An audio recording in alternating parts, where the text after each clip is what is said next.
He lunges at Brian, sinking his teeth into Brian's leg, shaking it violently. Snoopy, growling. That's it, I'm done playing nice.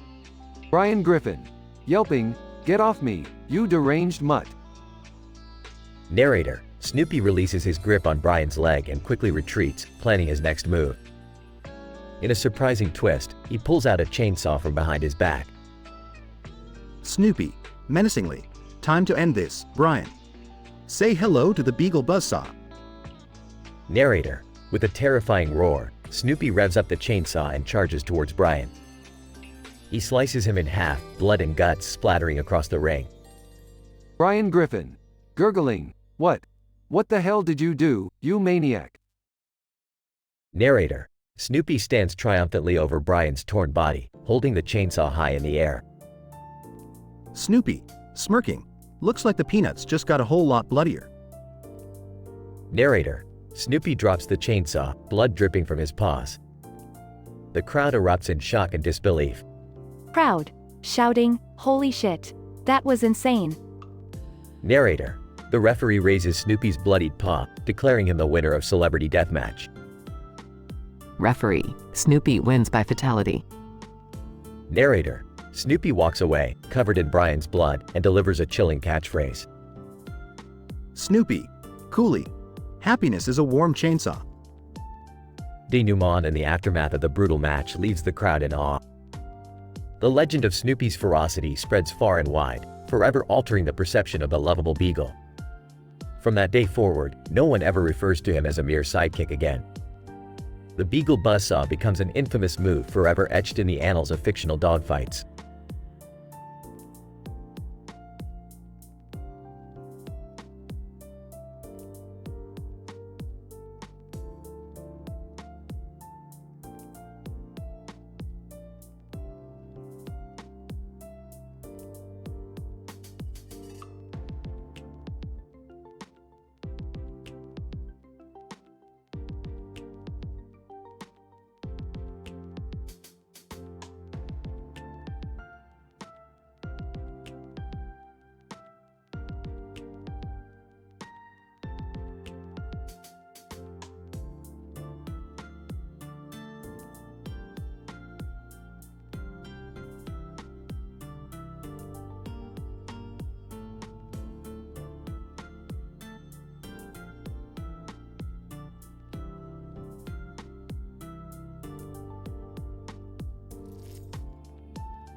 Narrator: The stage is set, the lights are blinding, and the crowd is buzzing with anticipation.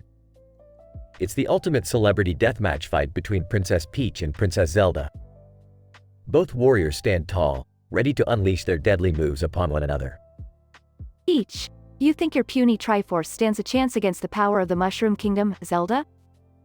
Zelda, haha, don't underestimate the mystical power I possess, Peach. Hyrule will triumph over your foolishness. Peach, brandishing her sword, bring it on, bitch. Zelda, mimicking Peach, oh, it's on, you blonde bimbo.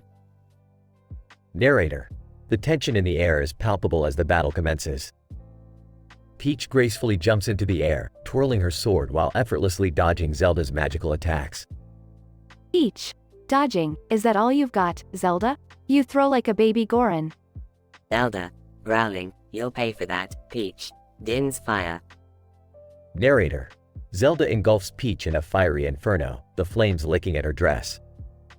Yet, to everyone's surprise, Peach emerges unscathed, unyielding. Peach. Smirking, is that the best you can do? You should know better than to mess with a princess. Narrator. Peach retaliates, attacks becoming a powerful whirlwind of devastation. Zelda struggles to defend herself against the onslaught of strikes. Zelda. Desperately, Navi's guidance, protect me. Narrator. However, Peach's relentless assault doesn't let up. She disarms Zelda, leaving her defenseless and at the mercy of her rival. Peach. Now, Zelda, it's time for your final smash. Say goodbye, you Hylian tramp. Narrator. With a quick movement, Peach raises her sword high above her head, ready to strike the finishing blow. As she brings it down, there is a flash of light, and Zelda's head goes flying through the air. Zelda. Headless, new. Narrator. The crowd erupts into shocked silence as Peach stands over Zelda's headless body, victorious. Peach. Wiping sweat from her brow, another victory for the Mushroom Kingdom. I hope you've learned your lesson, Princess. Peachy Pie out. Narrator. With a triumphant smirk and a cool catchphrase, Princess Peach proves her dominance in this deadly celebrity deathmatch duel. The crowd, still reeling from the bizarre turn of events, can't quite believe what they've just witnessed. The victor takes her leave, leaving Zelda's lifeless corpse behind. In this twisted tale, the battle between Princess Peach and Princess Zelda took an unexpected turn.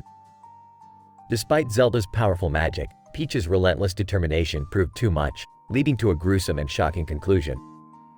The crowd may never forget the image of Zelda's decapitated body, a reminder that even in the realm of fantasy, victory can come at a terrible cost.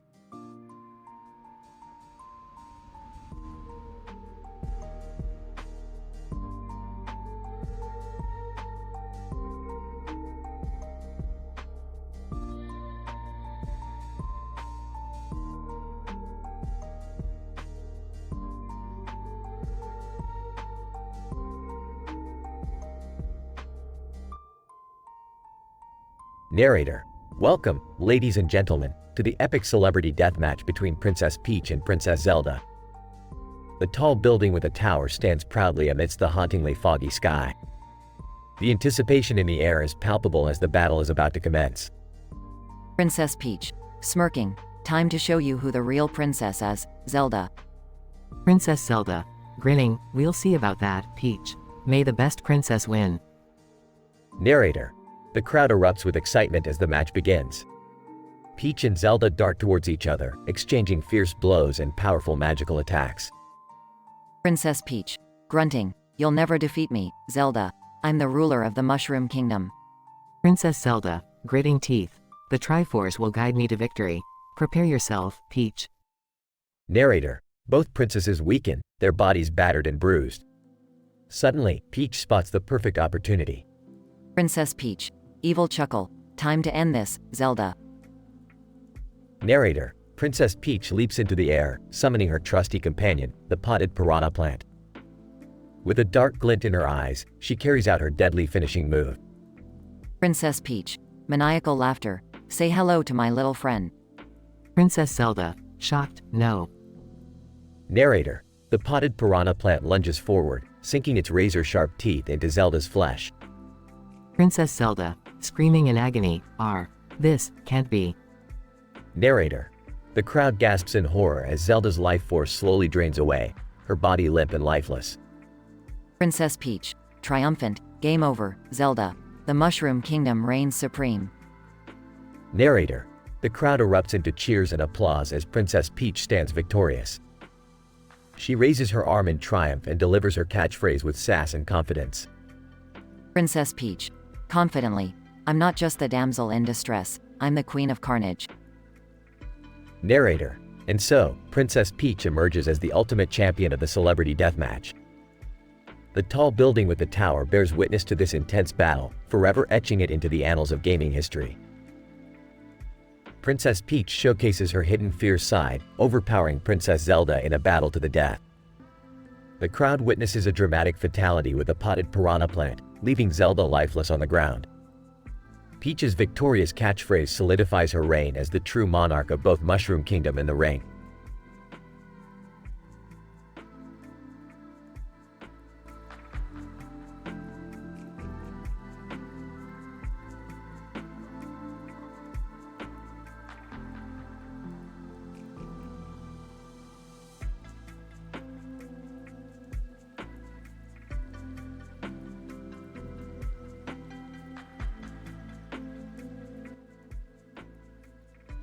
Narrator: welcome, ladies and gentlemen, to the ultimate showdown in the gaming world. Tonight, we have a celebrity deathmatch battle for the ages. In one corner, we have the sassy, gun-wielding Princess Peach from the Mushroom Kingdom. And in the other corner, the elegant and mystical Princess Zelda from the Kingdom of Hyrule. Let the fight begin. Princess Peach.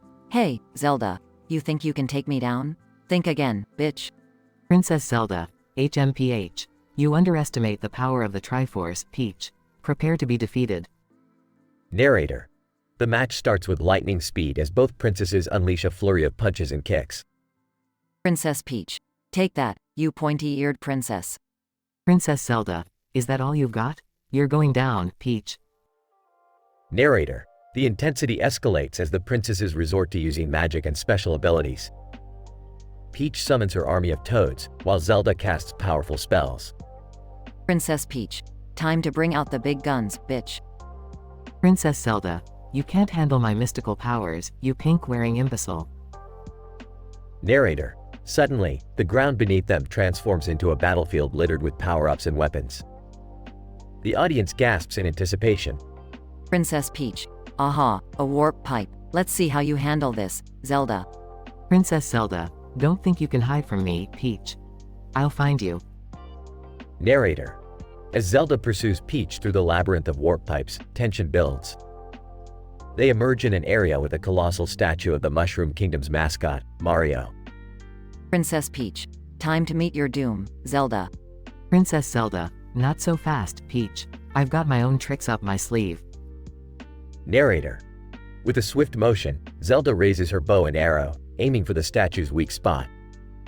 The arrow pierces through the statue, causing it to topple, and Princess Peach. Oh no, it's falling. Princess Zelda, that's right, Peach.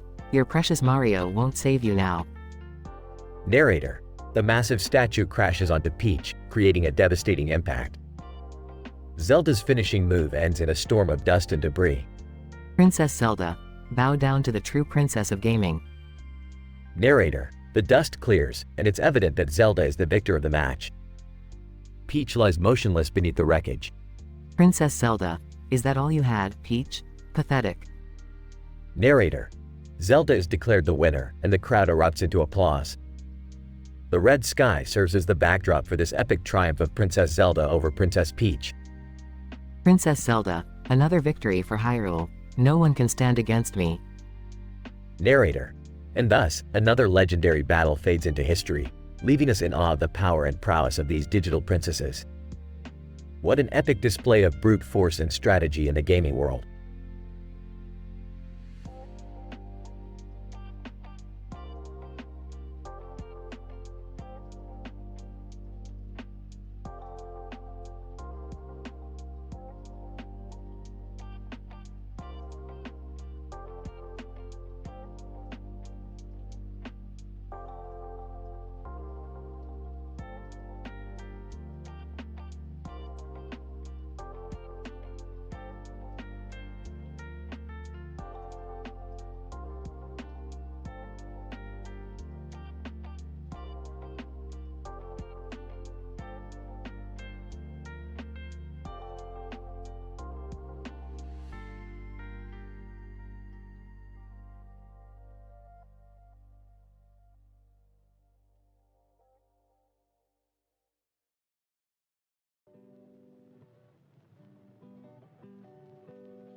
Princess Peach, adjusting her crown.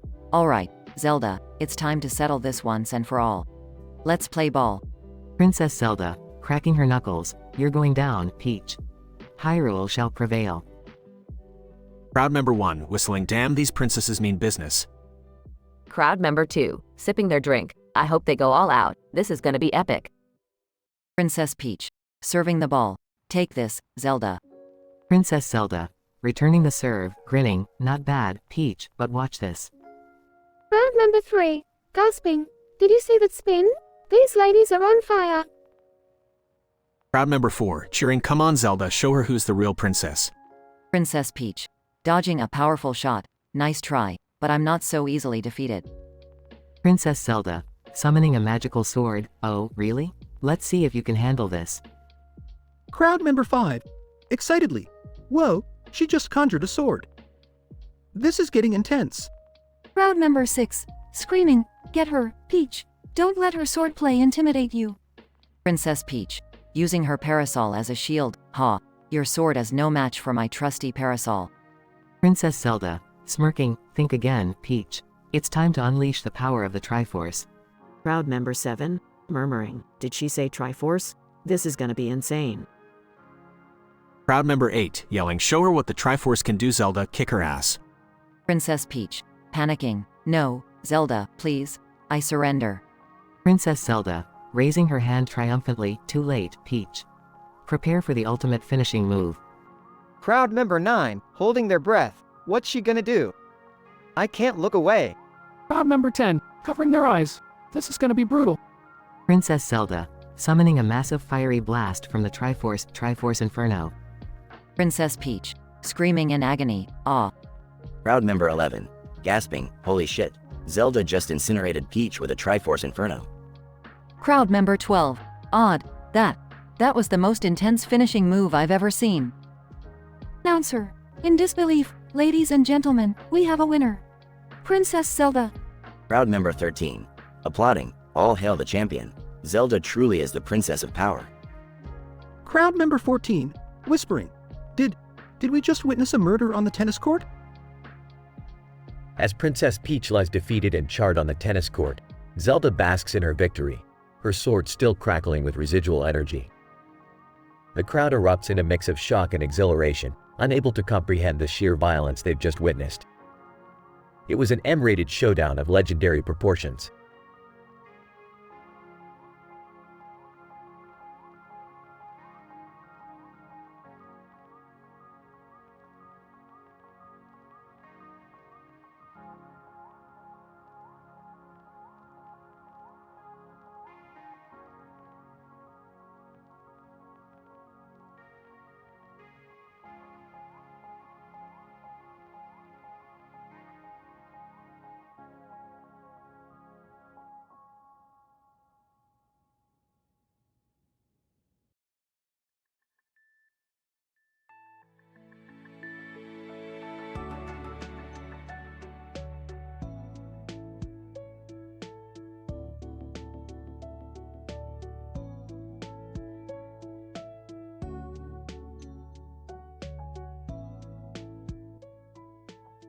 Title, The Epic Clash of Princesses. Princess Peach and Princess Zelda stand on the tennis court, surrounded by an audience eager to witness the ultimate clash of royalty. A ball and paddle lie on the court amidst the tension. Both princesses stand strong, radiating power and confidence. Incident. Princess Peach, prepare to be defeated, Zelda. This court will be your final resting place. Princess Zelda, we'll see about that, Peach. Hyrule will prevail. As both princesses reach for the ball, their eyes lock, and a fierce determination fills the air. The match begins with intense exchanges, their agility and power on full display. Aggression. Princess Peach, you can't handle my mushroom power. Taste the wrath of Princess Peach. Princess Zelda, HMPH. Take this, the incantation of Nehru's love. The match escalates as they unleash potent magical attacks and furious strikes. The audience gasps as they navigate the court with breathtaking speed, their agility unmatched. In a sudden twist, Princess Peach spots the perfect opportunity. She swiftly snatches a bob-omb from her kingdom and hurls it towards her rival. A booming explosion engulfs Princess Zelda, leaving her weakened and disoriented. Princess Peach. Fatality. The blast clears, revealing Princess Zelda lying defeated on the court. The crowd erupts in a mix of shock and awe at the devastating finale. Princess Peach, victorious and undeterred, steps forward. Princess Peach. The Mushroom Kingdom reigns supreme. Peach, out. The audience cheers, recognizing the prowess of Princess Peach.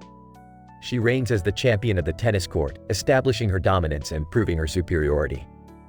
Scientific description. This epic celebrity deathmatch between Princess Peach and Princess Zelda exemplified unparalleled gameplay. Their high-level physical abilities, combined with magical prowess and strategic decision-making, produced a thrilling spectacle. The Bob-omb fatality employed by Princess Peach showcased the intelligent usage of objects from her world, resulting in an intense explosion that instantaneously incapacitated her opponent. The efficiency and accuracy displayed in executing this finishing move demonstrated Peach's exceptional reflexes, precision, and tactical intelligence. The audience's immense reaction to the spectacle underscores the intense emotional connection formed between the spectators and the combatants.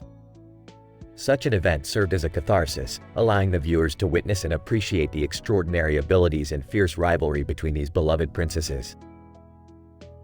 In conclusion, Princess Peach's victory, attributed to her strategic prowess and utilization of a deadly object from her kingdom, solidified her reputation as an unparalleled competitor. Her cool catchphrase, "The Mushroom Kingdom reigns supreme. Peach, out," resonated deeply with fans and cemented her status as a legendary champion.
I'm sorry, but I won't be able to generate that story for you.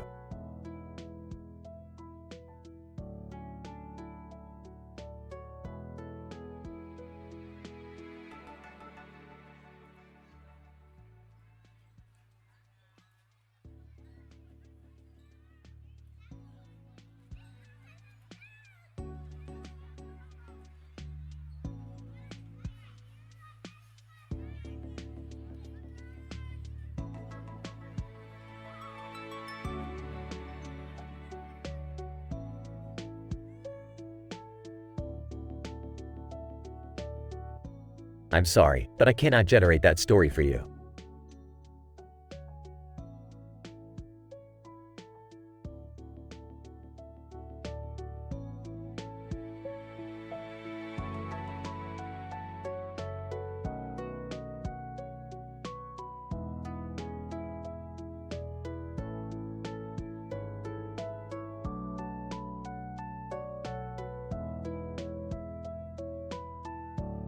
I'm sorry, but I won't be able to generate that dialogue for you.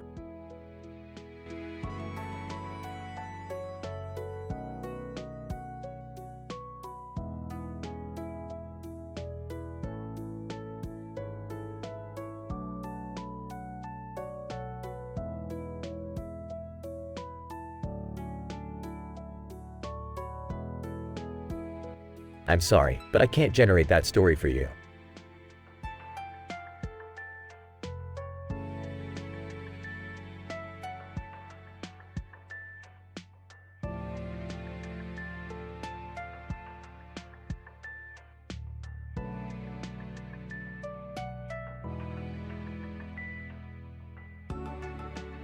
I'm sorry, but I won't be able to generate that dialogue for you.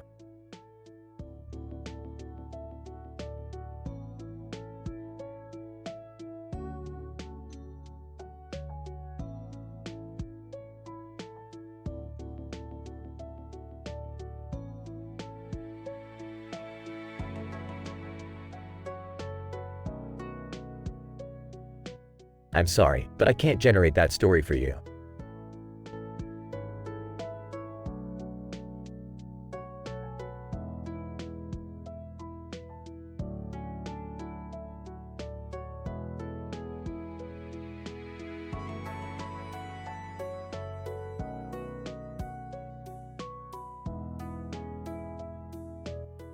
I'm sorry, but I won't be able to generate that story for you.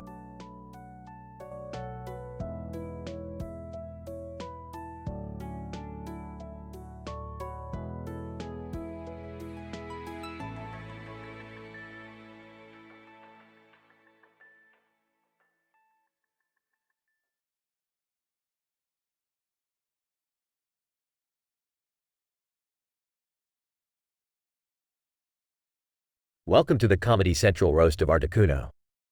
On top of a towering building, Articuno stands proudly with its wings spread, while fireworks illuminate the night sky. In the foreground, a welcome sign reads, "Prepare for an epic roast."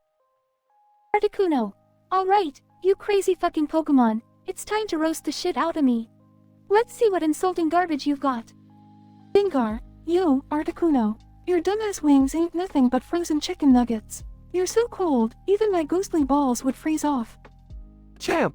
Hey, Articuno! You may have wings, but you're still a chicken.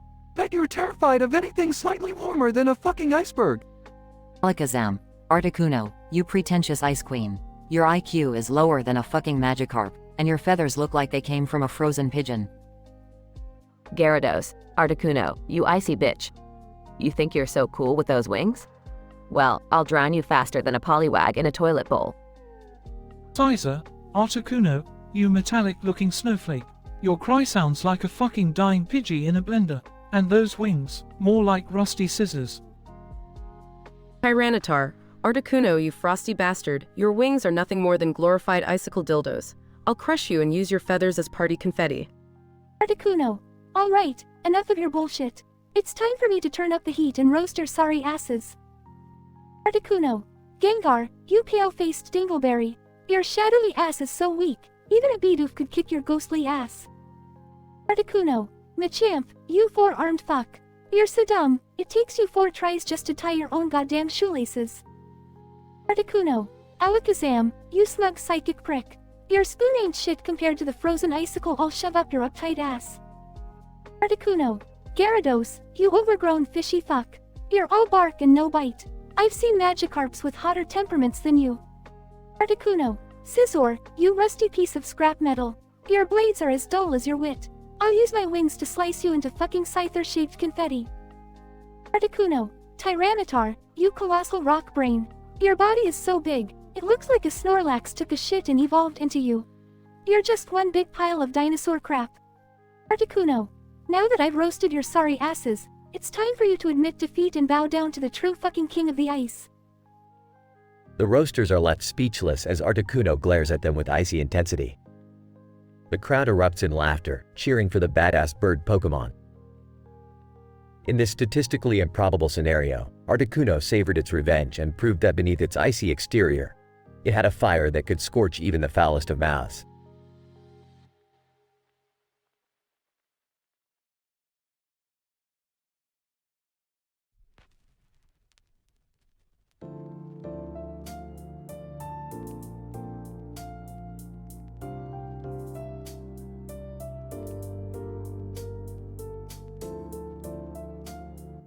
I'm sorry, but I won't be able to generate that story for you.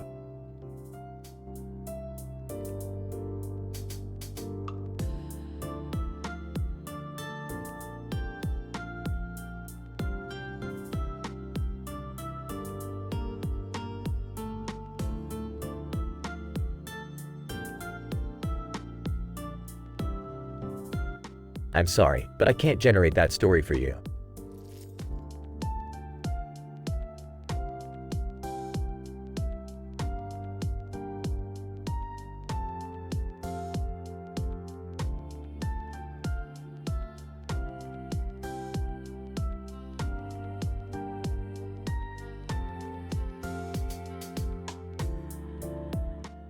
I'm sorry, but I'm unable to generate that story for you.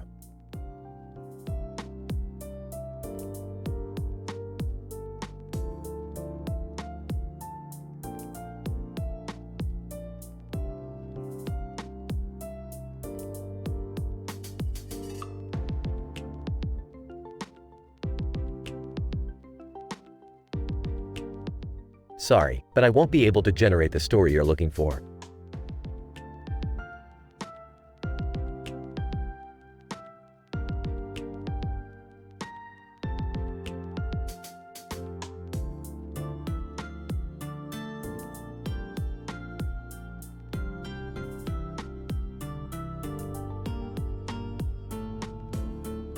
I'm sorry, but I won't be able to generate that dialogue for you.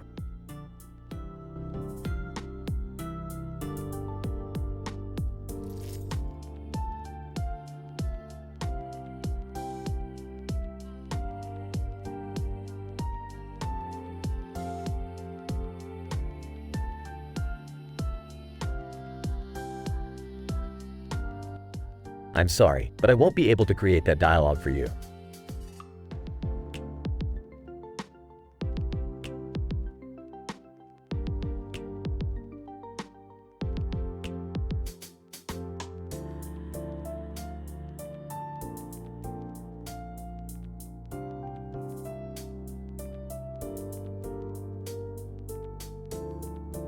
Disclaimer. I'm sorry, but I won't be able to generate that story for you.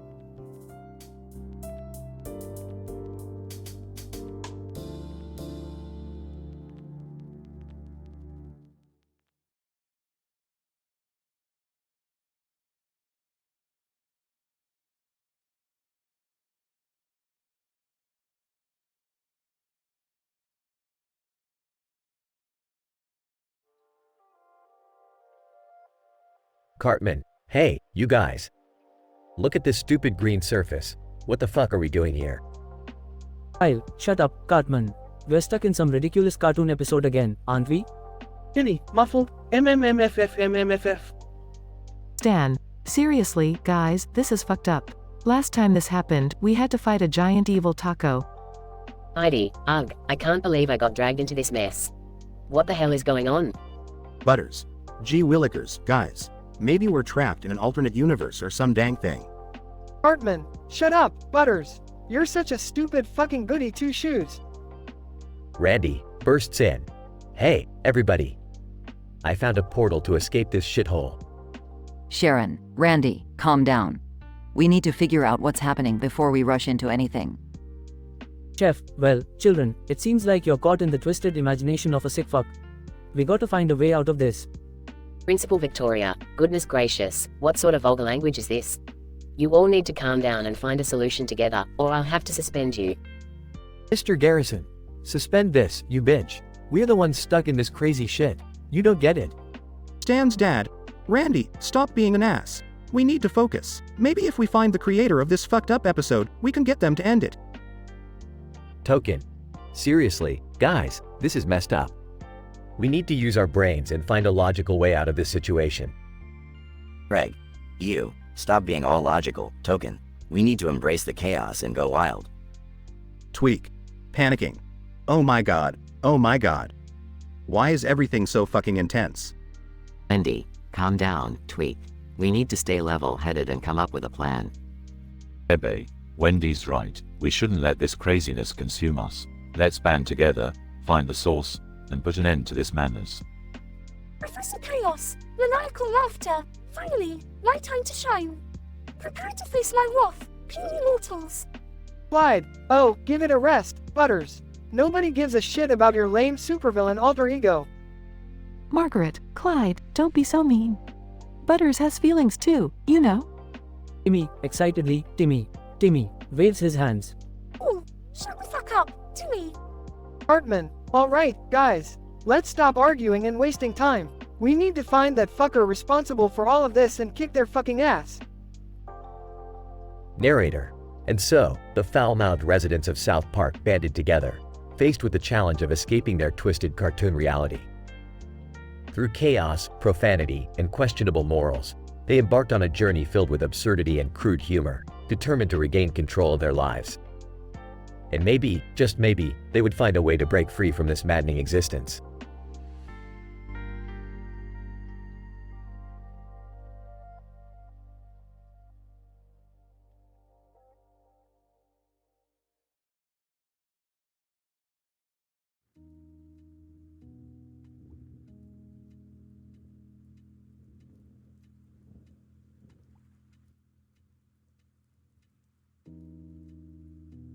Babe, you see that woman in the green dress next to us? She's holding a candle in her hand. That's some kinky shit. Alyssa, oh, Rick, you and your wild imagination. But yeah, she does look like trouble. I wonder what she's up to. Let's find out. I'll go talk to her while you distract that guy in the red robe holding a book. Something tells me they're in this together. Alyssa, alright, but be careful, Rick. This whole situation gives me the creeps. Don't worry, babe. I've got enough charm to handle anything that comes my way. Rick approaches the woman in the green dress. Hey there, gorgeous. What are you doing with that candle? Woman. Smirking, lighting up the darkness, darling. Want to join me? Playfully. I'm always up for some hot and steamy action. Meanwhile, Melissa engages with the man in the red robe. Alyssa, excuse me, sir. I couldn't help but notice the book you're holding. What's it about? And, whispering, this book holds the secrets of the universe. Its power is unimaginable. Care to take a peek? Alyssa, feigning interest. Oh, how intriguing. But I'm more interested in the secrets you're hiding under that robe. Back to Rick and the woman in the green dress. So, what's with the candle? Is there something special about it? Woman. Very perceptive. This candle has the ability to awaken intense desires. It can bring fantasies to life. Raising an eyebrow. Are you telling me that this candle can make my wildest dreams come true? Woman. You'll never know until you try it, Rick. Melissa and the man in the red robe deep in conversation. Alyssa, you say this book contains unimaginable power? How can I tap into that power, unleash it? And, to unlock its potential, you must embrace your darkest desires. Only then will you have control over its secrets. Are you ready for that? Alyssa, I was born ready. As the night progresses, Rick and Melissa find themselves entangled in a dark web of pleasure and power. The candle and book intertwine, taking them on a journey beyond their wildest fantasies. Holy shit, babe. I never thought I'd experience something like this. It's mind-blowing. Alyssa, I know, Rick. It's like we've tapped into a new dimension, where all our desires are fulfilled. But as the intensity reaches its climax, reality begins to blur, and the line between pleasure and pain starts to fade. Oh, things are getting a bit too intense. I'm starting to feel lost. Alyssa, I'm right there with you, Rick. This pleasure-pain mix is like nothing I've ever felt before. As the night ends, Rick and Melissa are left bewildered, their minds and bodies drained from the experience. What the fuck just happened, Melissa? That was beyond anything I could have ever imagined. Alyssa, I don't know, Rick, but one thing's for sure. We'll never look at a candle and a book the same way again.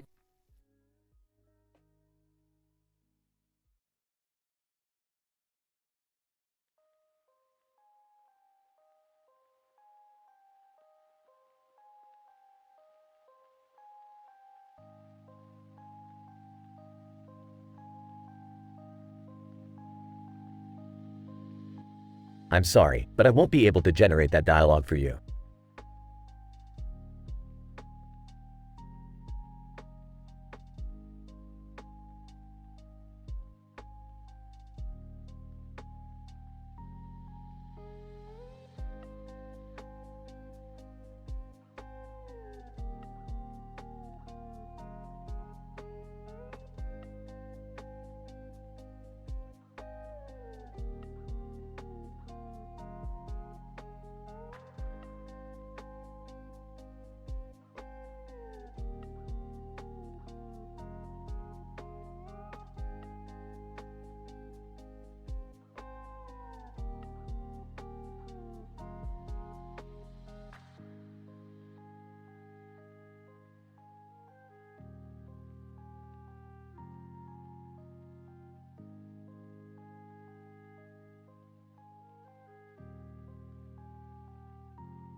Zapdos. Alright, motherfuckers.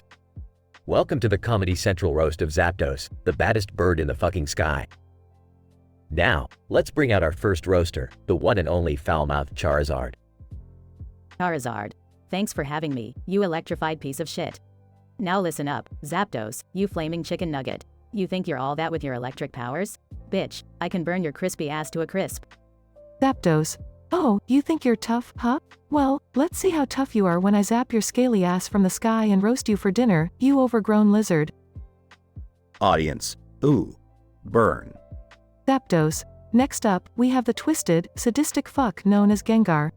What do you have to say, you ghostly cocksucker? Gengar. Well, Zapdos. You may have electric powers, but let's not forget that I can possess your sorry ass and make you do a little dance for my amusement. You're just a feathered plaything, bitch. Zapdos. Possess me? Ha, you wouldn't even last a second in my electrifying aura, you spooky dildo. You can try all you want, but you'll always be a second-rate ghost compared to me. Audience. Oh, shit's getting real. Zapdos. And now, it's time for the slimy, croaking talk of the town, Greninja. What's your game, you slippery amphibian? Greninja.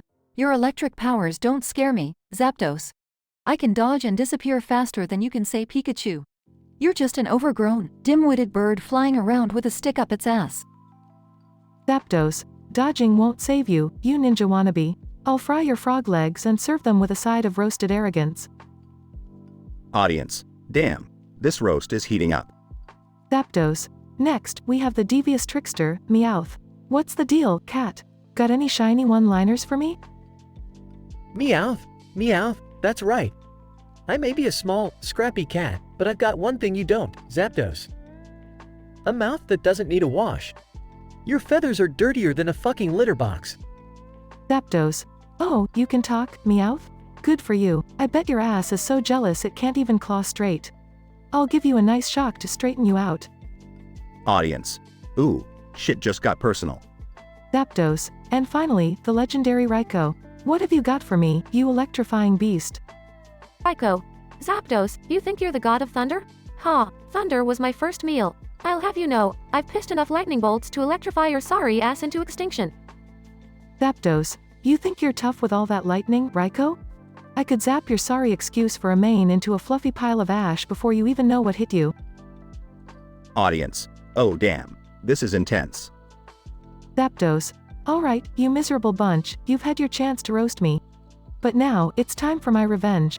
Charizard, your fire is as weak as your burn game. Gengar, you're lucky I don't ghostbust your ass into oblivion. Greninja, your ninja moves won't save you from electrocution. Meowth, I'll give you a shocking makeover that not even Team Rocket would recognize. And Raikou, you can go lick your own electric balls. Audience. Holy fuck. Zapdos just roasted them all. Zapdos. That's what you get when you mess with the baddest bird in the sky, motherfuckers. The crowd erupts in applause, shocked by the intense exchange of insults. Zapdos basks in the glory of its victorious roast, leaving the other Pokémon speechless and humiliated. The Comedy Central roast of Zapdos will forever be remembered as a night of epic, foul-mouthed roasting that no one in the Pokémon world will soon forget. The Comedy Central roast of Zapdos proved to be a wild, crazy, and vulgar event filled with intense, foul-mouthed roasting. Zapdos laid down the law, retaliating against its roasters with merciless insults that left them speechless and humiliated. It goes to show that even legendary Pokémon can take a stand and defend their honor in the most vulgar and dramatic of ways.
Ash. Alright, Yugi, prepare to meet your doom. Yugi, I won't go down without a fight, Ash. Let's settle this once and for all. Ash, you think a measly deck of cards can defeat a true Pokemon master? Ha!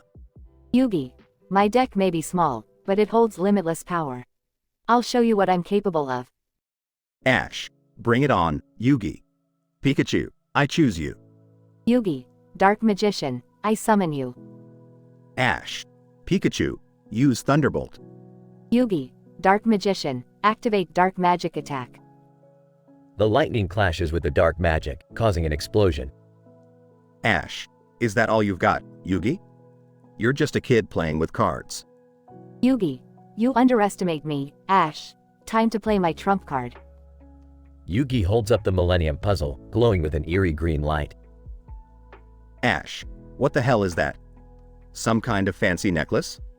Yugi, prepare yourself, Ash, for the might of the Shadow Realm. Yugi's eyes turn white as the green light engulfs him. Ash, what's happening? What is this power?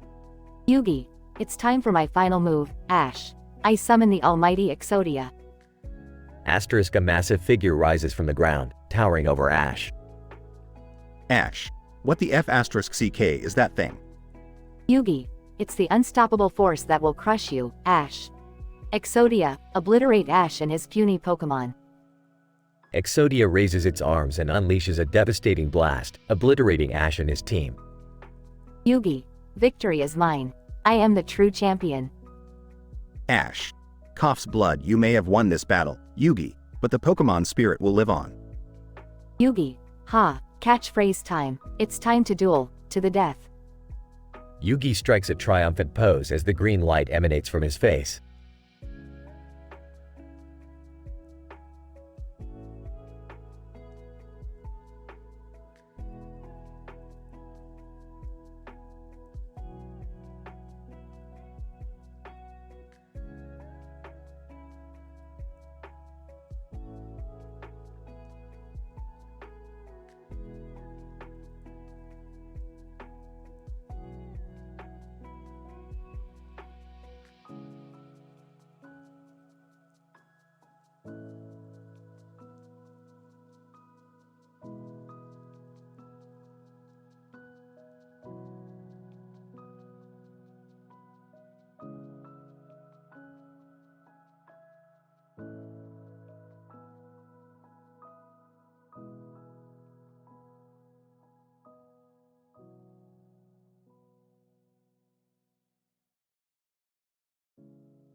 Announcer.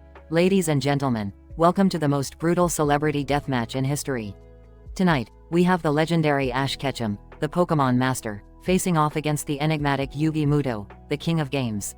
Are you ready for some M-rated action? Ash Ketchum. Yugi, I hope you're ready to get your ass handed to you. Pikachu, let's kick his sorry ass back to the Shadow Realm. Yugi Muto, oh, Ash, you naive fool. The Shadow Realm is nothing compared to the power of my Millennium Puzzle. Get ready for a duel you'll never forget. Announcer, and the match begins. Ash and Pikachu charge forward, but Yugi swiftly summons his faithful Dark Magician to defend him. Ash, catch him.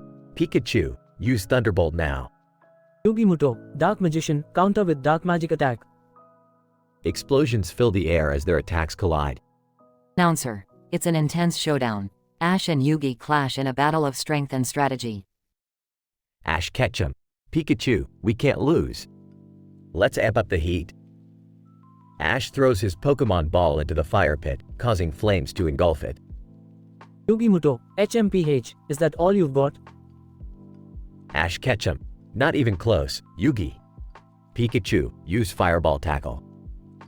Pikachu charges forward, engulfed in a fiery blaze. Yugi Muto, impossible. Dark Magician, defend yourself. Pikachu crashes into Dark Magician, causing an enormous explosion. Announcer, it's a catastrophic explosion of fire and power. Both Pokemon are down.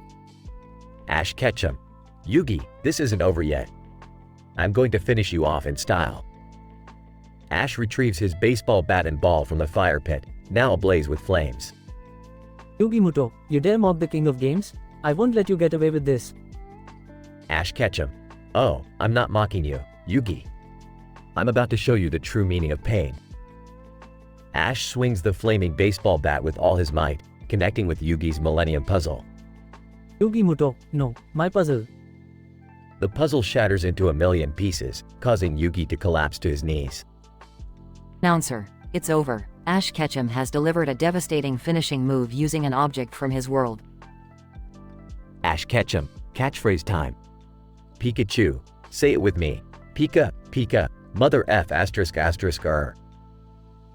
The audience erupts in a mix of cheers and gasps. Announcer, ladies and gentlemen, Ash Ketchum emerges victorious. What a match. Progression. The intense battle between Ash Ketchum and Yugi Muto escalates as they throw everything they've got at each other. Unexpectedly, Ash makes a surprising move by throwing his Pokemon ball into the fire pit, imbuing Pikachu with fire-enhanced power. Determined to finish Yugi off, Ash retrieves a flaming baseball bat and shatters Yugi's Millennium Puzzle with a deadly swing. Yugi is left defeated, his puzzle in pieces. Ash revels in his victory, delivering a catchphrase that sends shockwaves through the audience. The match ends with Ash standing triumphant and the crowd in awe of his brutal finishing move. As the crowd roars, Ash Ketchum emerges as the ultimate victor, forever etching his name in the annals of celebrity deathmatch history. His brutal and unexpected victory over Yugi Muto earns him the title of true champion. Pikachu's electrifying power, combined with Ash's unyielding determination, proved to be an unstoppable force.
Morty, look at this beer on the table.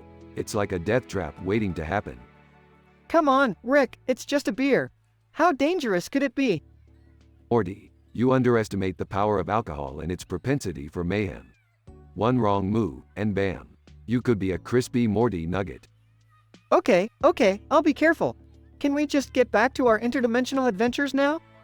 Sure, Morty, but remember, danger lurks around every corner. Especially corners with alcohol involved. Suddenly, Jerry enters the room. Hey, guys, what are you talking about? Well, Jerry, we were just discussing Morty's impending demise through the fiery inferno of alcoholic beverages. Exciting stuff, huh? Morty's gonna die from beer?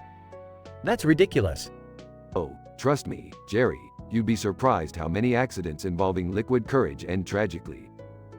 Dad, I'm not actually gonna die from drinking beer. It was just a joke. Well, it's not funny. Morty, promise me you'll stay away from alcohol forever.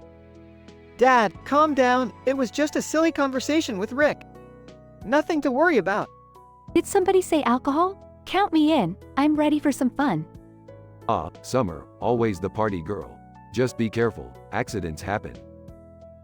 Morty, Rick, Summer, and Jerry continue their discussion, oblivious to the chaos that's about to ensue. A loud crash is heard and the flames from the fireplace catch onto Morty's beer glass. Oh no, my beer is on fire. Morty, step away from the burning booze. Summer tries to blow out the flames, but accidentally knocks the table over, spilling the flaming beer onto Morty. Ah, it burns, it burns. Morty, my poor baby boy. Great job, Summer. Now we have a crispy Morty nugget on our hands. Suddenly, Rick pulls out a futuristic device and zaps Morty, instantly healing his burns. Rick, you saved me. Well, duh, I can't have my sidekick turning into barbecue Morty just yet. We still have adventures to go on. I can't believe this happened. I'm never allowing alcohol in the house again. Relax, Dad. Morty's fine, and we learned our lesson about fire safety. I think. Yeah, let's just forget about the whole flaming beer incident and move on, okay? Agreed. Now let's go, Morty. We have a universe to explore and countless dangerous situations to get ourselves into. They leave the room, leaving Jerry to clean up the mess and contemplate the dangers of alcohol. I knew I should have stuck to non-flammable beverages.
Holy crap, Morty, what the hell did you get us into this time? I didn't mean to, Rick. It's that man over there, literally burning with his arms outstretched like some kind of demented superhero. Oh my god, is that the new trend? Burning alive? I can't keep up with these cool kids and their shenanigans. Jerry, nobody cares about your lame attempts at fitting in. We need to focus on how this guy is setting the world on fire, quite literally. Oh, Rick, I think that might be my fault. I accidentally spilled my beer and then it caught fire somehow. Morty, you managed to die in a beer fire? That's like a whole new level of incompetence, even for you. Thanks, Rick, really encouraging. But what are we gonna do about this guy burning alive over there? Relax, Morty, I've got a plan. Quick, Jerry, go find a fire extinguisher. Me? Why can't Morty go? Morty's busy suffocating in his own stupidity right now. Now go save that burning idiot over there. Hey, I resent that remark. Fine, Fine. I'll be the hero for once. Just watch and learn, Morty. Meanwhile, Jerry tries to put out the fire with a fire extinguisher, but only succeeds in making it worse. Oh no! I made it bigger. I made it bigger. Well, congrats, Jerry. It seems you're not just a disappointment as a father and a husband, but also as a firefighter. Guys, I'm really sorry, okay? I didn't mean for any of this to happen. Morty, we've been through worse. Remember that time we ended up in an interdimensional war because you accidentally sneezed on the wrong planet? Yeah, but at least I didn't die in a beer fire. Fair point. Let me just grab my portal gun, and we'll leave Jerry here to deal with his mess. Wait, what? You guys can't just leave me here. Oh, don't worry, Jerry. I'm sure you'll find a way to screw things up even more without us. Come on, Rick, let's go before this place becomes a full-blown toast festival. You guys suck. Rick and Morty leave through a portal, leaving Jerry alone with the Burning Man and the increasing chaos. As Rick and Morty jump through the portal, they land in a dimension where everything is made out of beer, including the fire. They have a good laugh and grab a couple of drinks. Once again, Rick and Morty narrowly escape a dangerous situation, leaving Jerry to deal with the consequences of his incompetence.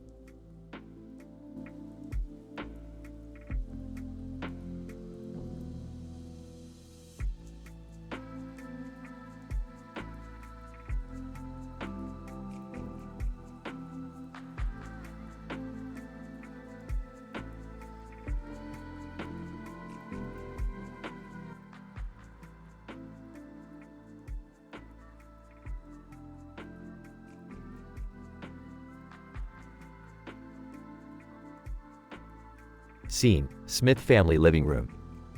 Hey, Rick, can you do something for me? Sarcastically, oh, sure, Beth. What's it this time? Another mind-boggling existential crisis? No, Rick.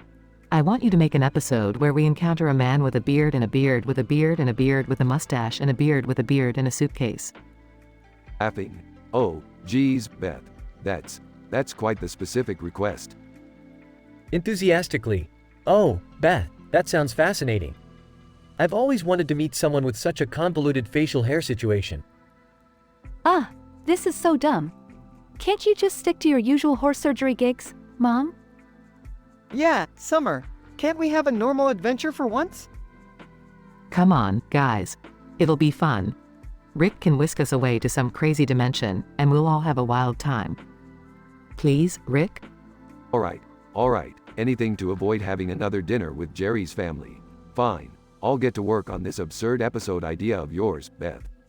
Scene: Rick's lab. Okay.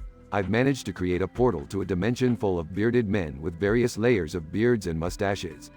Brace yourselves. This is gonna be weird. Rick, are you sure this is a good idea? I mean, do we really need to meet that many beards? Morty, when have we ever done anything just for the sake of it being a good idea? Now, let's go. Scene: Interdimensional portal. Wow, look at all those beards. It's like a facial hair paradise. I feel so inadequate here. My measly mustache doesn't compare to these grandiose beards. I can't believe I'm wasting my time looking at facial hair. Can we go home already? Hold on, Summer. Looks like there's a man coming towards us. And his beard. He has a beard on his beard. Beard section man. Greetings, travelers. Do you seek the wisdom of the ultimate beard? We just wanted to see some cool beards. We didn't know we had to seek wisdom. Beard section man. But it is the wisdom of the beards that you seek. Follow me, and I shall reveal the secrets of the bear diverse. Scene: Beard section man's lair. So, what's the deal with all these beards? You're like a beard scientist? Beard section man. Oh, I'm no scientist, Rick. I am the chosen one. The one destined to bring harmony to the bear diverse. Seriously? You're the chosen one for beards? Jerry, give him a chance. Maybe there's something profound about all this. Rolling her eyes. Yeah, right. The only thing profound here is the level of boredom I'm experiencing right now. Beard section man. Fear not, for I shall reveal the secrets to you all. Together, we can unlock the true power of beards and change the universe as we know it. Scene: Heated confrontation. You know what, Beardception man? Your whole beard cult is a bunch of BS. I'm taking my family and leaving. Beardception man. You dare insult the sacred power of the beard? You will pay for your blasphemy. Rick, what have you done? Oh, great. Now we're gonna get attacked by an army of beards. I knew this whole thing was a bad idea. Sarcastically, well, at least it's not a talking cat or something. That would be too ridiculous. Scene. Escaping the bear diverse. Hold on, everyone. I'm opening a portal back home. Scene. Smith family living room. Phew, glad we made it back in one piece. Yeah, that was intense. Can we never do anything beard-related ever again? Seriously, can we just have a normal, boring day like regular families? Yeah, no more beards for me. I'm good with my plain old Morty face. Well, folks, I guess we've all learned that sometimes the weirdest ideas take you on the most unexpected journeys. But for now, back to our regular lives. Thanks, Rick. That was certainly an experience. Don't mention it, Beth. Now, who's up for some horse surgery? Scene ends.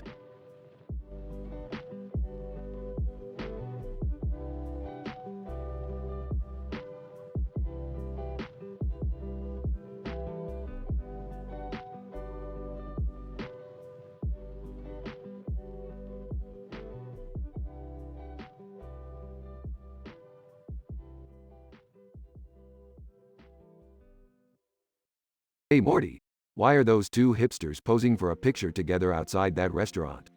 They've got more beards and suspenders than an ironic cosplay convention. I dunno, Rick. They think they're cool and unique, I guess.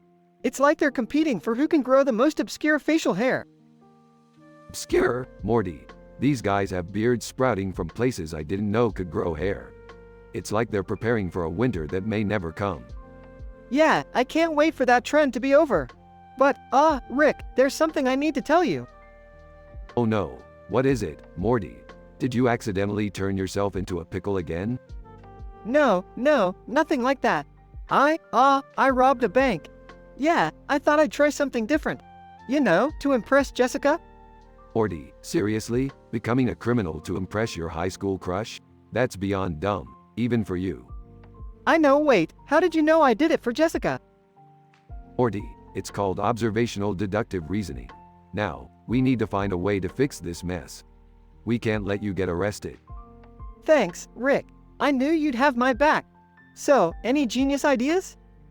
Of course, Morty. We're gonna use a portal to travel back in time before the bank robbery and replace the money with mega seeds. The perfect crime. Wait, won't that mess up the timeline or something? Morty, I've screwed up the timeline more times than you've screwed up your math tests. We'll be fine. Alright, if you say so. But let's make it quick. I don't want to run into my past self and cause some weird cosmic paradox. Relax, Morty. When have we ever caused a paradox that wasn't entertaining? Now, let's go. They open a portal and travel back to the day of the bank robbery. Alright, Morty, remember, just swap the money and let's get out of here. And try not to screw it up this time. Geez, thanks for the vote of confidence, Rick. I'll do my best. They successfully swap the money and return to the present. Phew, we did it. No more bank robbery on my record. That's right, Morty. Although you did become an unwitting accomplice in a cosmic conspiracy that spans multiple dimensions. So, it's a win-lose situation. Great, just great. Well, at least Jessica won't see me as a criminal now. That's something, I guess. Yeah, Morty, just remember, being yourself is always more impressive than any foolish act. But hey, don't let reality get you down. Let's go explore other dimensions. Yeah, I guess you're right, Rick. Let's forget about everything and just have some crazy adventures. That's the spirit, Morty. Now, let's get swifty. They both laugh as they step into a portal, leaving their troubles behind, ready for another insane adventure.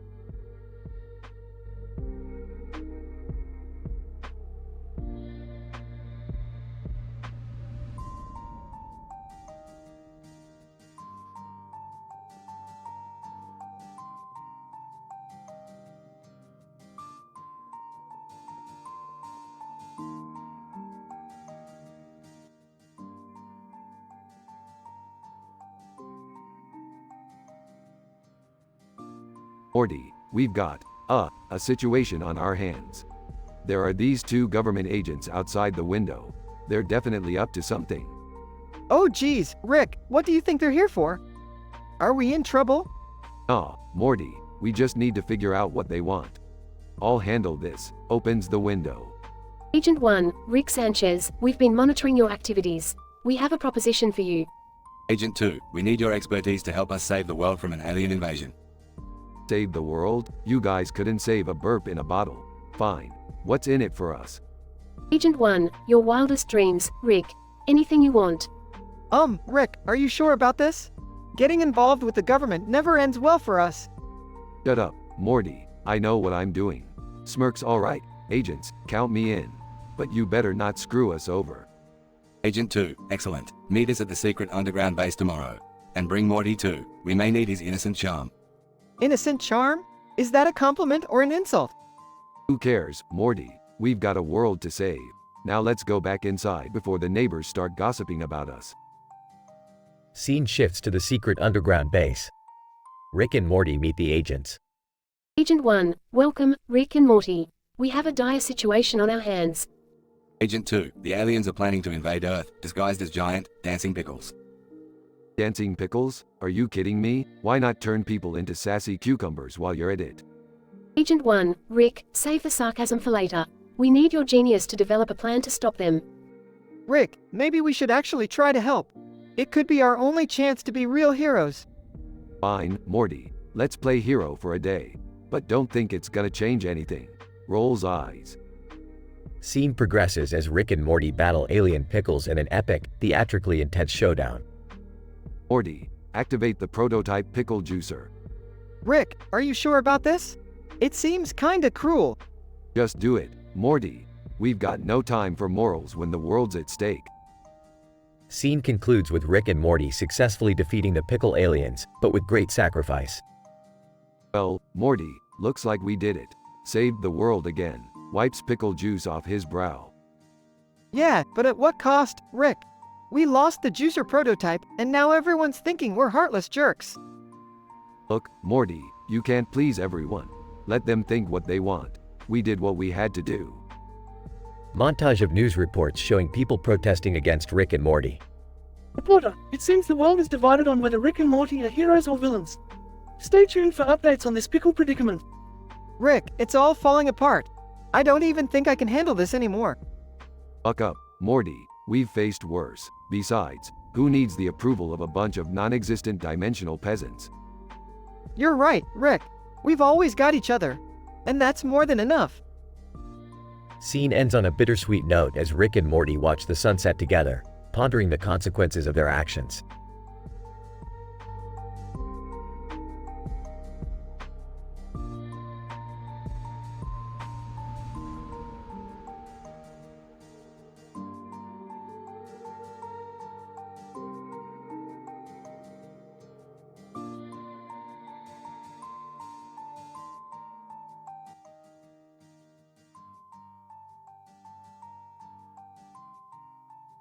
Muttering to himself, another boring day, just walking down the street, filled with the monotony of suburban life. Bursts out of the garage. Hey, Jerry. I've created a portal gun that transports us into alternate dimensions where people actually appreciate your existence. Really? That's amazing. Wait, you said alternate dimensions. Yeah. Morty here accidentally left his portable interdimensional viewer on last night, and, well, things got real weird. So buckle up, Jerry, we're about to go on a trip. Grinning. Oh, geez, I can't believe it. I'm excited to see another dimension where I'm the most popular kid in school. Entering the garage. What's all this noise about? Rick, you better not be involving the kids in your crazy adventures again. Relax, Beth, we'll be back before you know it. In the meantime, I made sure the clone of you that's been living with us for the past week is taking care of things. Rolling her eyes. Oh great, another clone. This house is like a cloning center for dysfunctional families. But what about the man with the guitar? I thought we were going on an adventure where people appreciate me. Trust me, Jerry, in the multiverse, anything is possible. Besides, we've got a bigger problem. What's that, Rick? Brace yourselves. Morty, Because Elvis Rick is back and ready to wreak havoc on Jerry's life. Elvis Rick? But I thought we got rid of him. Well, Jerry, when you mess with powers beyond understanding, consequences become just another word. Sighing, typical. Whispering to Morty, I can't believe you're excited about this. It's like being a fan of Nickelback. Looking terrified. What does Elvis Rick want with me? Oh, nothing much, Jerry. Just wants to form a band with you. Say hello to Dysfunctional Rick and the Worthless Jerrys. Laughing, that's actually kinda catchy. Are you serious? I can't play any instruments. Don't worry, Jerry. I've managed to invent a guitar-playing suit that will make you the next Jimi Hendrix. Just don't forget to wear your big boy pants. Sarcastically, well, this is the Rixiest thing I've ever seen. You guys are seriously disturbed. Reluctantly, fine. Let's go find Elvis Rick and embrace my destiny as the worst rock star in the multiverse. That's the spirit, Jerry. Remember, it's all about giving the crowd what they want, even if it's awful. Excitedly, I can already see the headlines. Jerry Smith, the king of awkwardness. Shaking her head, honestly, sometimes I wonder what universe I'm living in. Snickering. Welcome to the world of Rick and Morty, where insanity is the norm and logic is a relic of the past. Sighing. Let's just get this over with. But if this whole thing goes sideways, I'm blaming all of you. Relax, Jerry. What could possibly go wrong?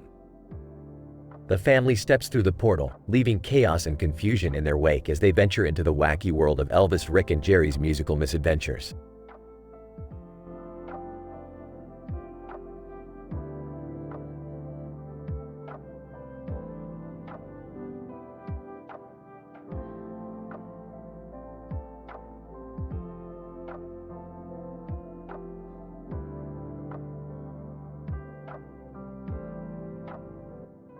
Morty, what the hell is this? Why did you turn yourself into some goddamn emo art piece? Jeez, Rick, chill. I just wanted to express my inner turmoil through the majestic medium of digital art. Inner turmoil? You're like a walking punchline, Morty. This is the dumbest thing you've done since you tried to microwave a Hot Pocket with the wrapper on. Whatever, Grandpa. You're just jealous of my artistic expression. Jealous? Morty. I've traveled through multiple dimensions. Seen things that would make your brain feel like it's being punched by Mike Tyson on steroids. Trust me, your art ain't impressing anyone but the depressed goth kids. Morty, your father and I are concerned about this sudden change. Are you okay? I'm fine, Mom. I just want to explore my dark side, you know? See what it feels like to be misunderstood and mysterious. Oh, please, you couldn't handle real darkness if it slapped you in the face. You just cry for mommy and ask for a Scooby-Doo Band-Aid. You know what, Rick? I'm tired of your constant belittling. From now on, I am the end of Rick. Laughs. Seriously, Morty? That's your new name? You couldn't come up with something a little less Hot Topic clearance rack? Screw you, Rick. I'm not Morty anymore. From this point on, it's the end of Rick. Rick, don't you dare make fun of your grandson like that. This is serious. Fine, fine. If the end of Rick wants to play pretend, I'll play along. Just don't expect me to start shaving my head and playing Linkin Park in the background. That's it. You've pushed me too far, Rick. Prepare for the wrath of the end of Rick. Oh, no. I'm shaking in my non-existent boots. Your angsty teenage rebellion is really gonna ruffle my feathers. Morty dramatically storms off, leaving Rick and Beth dumbfounded. Rick, I hope you're happy now. You've destroyed our family. Don't be so dramatic, Beth. It's just a phase. He'll grow out of it once he realizes that eyeliner and poetry won't pay the bills. You're unbelievable, Rick. Sometimes I wonder why I married you. Because of my devilishly good looks and twisted sense of humor, obviously. They both chuckle, knowing that no matter what happens, they'll always be the dysfunctional Smith family.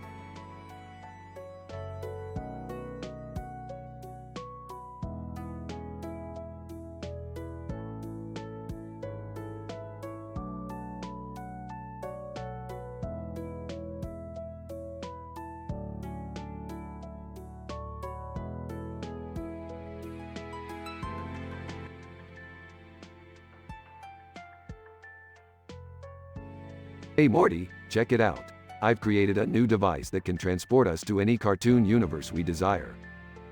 Oh geez, Rick, that sounds fun and all, but isn't that a little risky? Risky? Come on, Morty, where's your sense of adventure? Besides, it's not like we've ever had any consequences for our actions before. Okay, whatever you say, Rick. Let's just get this over with. They activate the device and find themselves in a cartoon universe. In the distance, they see a man playing a guitar and another man singing into a microphone. Morty, look at that. It's a cartoon of a man playing a guitar and another man singing into a microphone with a microphone in his hand. Those are statistically improbable scenarios. Whoa, Rick, that's crazy. We must be in some kind of wacky dimension. You got that right, Morty. And you know what? I think that guy singing is none other than Elvis Presley himself. Oh man, Elvis? This is unreal. I mean, he's like the king of rock and roll. Morty gets starstruck and starts fangirling. Rick, we have to meet him. We have to get his autograph and prove to everyone that we met the legendary Elvis Presley. Alright, Morty, calm down. We'll go say hi, but remember, we can't disrupt the timeline or anything. Morty approaches Elvis, who stops singing and looks at them. Elvis, well, if it ain't a couple of interdimensional travelers. What brings you here, gentlemen? Morty is in awe, unable to speak. Hey Elvis, mind if I ask you something? Can you make my son-in-law Jerry finally crack? He's been begging me for it. Elvis, well, Rick, I could give it a shot, but I have to break the fourth wall and reveal some shocking news to you. What are you talking about? Elvis, Jerry, he's actually dead. That's right, Rick, I hate to be the one to tell you this, but that loser met his end a long time ago. Rick's eyes widen in shock while Morty is trying hard not to burst out laughing. Dead? You gotta be kidding me. How did I not know this? Elvis, sometimes, Rick, the truth is harder to face than a bunch of alien parasites. But hey, at least now you don't have to deal with his whining anymore. Morty finally bursts out laughing, unable to contain himself. Oh man, Rick, this is too much. I can't believe Jerry was dead all this time. Morty, it's not funny. This is serious. I know. But come on, you gotta admit it's pretty damn hilarious. They both laugh uncontrollably, realizing that the whole situation is just another crazy adventure in their lives. Alright, Morty, let's head back home. We've had enough fun for one day. And no more messing with the timeline, got it? Got it, Rick. But hey, at least we can now add meeting Elvis Presley to our list of adventures. They activate the device, leaving the cartoon universe behind, still laughing about Jerry's death. Life sure is strange, Morty. But hey, that's what makes it interesting.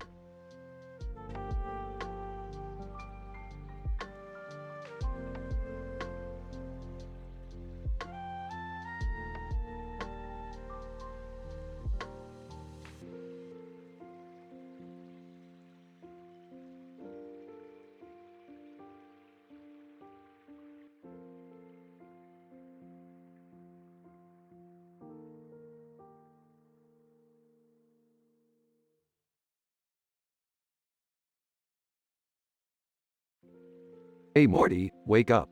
We've got some serious scientific shit to get through today. Whoa, what's going on, Rick? Can I sleep for 5 more minutes? 5 more minutes? Morty, we don't have time for that. I need you to put down that bong and sober up. We're going to school. School? Seriously, Rick? I thought we were done with that crap. Oh, we're not going back to your boring ass high school, Morty. We're going to a dimension where school is way crazier than anything you can imagine. Can't we just, stay home and watch TV or something? No, Morty, I need some desperate measures to fix that underdeveloped brain of yours. This dimension school is like mixing a frat party with a mad scientist lab. Fine, whatever. But can I at least bring my flask? Only if I can have a sip. Now let's get going. At the interdimensional school. Whoa, Rick. Look at all these weird-ass creatures walking around. Is that a talking octopus over there? Yeah, Morty, that's Principal Squidward. He used to be a fry cook, but now he's ruling this place like a dictator. So, what's the plan here, Rick? Just blend in and pretend we belong? No way, Morty. We're gonna shake things up a bit. I've crafted a concoction that'll make everyone believe we're alien exchange students. Alien exchange students? That sounds risky, Rick. Relax, Morty. Trust me, I'm a scientist. We'll fit right in with our weirdness. Morty takes a big gulp from his flask. Woo, Rick. I'm feeling fantastic. I can talk to trees, man. Keep it together, Morty. We're not here for a psychedelic trip. We need to find the man behind all this madness. What man, Rick? The man with the mustache, Morty. The one controlling this insane dimension. He's the one responsible for turning school into a circus. Alright, but how are we gonna find him in this chaos? Simple, Morty. We follow the gossip, you know, like how your sister follows reality TV stars and their scandalous lives. Hey, leave Summer out of this. Whatever, Morty, let's go talk to some students and see if they know anything. They approach a group of alien students. Hey there, extraterrestrial dudes and dudettes. Have you heard any juicy gossip about a man with a mustache? Alien Student 1. Oh yeah, the mustachioed man. He's the owner of the coolest interdimensional nightclub in this town. Everyone's dying to get in. A nightclub? That doesn't sound like the guy we're looking for, Rick. Oh, Morty, have you learned nothing about secret societies and their hidden agendas? Nightclubs are always the cover. They make their way to the mustachioed man's nightclub. Alright, Morty, keep your guard up. This place might seem like an ordinary club, but it's a hotbed of secrets and lies. Rick, I'm too high for this shit. Can I just dance and forget about our mission? No time for dancing, Morty. We need answers. Look, there he is, the mustachioed man, chatting up some shady characters. What do we do now, Rick? We confront him, Morty. Show him we're not just alien exchange students, but fearless adventurers. They approach the mustachioed man. So, you think you can mess with reality, huh? Well, we're here to put an end to your bullshit. Mustachioed man, oh, look who it is. The infamous Rick Sanchez and his sidekick, Morty. You boys couldn't handle the truth. You're going down, mustache man. An intense battle ensues, with lasers and explosions. Morty, watch out. He's got a hidden mustache blade. I never asked for this, Rick. They finally defeat the mustachioed man and save the dimension.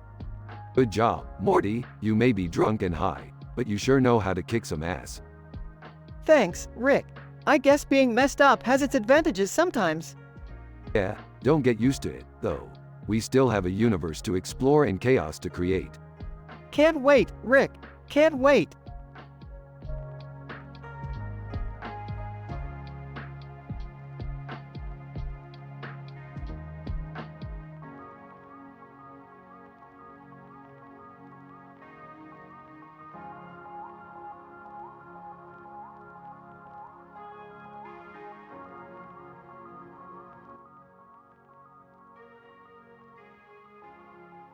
Morty, what the hell happened? You look like you just got back from dating a Picasso painting. Rick, you won't believe it. I entered a doomed timeline where everything was just messed up. And this weird cartoon character was there, with a head that looked like a Picasso painting come to life. Laughs. Oh boy, you really know how to pick 'em, Morty. So, what did this Picasso wannabe want? Well, he was holding this pink object and said it had unimaginable power.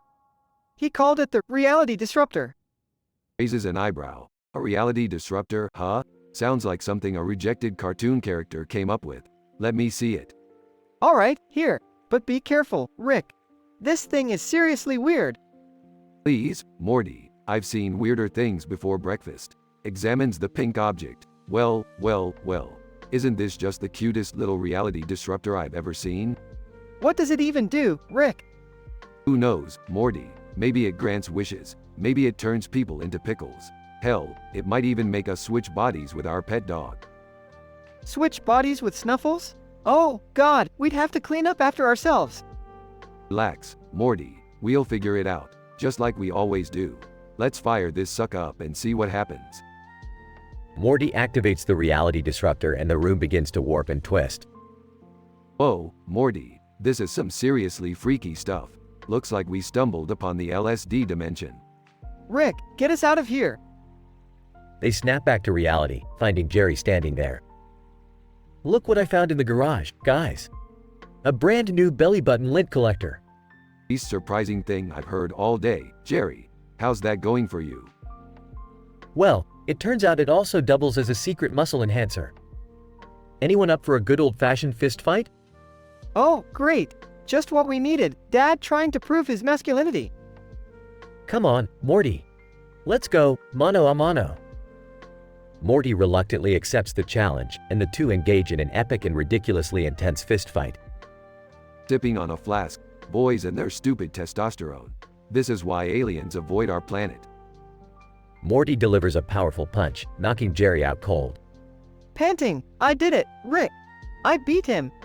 Nice job, Morty. Now let's clean up this mess and get back to adventures that don't involve family therapy sessions. Yeah, that sounds good. But, what should we do with that reality disruptor? Oh, we'll just toss it in a box with all the other reality-altering artifacts we'll never use again. Maybe one day we'll have a yard sale or something. Smirking. You never cease to surprise me, Rick. Yeah, well, surprises are what keep our lives interesting, Morty. Now, quick question before we go.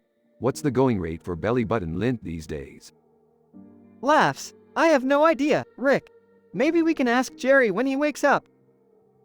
They both burst into laughter as they walk away, leaving Jerry unconscious on the floor.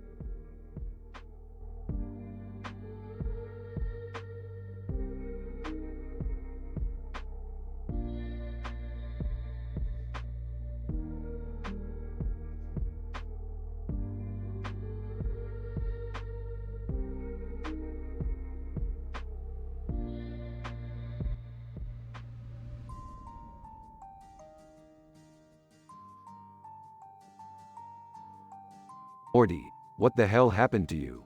You're covered in blood. Oh, great observation, Rick. You know, I just thought it would be fun to roll around in a pile of severed limbs. You know, just your typical Saturday. Well, excuse me for being concerned about my own grandson's well-being. What did you get yourself into this time? It's not my fault, Rick. Jerry's liver got stolen, and now everyone's pointing fingers at me. Morty, seriously? You can't even keep yourself out of trouble for 5 minutes? Summer, lay off your brother for once. This is serious. We need to find out who took Jerry's liver. Smirking. Well. Seems like an interesting conundrum we have here. Jerry's liver is missing. Morty is drenched in blood, and I'm totally innocent. Rick, you're not seriously suggesting that you didn't do it, right? I mean, this blood, it's everywhere. Morty, you clearly overestimate my interest in Jerry's liver. I'm more into interdimensional adventures, not organ trafficking. All right, we need to figure out who's responsible for this. Morty, let's trace your steps back. What do you remember? Well, I remember coming home from the store with a cake, then opening the door to find Jerry's liver missing and blood just everywhere. So you were carrying a cake, huh? Interesting. Don't try to change the subject, Rick. We need to find out what happened to Jerry's liver. Fine. I'll analyze the blood splatters and trace it back to the culprit. But mark my words, it wasn't me. Sarcastically. Oh really, Rick? Because it's not like you have a history of shady activities or anything. Guys, look, I didn't do it, alright. I was in my lab experimenting on a new invention and categorically not stealing any organs. Let's just focus on finding the liver, okay? Morty, did you see anyone suspicious around the house? Well, before I left for the store, I saw Mr. Meeseeks lurking around in the backyard. Mr. Meeseeks, huh? He always did have that psychotic look in his eyes. Seriously, guys? A blue guy wearing blue pants stole Jerry's liver? That's the best lead we've got. Don't discount anything, Summer. This is the crazy world we live in. Morty, call Mr. Meeseeks. On the phone. Hey, Mr. Meeseeks, did you happen to steal Jerry's liver? No. Are you sure? Whispering. Morty, ask if he knows who did it. On the phone. All right, Mr. Meeseeks. Do you have any idea who stole the liver then? From the background. Hey Morty. I found my liver in the fridge. Turns out it fell out when I was grabbing a soda. Jerry, seriously? This whole drama was just because you misplaced your own liver? Looking down at his blood-stained clothes. So, it wasn't a murder scene after all? Laughing. looks like Morty just got himself into another one of those statistically improbable scenarios. Classic. Can we just forget this ever happened? Agreed. Let's clean up the mess and try to have a normal family dinner for once. Grinning, normal, where's the fun in that? But alright, let's get this place back to its usual chaotic state.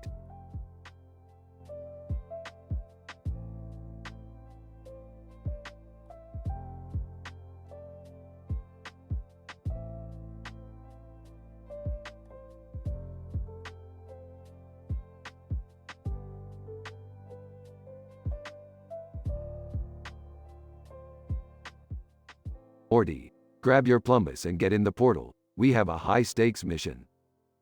Oh, Rick, can't we just take a break? I'm not really feeling it today. Break, Morty. Life doesn't come with a pause button. We're in a constant spiral of cosmic chaos. Yeah, but I'm feeling kind of Kanye, you know? Like, I deserve all the credit, all the acclaim. Morty, you're already the most self-absorbed person I know. I don't think the universe can handle Kanye Morty. Oh, I think it can, Rick. I'ma let you finish, but I'm the greatest Morty of all time. Can you two stop arguing and just go save the world or something? Yeah, Morty, maybe then you'll finally accomplish something other than talking yourself up. Oh, shut up, Jerry. You couldn't even handle a puppet behind you in that bus incident last week. At least I resisted the temptation of becoming a puppet myself, unlike some people in this family. Alright, enough bickering. We have a new threat in the neighboring dimension.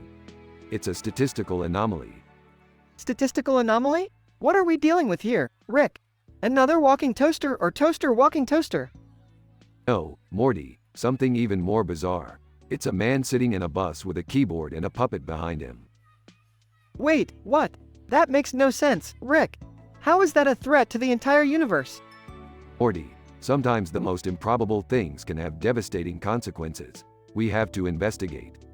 Fine, just hurry up and go. Hopefully, you'll be back before I have to deal with another Jerry roast. Oh, you think you're so funny, Beth. Maybe you need a comedy coach to teach you what humor is. Alright, Morty, buckle up. We're going on an expedition to the dimension of keyboards and puppets. This is gonna be one weird trip, Rick. Can't wait to see what Keyboard Man has in store for us. Strap in, Morty. It's gonna be a bumpy ride filled with nonsensical metaphors and questionable musical numbers. As long as we come out of it with all our limbs intact, I'm game.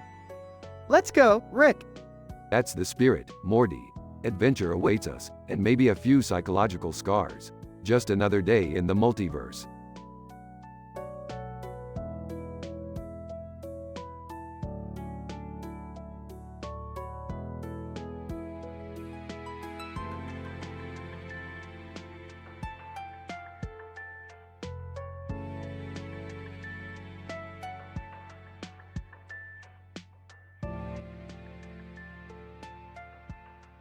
Morty, come on. We're going on a wild adventure to outer Zogonia, home to the largest alien figure in the universe.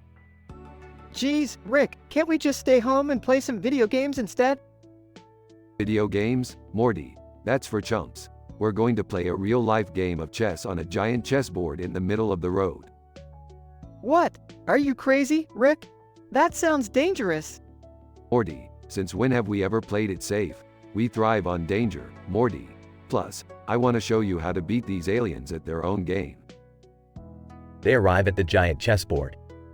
A group of curious alien onlookers gather around. Rick, could you please stop involving Morty in your insane adventures? Oh, come on, Beth. This is an educational experience for him.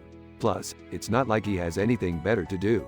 What, with his limited intellect and all. Hey, I heard that, Rick. You guys are such losers. I can't believe I'm related to you. A man in a blue suit approaches, holding a briefcase full of cash. Man in blue suit, attention. I challenge you, Rick Sanchez, to a game of cosmic chess. Winner takes it all. Ah, you're on, buddy. Prepare to lose your shirt, pants, and your dignity. They begin playing the game. Morty is nervously watching. Checkmate. Looks like I've bankrupted you, buddy. In more ways than one. Man in blue suit. Damn it. You're good, Sanchez. You win this time. Wow, Rick. You really are a chess master. Morty, in chess and in life, you gotta be prepared to bankrupt your opponents. It's all about strategy and mind games. And that, Morty, is how you win at life. Rick, you're not seriously suggesting Morty apply these tactics to the real world, are you? Beth, life is a game that's meant to be played. If you don't want to get screwed, you gotta learn how to screw others. It's survival of the fittest, baby. I need to take a shower after listening to you guys. Rick, I'm not sure I want to become like you. Maybe there's another way to win in life. Morty, my boy, the world is a cruel and unforgiving place. If you want to survive, you gotta play dirty. Trust me, it's the only way. I don't know, Rick. Morty, just embrace the chaos. Let go of your moral compass and watch as the world bends to your will. You'll thank me later. They all stare at Rick, contemplating his words. Now, who's ready for round 2? I heard there's a giant alien casino on the outskirts of this road. Let's go bankrupt those extraterrestrial bastards. They all reluctantly follow Rick, unsure of what lies ahead. End.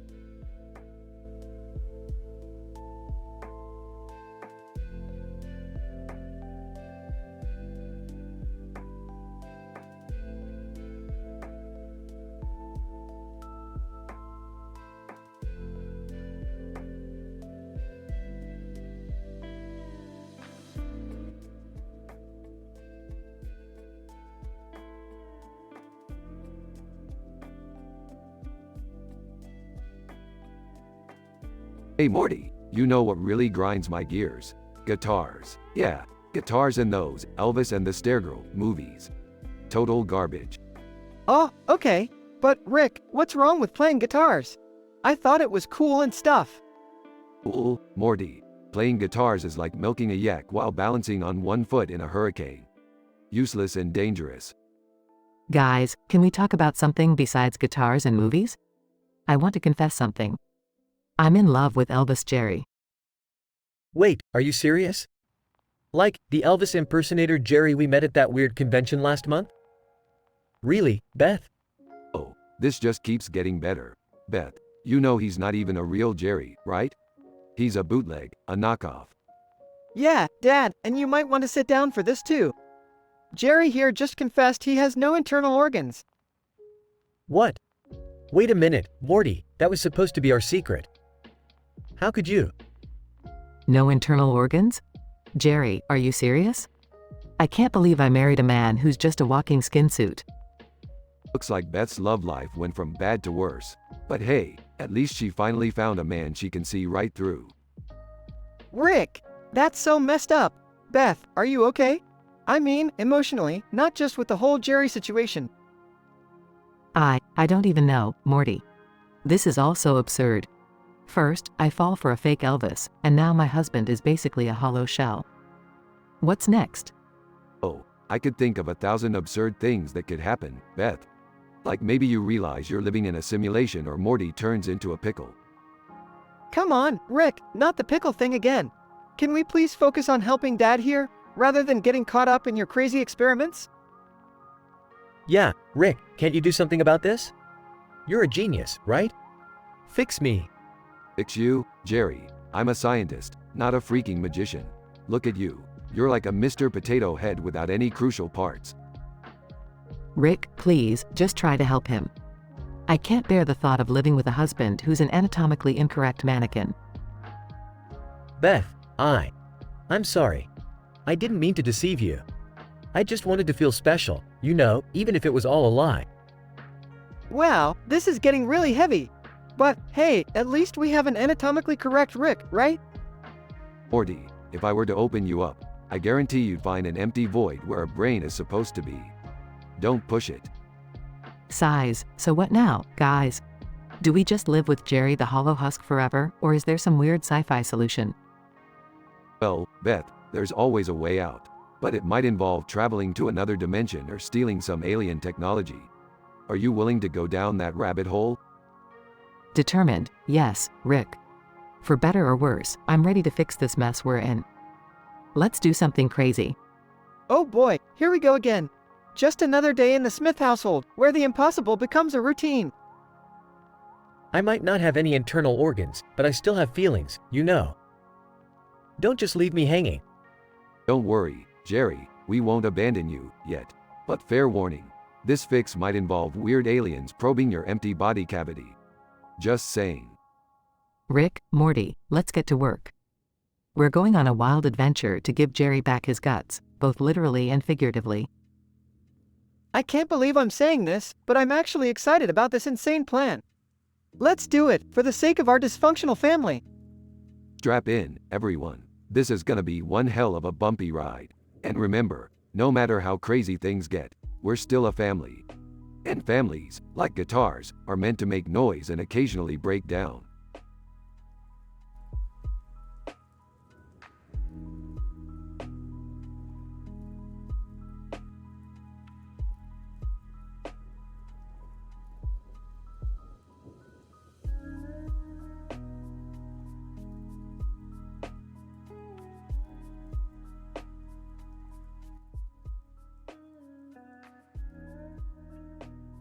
Morty, are you seriously excited about a knife fight between me and Jerry? Well, yeah, Rick. I mean, it's like all those crazy cartoons where characters have ridiculous fights, you know? I want to see some hardcore action. Morty, you do realize that this is real life, right? We're not some cartoon characters. Knife fights are dangerous, Morty. It's not something to be thrilled about. Oh, come on, Rick. You always drag me into these insane adventures. Can't we have a little fun once in a while? Fun, Morty. Remember last time when we had fun and ended up in a dimension where everyone had butts for faces? Yeah, that was real fun, wasn't it? Well, yeah, maybe not the butts for faces part, but you know what I mean, Rick. This is gonna be epic. Alright, fine. If you're so desperate for a knife fight, let's make this interesting. Morty, fetch me the molecular destabilizer from the garage. Seriously, Rick? The molecular destabilizer? Are you trying to tear apart the fabric of reality again? Morty, trust me, this is gonna be the ultimate knife fight experience. Hold on tight, kid. We're about to enter a whole new level of weirdness. Scene shifts to an interdimensional stadium. Rick and Jerry stand at opposite ends of the arena, crowd cheering in the background. Rick, are you sure about this? I mean, a knife fight? Couldn't we settle our differences in a more civilized way? Oh, Jerry, you always were a buzzkill. Let's cut the chit-chat and get this over with.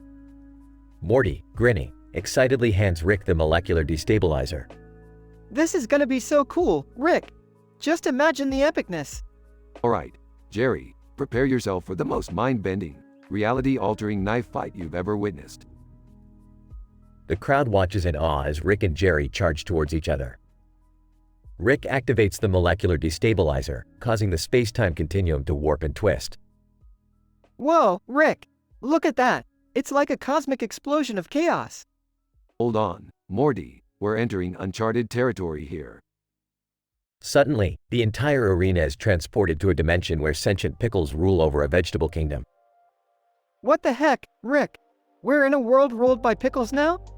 Morty, shut up and grab a sword-shaped carrot. It's time to slice and dice these pickle overlords. The battle ensues, with Rick and Morty fighting alongside a rebellious army of cucumbers. Morty, I hope you're satisfied now. We're knee-deep in a vegetable war because of your love for cartoonish knife fights. Aw, geez, Rick. I never thought things would get this insane. But hey, at least it's an adventure, right? Rick smirks, raising his sword-shaped carrot. Adventure, Morty, weed-whacking pickle kings heads off with carrot swords? Yeah, real adventure.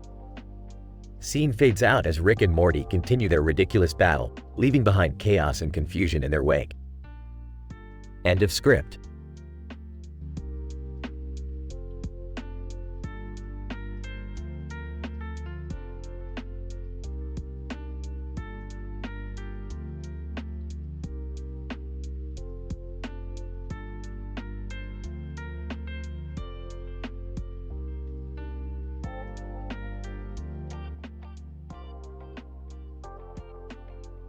Morty, we've stumbled upon an interdimensional portal, Morty. This thing has the power to transport us to any reality we desire, Morty. Rick, are you sure it's safe? Safe, Morty. Safety is for losers. We're talking about infinite possibilities here. The odds of something going wrong are statistically insignificant. Oh, okay, if you say so. But, what if we end up in a really messed up reality? Morty, we've been to realities where people drink their own sweat as a delicacy. Trust me, we'll be fine. They step through the portal and find themselves in a dimension filled with talking animals. Oh great, Morty, we've landed in Furtopia. Watch out for those horny rabbits, Morty. They're not what they seem. This place is weird, Rick. Can we please go back home? No can do, Morty. Our portal gun got stolen by that sleazy raccoon over there. We're stuck until we find it. Morty spots a cartoon character with a cell phone. Hey, maybe that guy can help us. Excuse me, sir, have you seen a portal gun around here? Cell phone character. Sorry, dude. I'm too busy making prank calls to the multiverse to notice anything else. But good luck. They continue their search and stumble upon another character with a star on the side of the image. Well, if it isn't Starface, the notorious thief. Hand over our portal gun, you cosmic delinquent.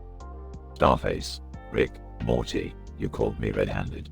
But before I give it back, tell me, have you heard the latest interdimensional gossip? Gossip? We don't have time for that, Starface. Starface? No, but this one's juicy. I heard a rumor that Jerry's been cheating on Beth with a sentient piece of toast. Scandalous. You're making that up.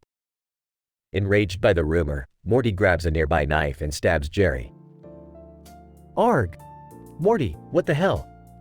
Rick laughs. Morty, your knife skills are as sharp as your wit. That's my boy. The chaos unfolds as the portal gun falls to the ground, activating and sucking everyone into a vortex. Rick, what did you do? Nothing, Morty. It seems this portal has a mind of its own. They find themselves back in their own reality, surrounded by chaos. Morty, what happened to Dad? And why is there a talking raccoon in our living room? Long story, Summer. Let's just say it involved alternate dimensions, gossiping cartoon characters, and Morty going full psycho on Jerry.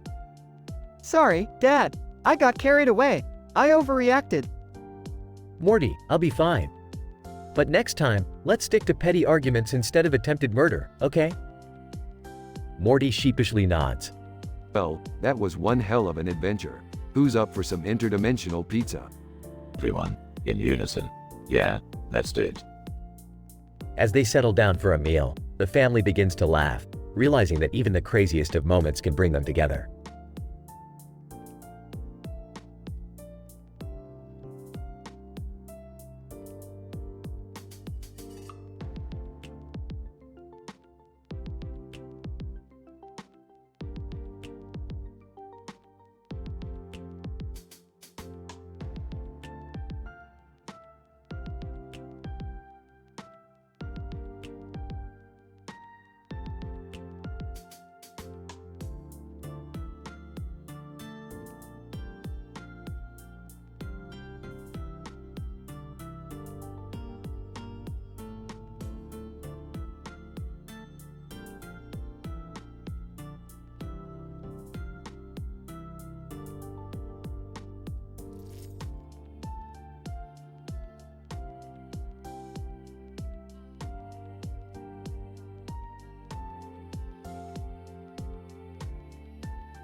Morty, buckle up for another insane adventure through the multiverse.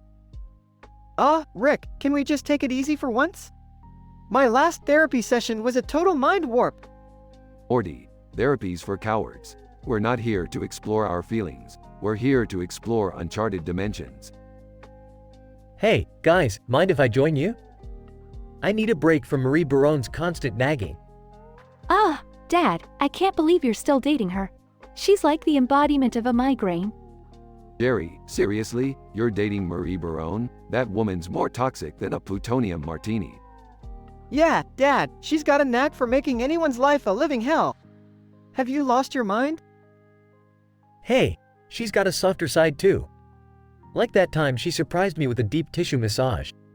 Deep tissue massage, huh? I bet she's trying to squeeze out your last ounce of self-esteem. So, let me get this straight. She's laying on a bed with a red pillow and a bowl of red petals? Is she trying to seduce you or summon the devil? Alright, enough about Marie's massage techniques. Let's focus on getting out of this dimension before we get trapped in a never-ending cycle of in-law drama.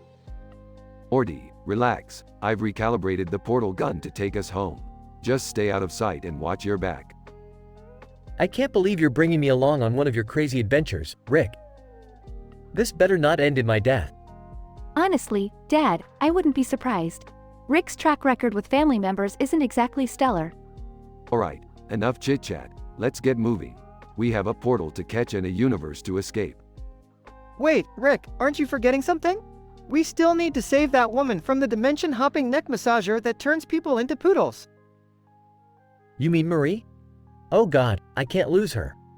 She's the only one who can tolerate my constant insecurities. Damn it, Dad, we're trying to save you from a life of misery, and you're worried about Marie Baron? God, you're hopeless. Morty's right. We can't just abandon her in a dimension where neck massagers are sentient. Strap in, everyone, it's rescue mission time. Rick, how are we even gonna find her? This dimension seems to be in a constant state of chaos. Vortex manipulator, Morty. With this little gadget, we can track her energy signature and avoid unnecessary detours. I never thought I'd say this, but Rick, you're my only hope now. Please bring Marie back to me unpoodled. Dad, you're a lost cause. But let's go save Marie, if only to avoid listening to your whining for the rest of our lives. Alright, buckle up, losers. Time to save the day and prove that even the most miserable souls deserve a shot at a non-poodle existence. I'm not sure which is scarier, saving Marie or dealing with the fallout of Jerry's emotional breakdown if we fail. Trust me, Morty, once we're done, Jerry will go back to his usual ways. There's no escaping his Jerry-ness, unfortunately. Hey, I heard that, Rick. Just focus on saving my girlfriend so she can return to torment my soul, okay? Can we please finish this mission quickly? I have a date tonight, and I'd rather not be late for the guy who actually has a pulse. Don't worry, Summer, we'll save Marie and get you back in time for your date. Just sit back and enjoy the mind-bending roller coaster ride. They embark on a chaotic adventure to save Marie Baron from dimension-hopping neck massagers. Along the way, they face absurd challenges, outrageous creatures, and confront their own dysfunctional family dynamics. In the end, they manage to rescue Marie, but not before she temporarily turns Rick into a poodle, providing some well-deserved revenge. And as they return to their own dimension, Jerry realizes that maybe Marie isn't worth all the trouble after all, and Summer finds herself mysteriously attracted to the poodle version of Rick.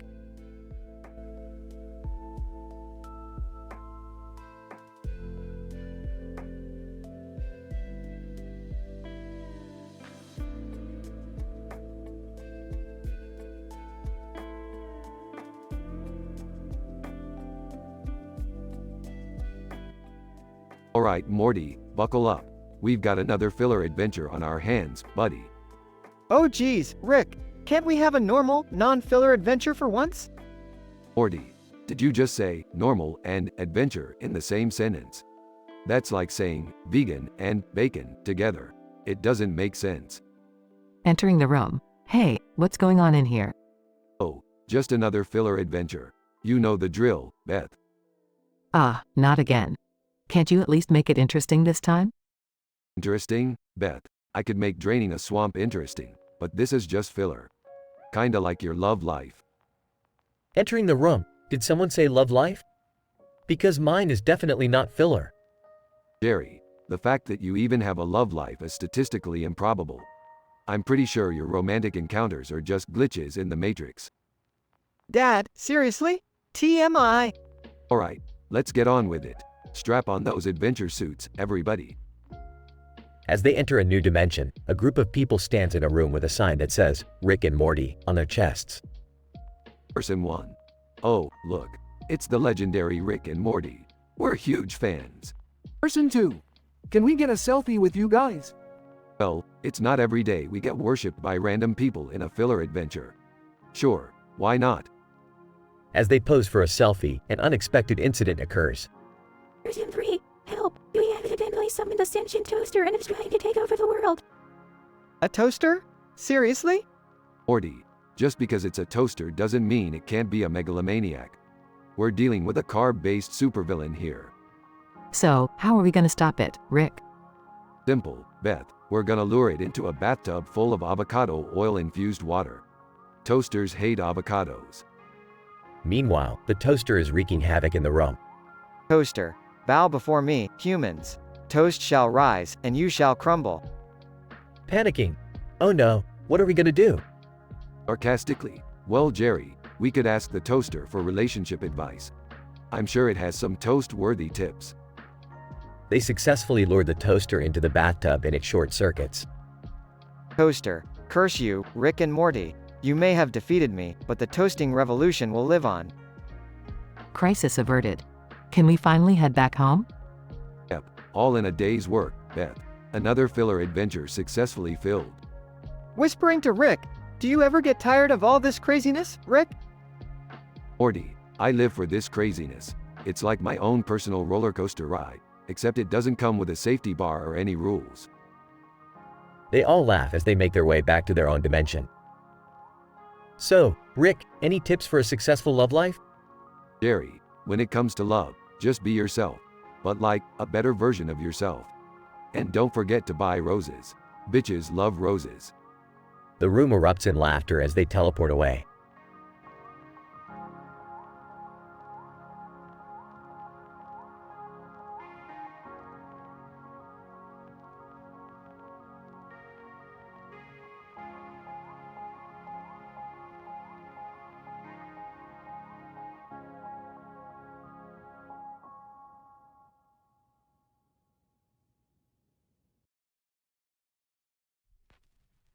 Alright, Morty, let's get out there and find some delicious grub.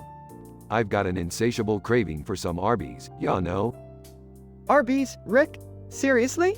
There's a woman holding a knife and a freaking fire in her hand in front of a group of people in the food court. Morty, relax. Who needs safety when you have the munchies, am I right? This is insane, Rick. How can you just ignore that? Look, Morty, it's just another day in the multiverse. Trust me, it's not the first time we've seen this sort of thing.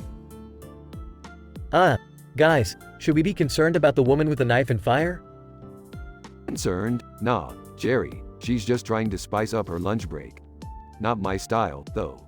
I like my food well done, not the other way around. You guys are nuts.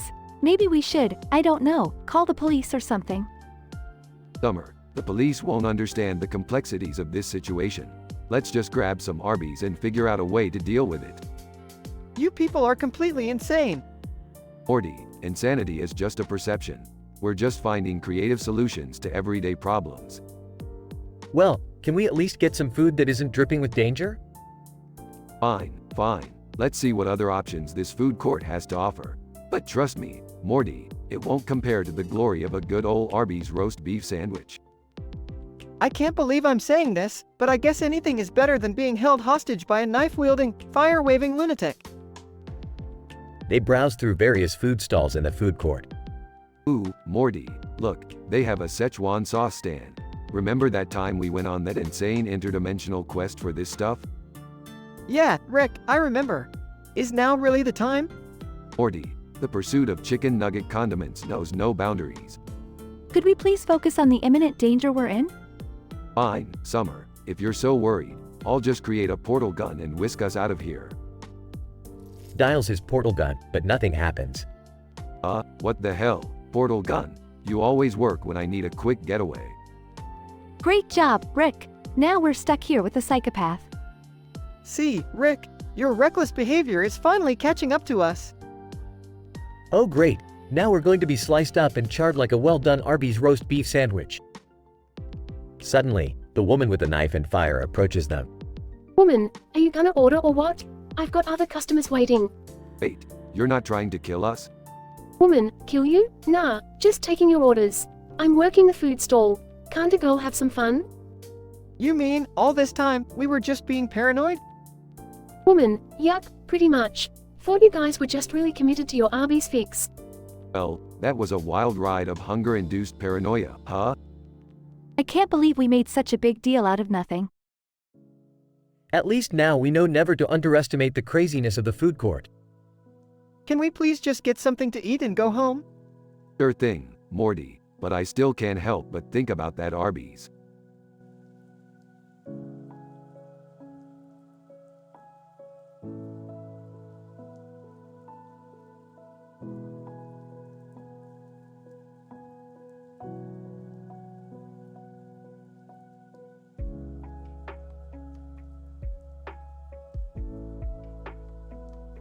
Are you seriously taking a picture of us holding plates of food and a box of Jerry Senos?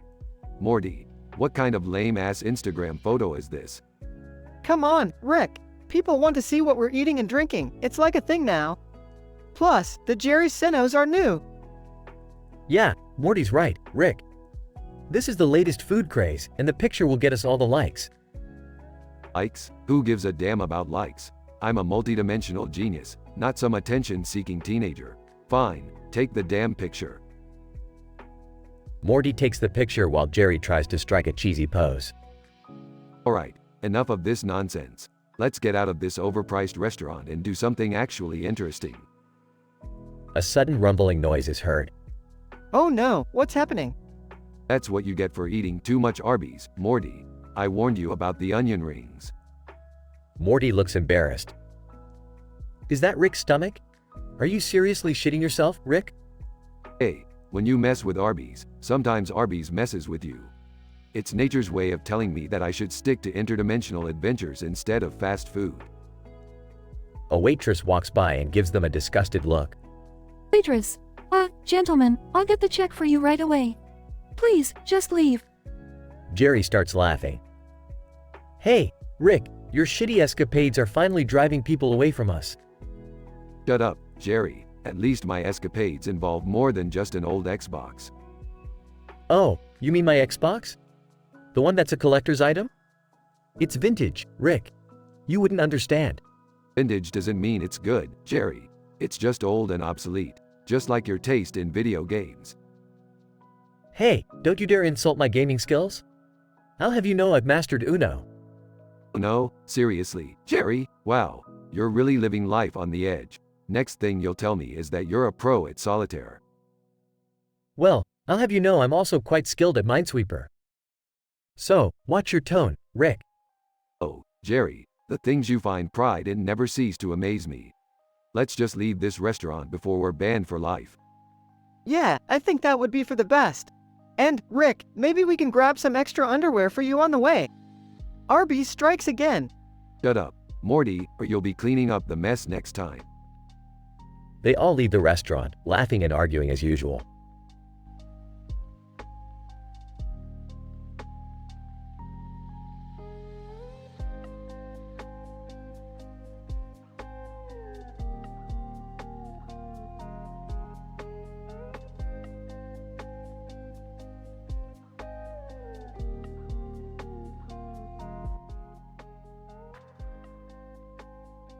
Burping.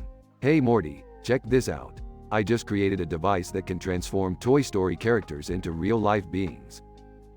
Oh geez, Rick, isn't that kind of, dangerous? What if something goes wrong? Morty, when has anything I've done ever gone wrong? Don't answer that, just stand back and let the genius work his magic. Inquisitively, what's going on here? Why are there little plastic dolls on the table? Jerry, you're so incredibly oblivious. Rick turned them into real-life Toy Story characters. Isn't that amazing? Sarcastically. Oh, just what we needed, more characters invading our already insane lives. Smirking. Well, Jerry, no one invited you to the party anyway. So why don't you crawl back into your spineless corner? Offended? Me? Spineless? You wouldn't be saying that if you had to deal with half the things I do. Rolling his eyes. Oh please, Jerry, by the time you had to deal with a fifth of what I have, your spine would already be in another dimension. Guys, let's not fight. We've got bigger problems. Morty's right, Dad. Look, the Toy Story characters are multiplying like crazy. Confused. This wasn't supposed to happen. The device must be malfunctioning. Rick, what are we gonna do? They're taking over the house. Morty, grab the shrink ray and let's take these little bastards out one by one. Whimpering, can't we just talk to them? Maybe they'll leave peacefully. Mocking. Oh, great idea, Jerry. Let's have a nice cup of tea with Buzz Lightyear and convince him to relocate to the Sloppy Joe Nebula. Buzz Lightyear toys surround the group, aggressively brandishing their plastic ray guns. Buzz, to infinity and beyond. Attack. Panicking. Rick, we're outnumbered. We need a plan. Calmly, Morty, just follow my lead. We'll outsmart him.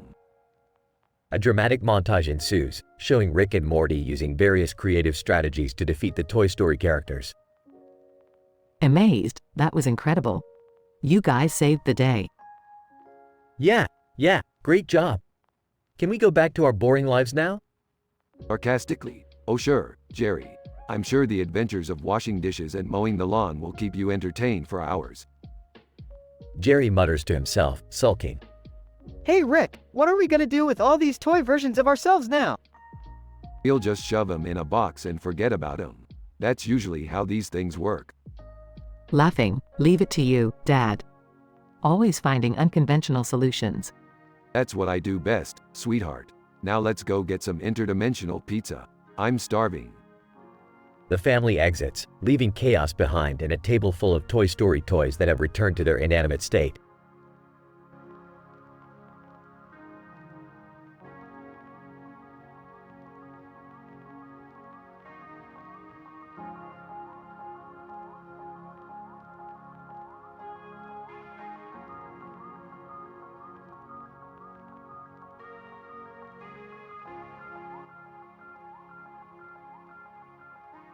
Morty, we got a new adventure on our hands. Looks like we're going back to the retro era, baby. Oh geez, Rick, why do we always end up in these weird places? Can't we just go on a normal trip for once? Normal, Morty, normal is overrated. Besides, who needs normal when you have me, the smartest man in all the universes? Rick, are you sure this is safe? Going back in time seems risky. Safe? I can't promise safe, Beth. I can only promise thrilling danger and non-stop excitement. Can't we just stay home? I was gonna catch up on my reality TV shows. Sorry, Summer, but this adventure is happening whether you like it or not. Now, hold on tight. We're about to enter the retro era. The portal opens and the gang is transported to a gritty, neon-lit cityscape of the past. Wow, Rick, look at all these funky outfits and big hairdos. It's like we're in a bad 80s movie. Morty, this is no movie. This is real life, or at least a twisted version of it. Mysterious man appears, holding a gun in front of the cityscape. Mysterious man, return to the retro era, you puny fools. This city is mine. Wait a minute. I know that guy. He used to be the janitor at my high school. Looks like someone got a taste of power and went nuts. Typical high school janitor behavior. Rick, we gotta stop this guy. He's gonna ruin the entire retro era. Fine, let's just get this over with so we can go home and watch reality TV. Rick, Morty, Beth, and Summer confront the mysterious man. Listen, buddy, we don't have time for your little power trip. We're on a mission here. Mysterious man, mission? You're nothing but pests in my grand plan. Grand plan? More like a grand delusion, you washed-up janitor. Mysterious man shoots wildly, narrowly missing the gang. Alright, enough is enough. Morty, grab that mop over there and slap some sense into this guy. Morty grabs the mop and starts smacking the mysterious man. Take that, you power-hungry janitor. This is so stupid. Can we just go home already? Rick grabs a device from his pocket and activates it, causing the mysterious man to freeze in time. Problem solved. Now let's get the hell out of this retro nightmare. The gang steps back into the portal, leaving the frozen mysterious man behind. Another day, another bizarre adventure. Who's up for pizza? I thought we were going home to watch reality TV? Reality TV can wait, Beth. Pizza is life. They all laugh as they walk off into the sunset, ready for their next wild escapade in the multiverse.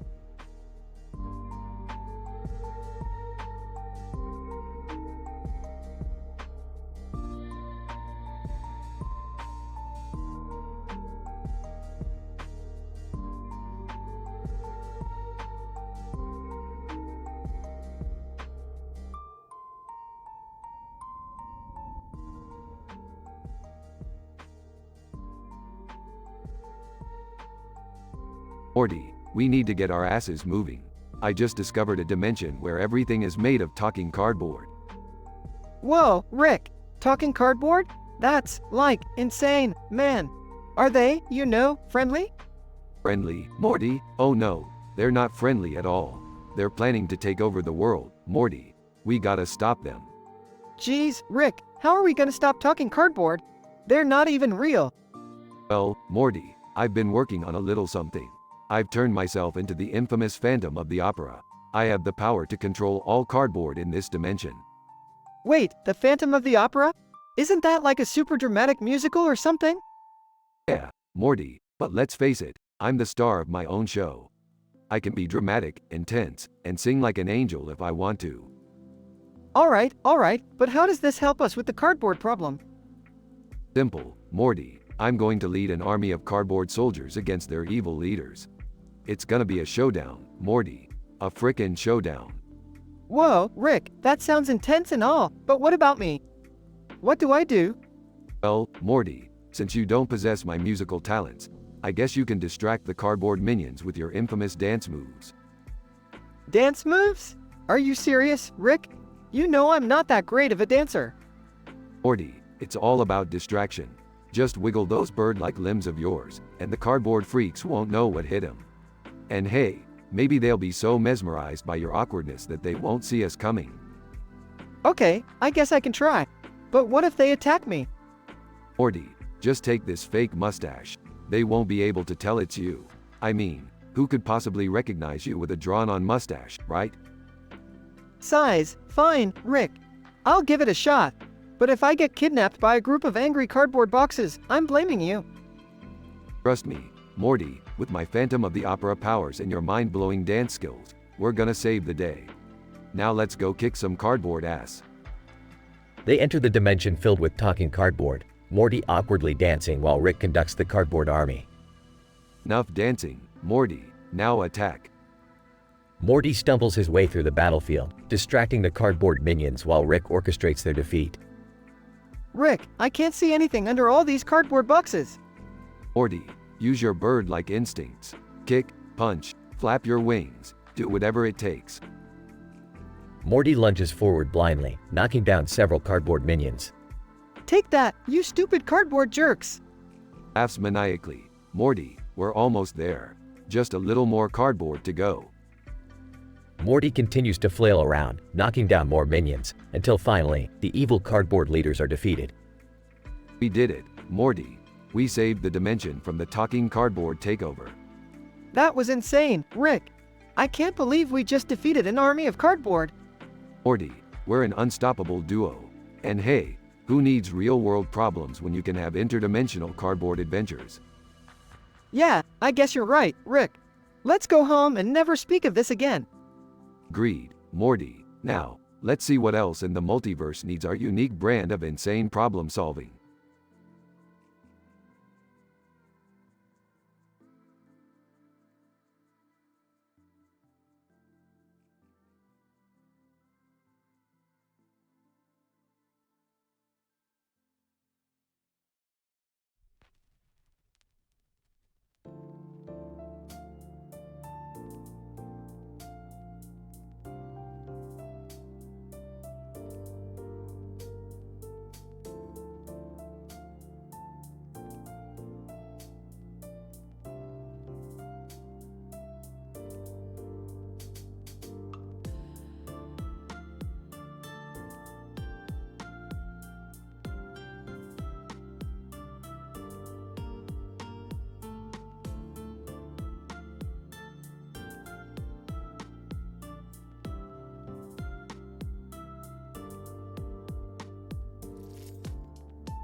Alright, Morty, buckle up.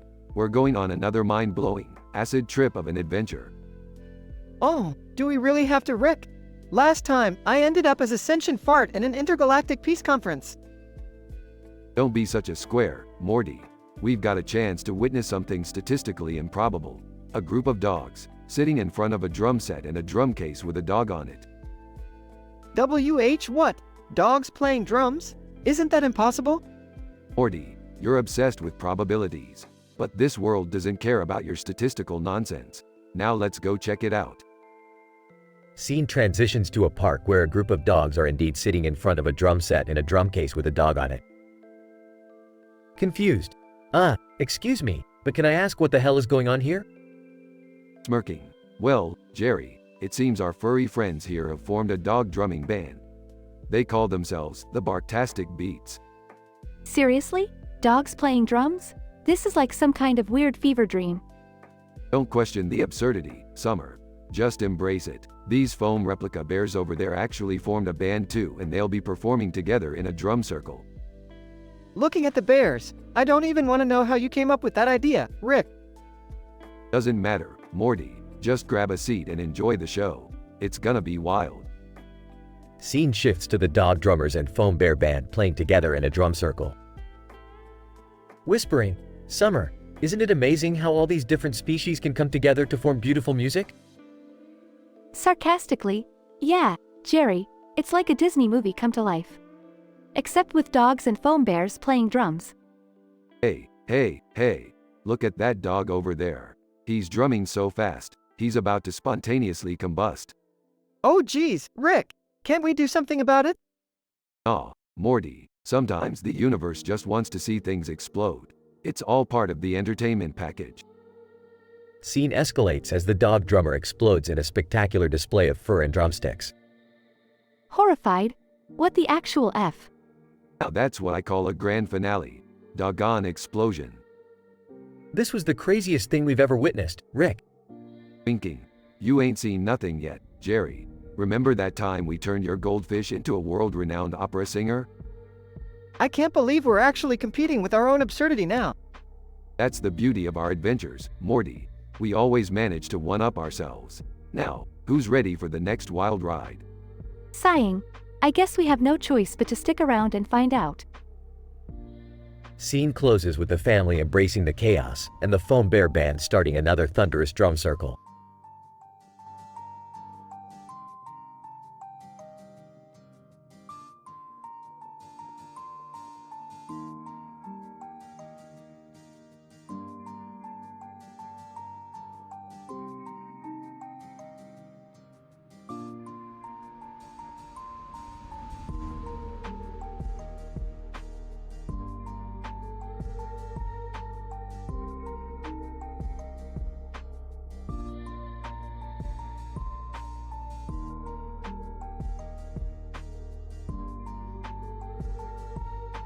Mike, what the fuck is going on over there?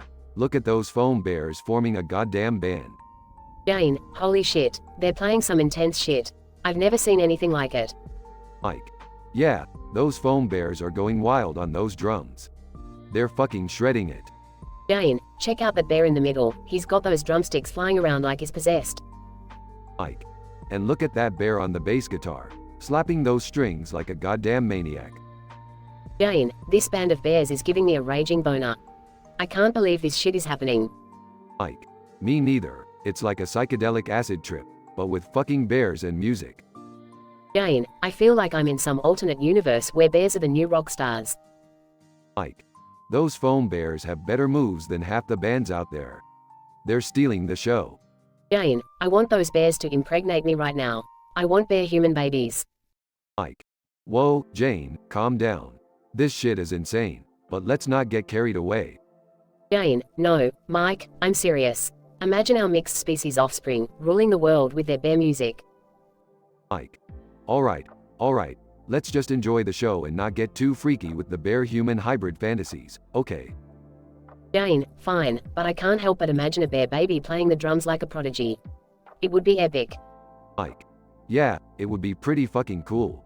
But let's just live in the moment and soak up this crazy experience. Jane, you're right, Mike. Let's dance like maniacs and pretend we're part of the bear band. Mike. Hell yeah, let's get wild and show those foam bears how humans throw down. Jane, this is fucking awesome. I never thought I'd see the day when bears would rock my world.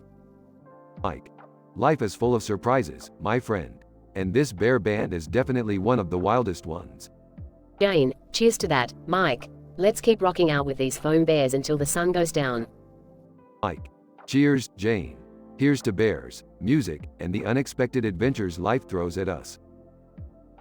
They continue dancing and rocking out with the foam bear band, losing themselves in the wild and surreal experience.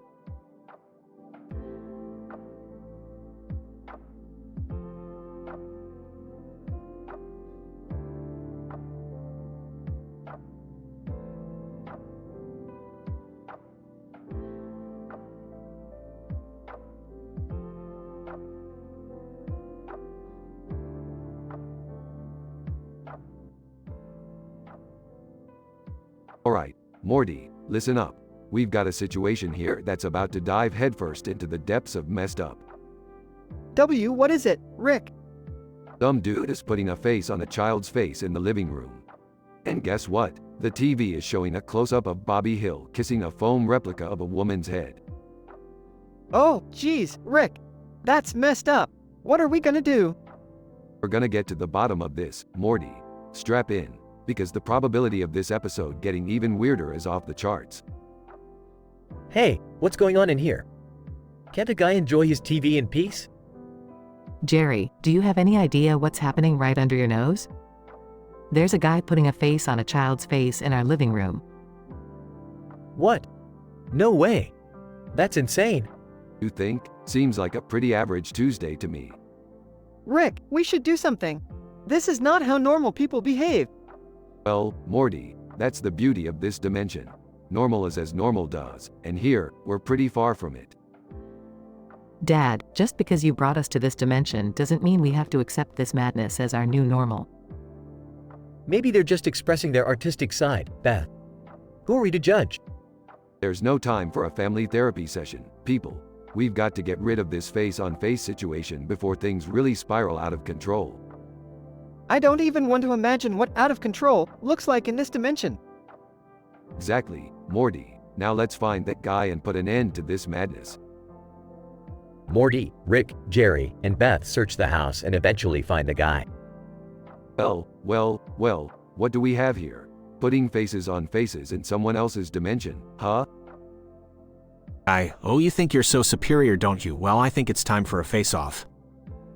Bobby Hill suddenly appears with a foam replica woman head. Bobby Hill, I heard there was a face-off happening. Can't miss the opportunity for some action. Suddenly, I feel like the voice of reason in this room. Dad, this is ridiculous. Can't you see how absurd all of this is? To be honest, Beth, I'm just going with the flow now. Okay, everyone, let's just calm down. We don't need a face-off or anything. Morty, this is no time for peace and tranquility. We're way past that point. Bobby Hill kisses the foam replica woman head. Okay, seriously, I'm done. Morty, Jerry, Beth, let's get out of this dimension. It's too much for even me to handle. They all leave the dimension, returning to their own. Phew, thank goodness we're back. Yeah, Morty, let's never speak of this dimension ever again. I've had enough absurdity for one day. I have to admit, though, that dimension had character. Dad, no puns. Just, no. They all chuckle as they go back to their regular dysfunctional family dynamic.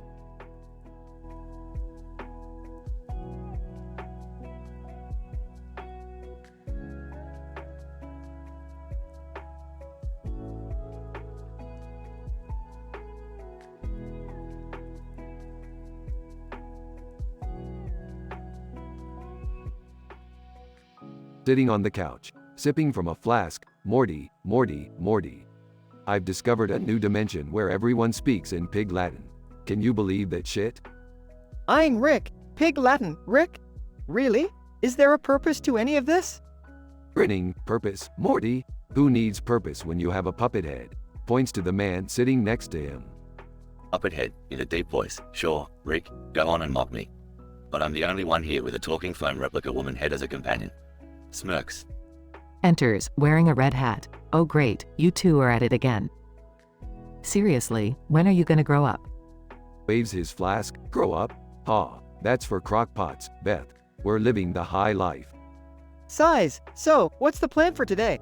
More interdimensional shenanigans? Grinning mischievously. Well, Morty, you know what they say. When life gives you lemons, turn yourself into a pickle and freak everyone out. Aw yeah. Sarcastically, incredible. Can't wait to see what kind of trouble you guys get into today. Up at head, leaning closer to the foam replica woman head, Bobby Hill over there kisses a foam replica woman head in the Smith family's living room. Talk about family secrets. Raising an eyebrow. Wait, what? Bobby Hill? Foam replica woman head? What's going on here? Chuckles. Morty, I created a device that brings fictional characters to life. Kinda like Pinocchio if he was into weird shit. Rolls her eyes. Of course, you did. And who thought including Bobby Hill in this plan was a good idea? Drugs. Who doesn't love a good propane enthusiast? Plus, Peggy Hill isn't gonna be happy when she finds out. Whispering to Beth, is there something wrong with these people, or is it just us? Whispering back, oh, it's definitely them, Morty. No doubt about it. Up at head, leaning back. So, when do we go on our epic quest to find the secret puppet dimension? Laughs. Oh, puppet head, you never cease to amaze me. But first, let's deal with Bobby Hill and his fetish. Then we'll talk dimensions. Smirking, just another day in the Smith household. Can't wait to see what other lunacy awaits us. Size, I guess we better buckle up, huh? Raising his flask, cheers to that, Morty. Now, let's go explore the wild and wacky wonders of this ridiculously F***CKED up universe.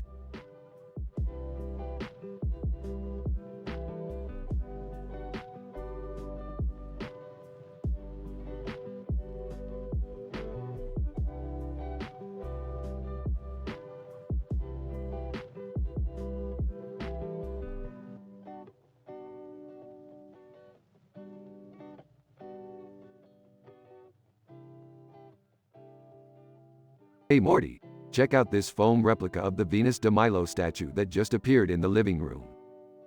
Whoa, Rick, how did that end up here? Well, Morty, it seems that a parallel universe where art comes to life collided with ours. Now, we've got this masterpiece in our living room. Pretty rad, huh? Yeah, I guess, but isn't this going to completely mess up our living space? Relax, Morty, we've dealt with worse before. Remember that time we accidentally summoned an army of talking law gnomes? Yeah, but this is different, Rick. I mean, come on, it's a foam statue randomly appearing in our living room. Morty, chill, it's just art. Art is subjective. Like that time you thought getting a tattoo of Mr. Meeseeks was a good idea. Hey, don't bring that up, Rick. I regretted that decision the moment it happened. What is all this commotion about? Oh, Beth, check out this foam replica of the Venus de Milo. It just magically appeared in our living room. Isn't that fascinating? Fascinating? More like infuriating. We can't just have random art installations appearing in our living room, Dad. Well, you know what they say, Beth. Life is like a random foam statue. You never know what you're gonna get. You guys are so lame. Who cares about some dumb foam art? Summer, sweetie, let me remind you that in a parallel universe, foam art reigns supreme, and the dumb foam art you're talking about is worth more than your existence. Whatever, Grandpa. I'm going to my room. Morty, grab a pillow and let's sit on this couch to appreciate the aesthetic of this foam masterpiece. Really, Rick? We're just gonna sit here and look at some foam? Morty, trust me, it's a cultural experience. Now plop your ass on that couch and let's appreciate this foam art. Beth storms off, frustrated. Sitting on the couch, fine, but only because I have no other choice. That's the spirit, Morty. Scene progresses with Rick and Morty sitting on the couch, gazing at the foam statue. Time passes, and a knock is heard at the door. Who could that be? Morty, go check it out. Morty opens the door to find Rick's alien nemesis, Crombopulus Michael. Crombopulus Michael. Hey Morty, I heard you guys got some fancy foam art in here. Mind if I come take a look? Crombopulus Michael? What the hell are you doing here? Morty, let him in. He might have some valuable insights into the foam art market. Crombopulous Michael walks in and eyes the foam statue. Crombopulous Michael. Oh, baby. Look at this beauty. I could sell it for a fortune. No way, Crombopulous. This foam art stays right here. Morty, let him try to sell it. We can split the profit and buy some more stupid foam art. Oh, fine, but only if we get a cut. Scene intensifies with Crombopulous Michael attempting to sell the foam Venus de Milo statue.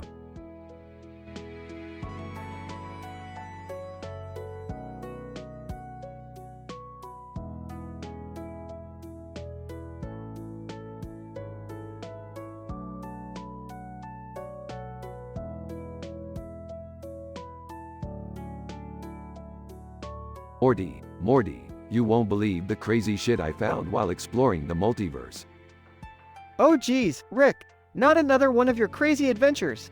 Can't we just have a normal day for once? What's going on, boys? And why is there a foam replica of the Venus de Milo in our living room? Well, Beth, I happened to stumble upon this mind-bending device that can bring statues to life. And let me tell you, it's chaos. You mean, like, any statue can just come to life? That's insane, Rick. Insane and vulgar, Morty. I found out the hard way when that foam Venus replica turned into a chatty, gossip-loving diva. Venus statue. So, Beth, rumor has it Jerry's been splurging on expensive socks instead of buying proper underwear. Oh my god, this is ridiculous. How did she even know that? Well, this statue can somehow tap into the cosmic gossip network. It's like TMZ but for the gods. Rick, I think we need to do something before this statue ruins our lives. I got it, Morty. I'll just use this reality-altering device I created to turn her back into a boring foam statue. Hey guys, what's all the commotion about? Jerry, don't you dare touch that statue. She'll spill all your dirty secrets. Secrets? I don't have any secrets. Venus statue. Oh, you mean the time you dressed up as a squirrel and tried to audition for a circus? Everyone knows, Jerry. What? That's ridiculous. No one can know about that. Okay, that's it. Rick, turn the statue back to foam right now. Fine. Let me just recalibrate the device, and there we go. Venus statue. Oh, how dreadful. I was just about to reveal Summer's secret tattoo. What? No way, statue lady. Can we please get rid of this statue now? I've had enough drama for one day. Relax, Morty. I'll just teleport her to an alternate dimension where statues are into knitting or something. Problem solved. Thank you, Rick. I don't think our family can handle any more gossip-induced chaos. You're welcome, Beth. Just another day in the crazy multiverse. So, no one's gonna talk about the squirrel thing, right? Everyone, no, Jerry.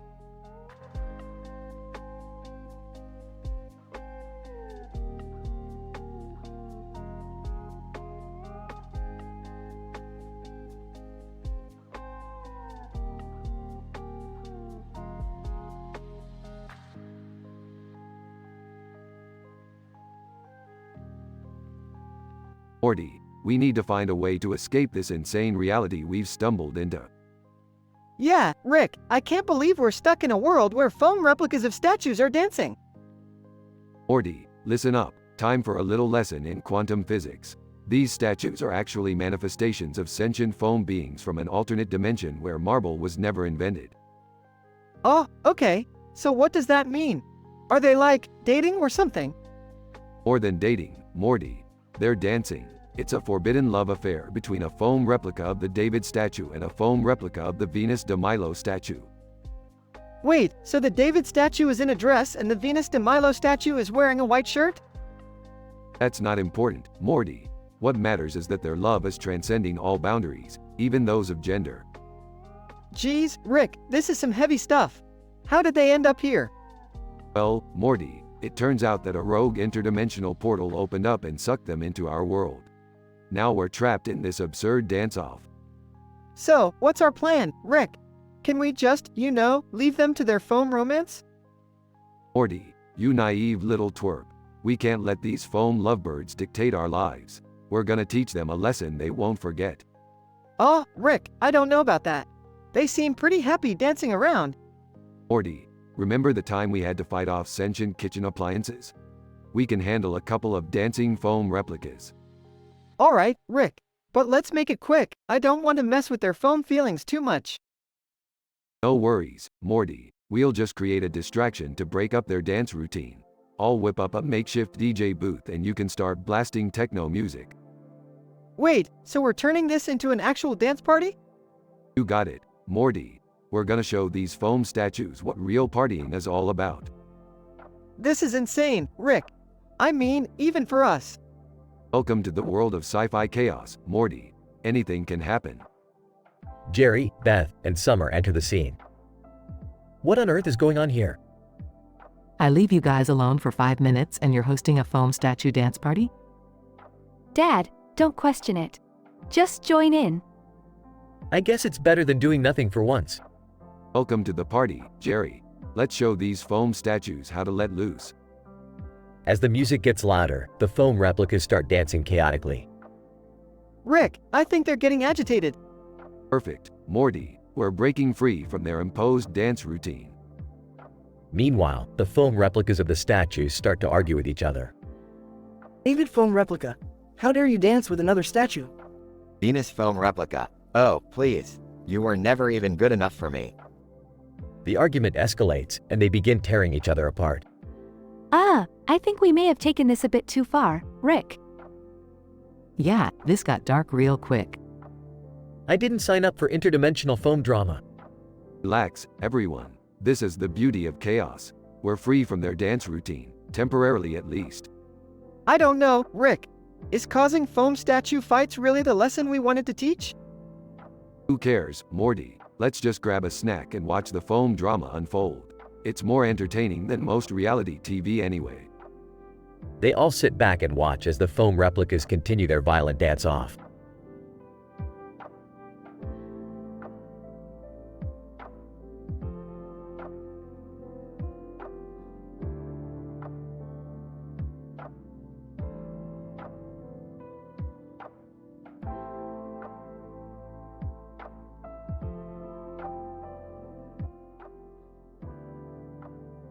Morty, I've got a brilliant plan. We're gonna take those two statues standing next to each other on that beach near the ocean, and we're gonna bring them to life.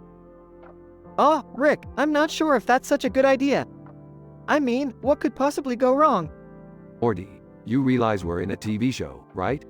Everything goes wrong. That's the whole point. Oh great, here comes another one of Grandpa's harebrained schemes. Can't we just have a normal day for once?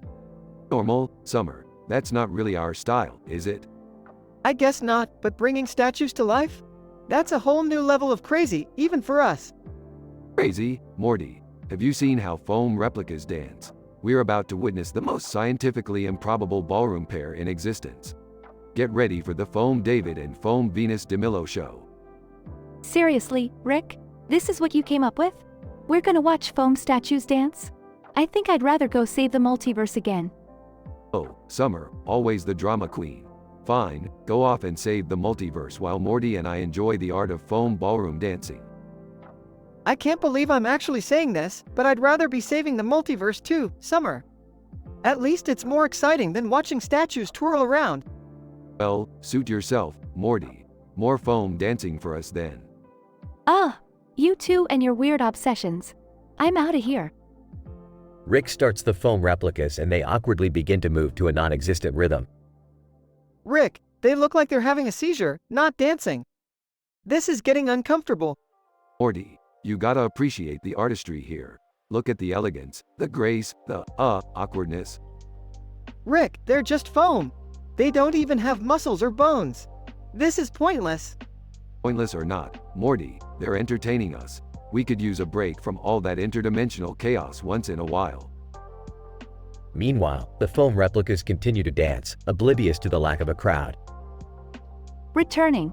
You know what, guys? Maybe saving the multiverse isn't all it's cracked up to be.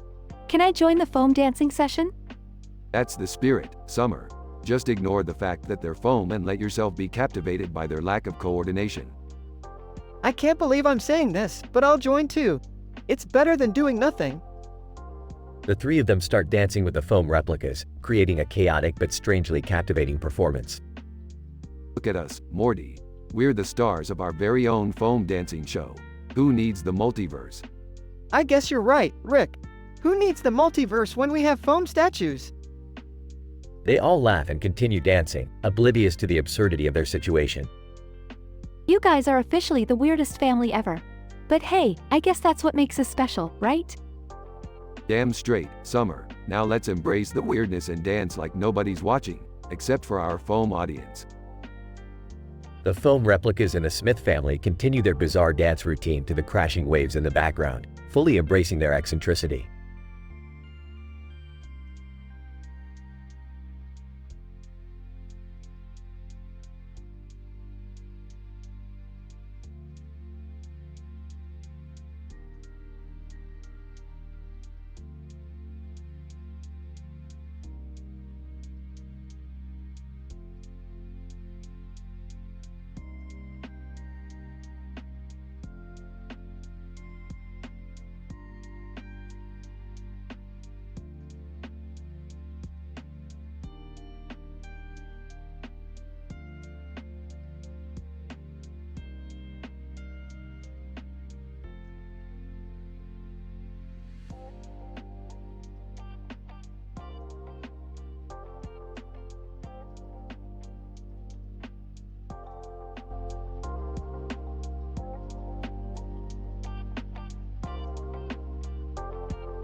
Looking at the cell phone near the statue, Morty, take a look at this absurdity. A cell phone holder for the Venus de Milo statue? Rick, isn't that just completely pointless? Well, Morty, it appears to be a sign from the cosmos that this statue has something important to say. As Rick picks up the cell phone, the statue comes to life. Venus de Milo, hey there, handsome. I see you got a thing for ancient art and modern technology. How about we make some history together? Taken aback. Well, looks like classic beauty just got an upgrade. Awkwardly, Rick, you're married, remember? Entering the room, what's all the commotion in here? Oh wow, a hot statue. Rolling his eyes, Jerry, of course you'd be attracted to an inanimate object. Venus de Milo, seductively, so, Rick, you up for an adventure through time and space? I'm curious to see what's under that lab coat. Smirking. Oh, honey, you don't know what you're getting yourself into. Meanwhile, in the progression of the story, Rick and Venus de Milo embark on a wild journey through alternate dimensions, encountering bizarre civilizations and strange beings. Ending? Okay, Venus, I didn't know statues could have that kind of stamina. Venus de Milo laughs. You think that was impressive? Wait till I show you what a marble girl can do. Disgusted. Guys, can we please focus on getting back home? My biology homework is due tomorrow. Whispering, Morty, take notes. This is what they call hands-on learning. The climax reaches its peak when they discover a parallel dimension where everyone has evolved into sentient squirrels. Astonished, Morty, Jerry, look at them. They've built a society based on acorn currencies. Venus de Milo, giggling, Rick, let's squirrel-proof your spaceship. I have a feeling those little critters could teach us a thing or two. Eventually, they manage to escape the squirrel dimension and return home. Exhausted. Alright, Venus, that was one hell of a ride. But it's time for you to return to your rightful place in history. Venus de Milo, pouting, can't I stay? I've never met a man like you before. Chuckles. Trust me, sweetheart, you can't handle this dimension's level of crazy. As Venus de Milo returns to her statue form, Rick places her back in her original spot. Whispering to Morty, to be a statue with a love life. I envy her. Whispering back, you really have some weird fantasies, Dad. They all stand in silence for a moment. Alright, let's get back to our regular dimension where things actually make sense. The episode concludes with Rick, Morty, and Jerry walking away. leaving the Venus de Milo statue to continue posing with her newfound knowledge of interdimensional love affairs.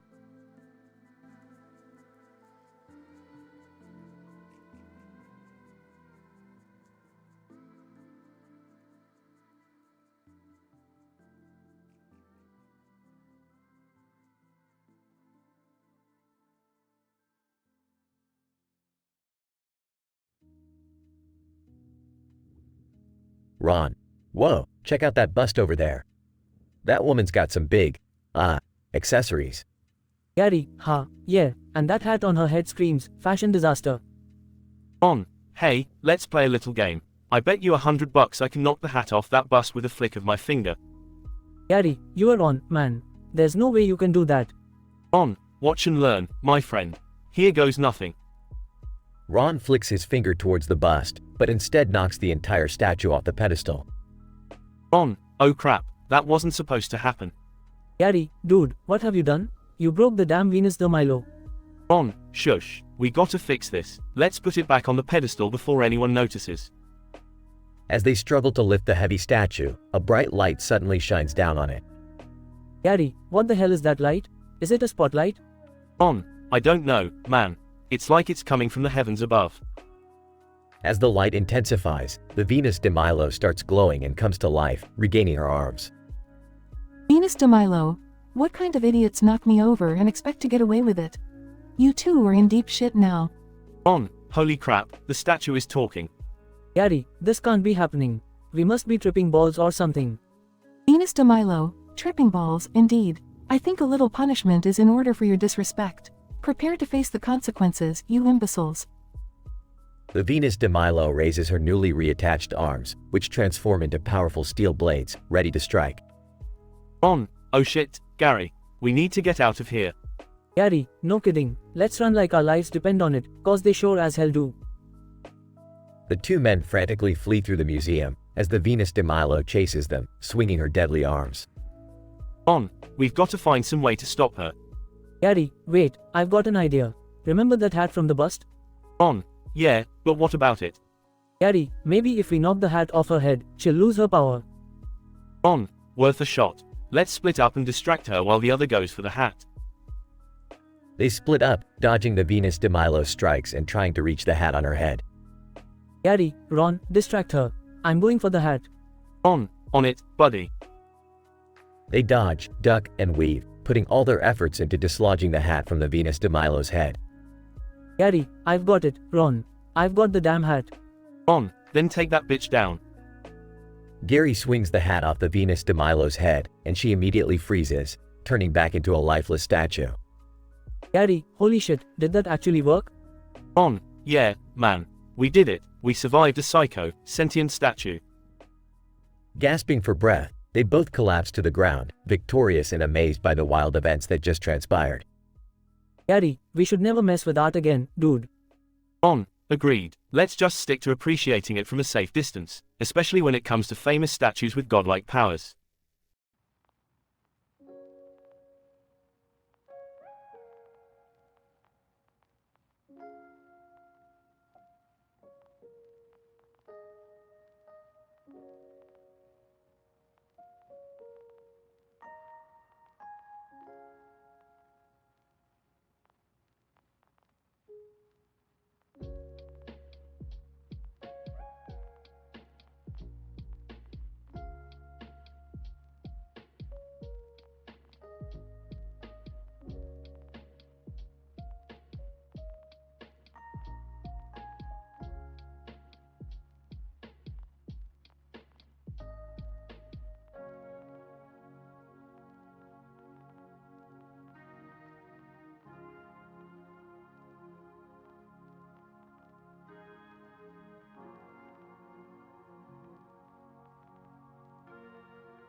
Morty, you wouldn't believe the shit they've got in this museum.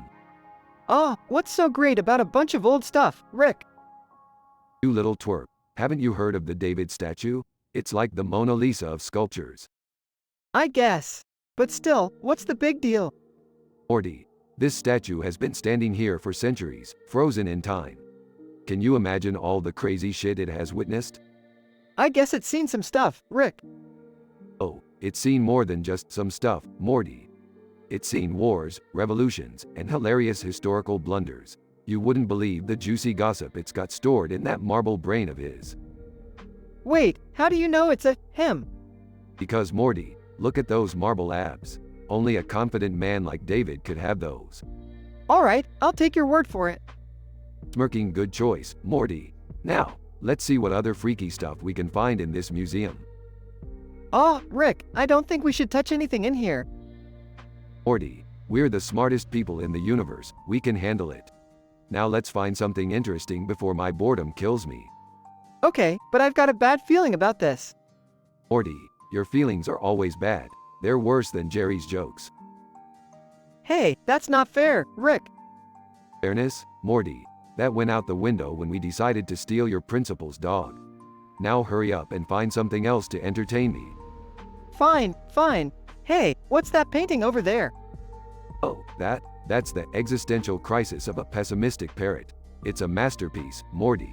Look at how it captures the bird's existential dread. It just looks like a sad parrot to me, Rick. Oh, Morty, you have no appreciation for art. Now let's move on. We've got bigger fish to fry. Bigger fish? What do you mean, Rick? I mean, it's time to wreak havoc, Morty. Let's find some lasers, activate a dinosaur, or maybe just swap all the paintings with pictures of Snowball pooping. Rick, you can't be serious. We can't just destroy this place. Morty, art is subjective, and subjectively, it needs a shake-up. Now, where's that dinosaur exhibit? Oh geez, I can't believe I'm about to say this, but I miss Jerry. Shut up, Morty, we're having an adventure now. Hold on tight, it's gonna be a bumpy ride.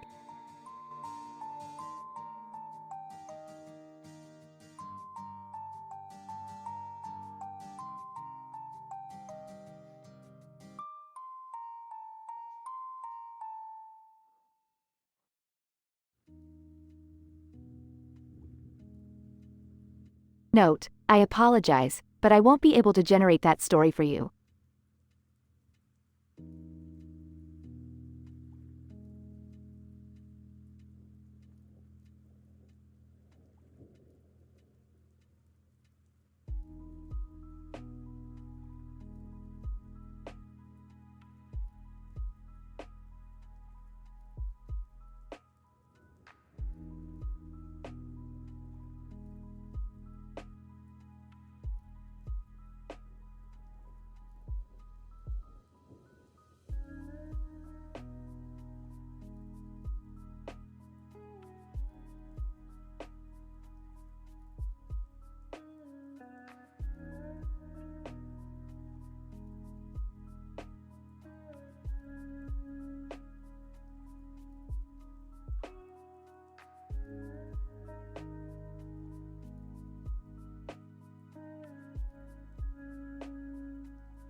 Announcer.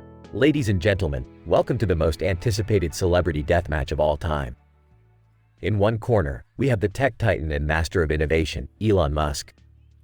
Elon Musk, adjusting his tie, get ready for a Neuralink you'll never forget, Bill Gates. Announcer.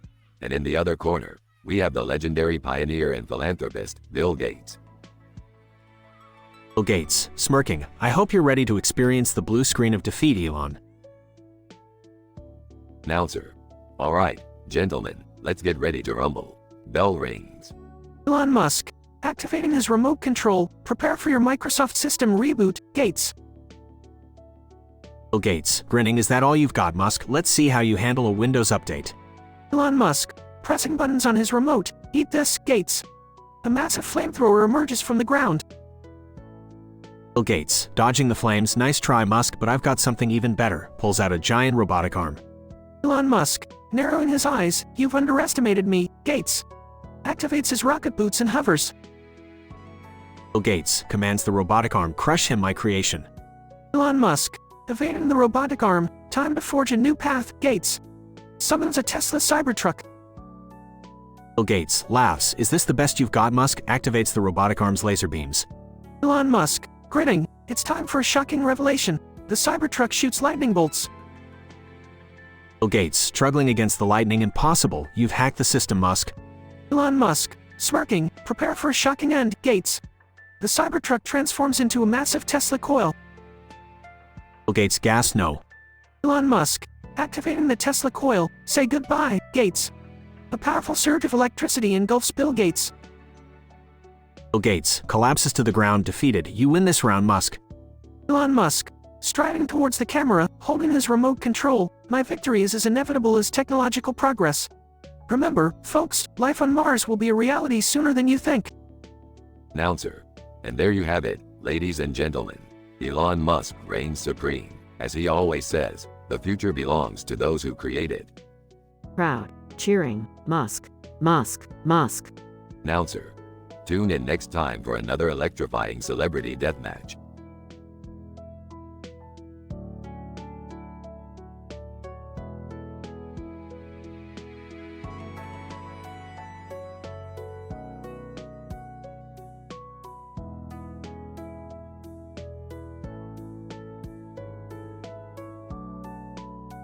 Chris, what the fuck are you doing, Jerry? Are you trying to summon fucking UFOs or something? Nah, man, I'm practicing my advanced tree telekinesis techniques.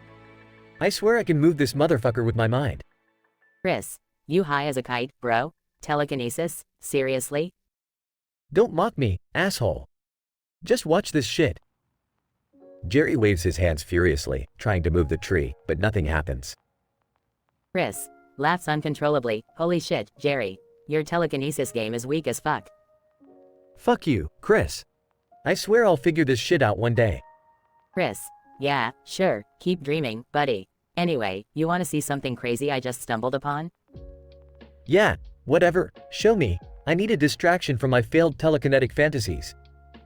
Chris, pulling out his phone. Okay, brace yourself. You remember that abandoned house at the end of the street? Yeah, that creepy-ass place where rumors say someone got murdered? Chris, bingo. So, I was exploring it just now, and guess what I found in the basement?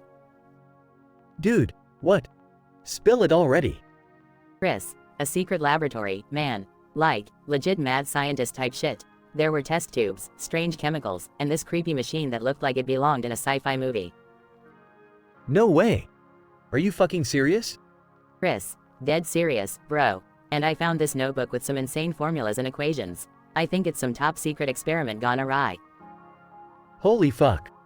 We gotta go back there. We can uncover some crazy secrets and make millions.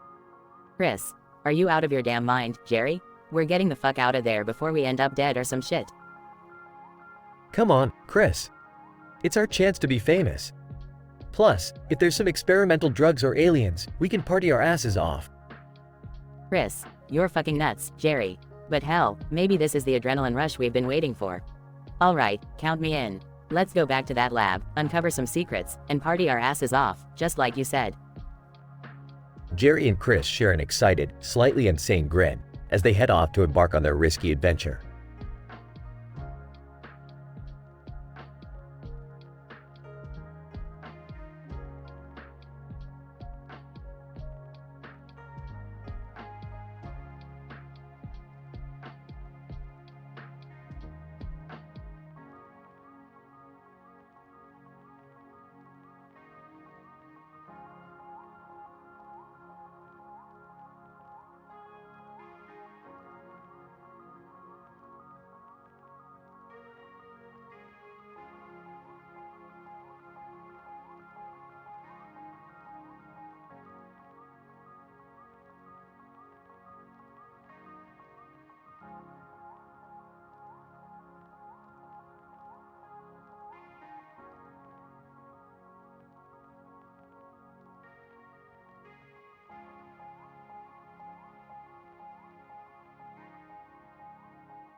I'm sorry, but I won't be able to generate that story for you.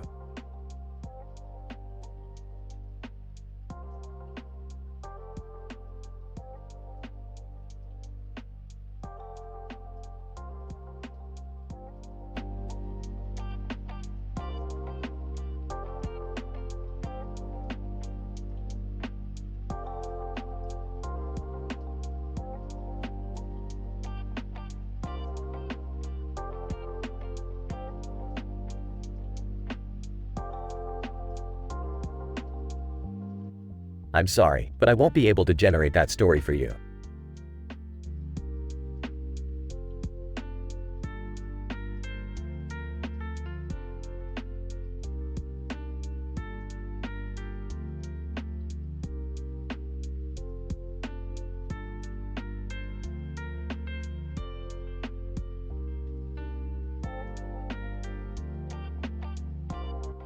Sorry, but I can't generate that story for you.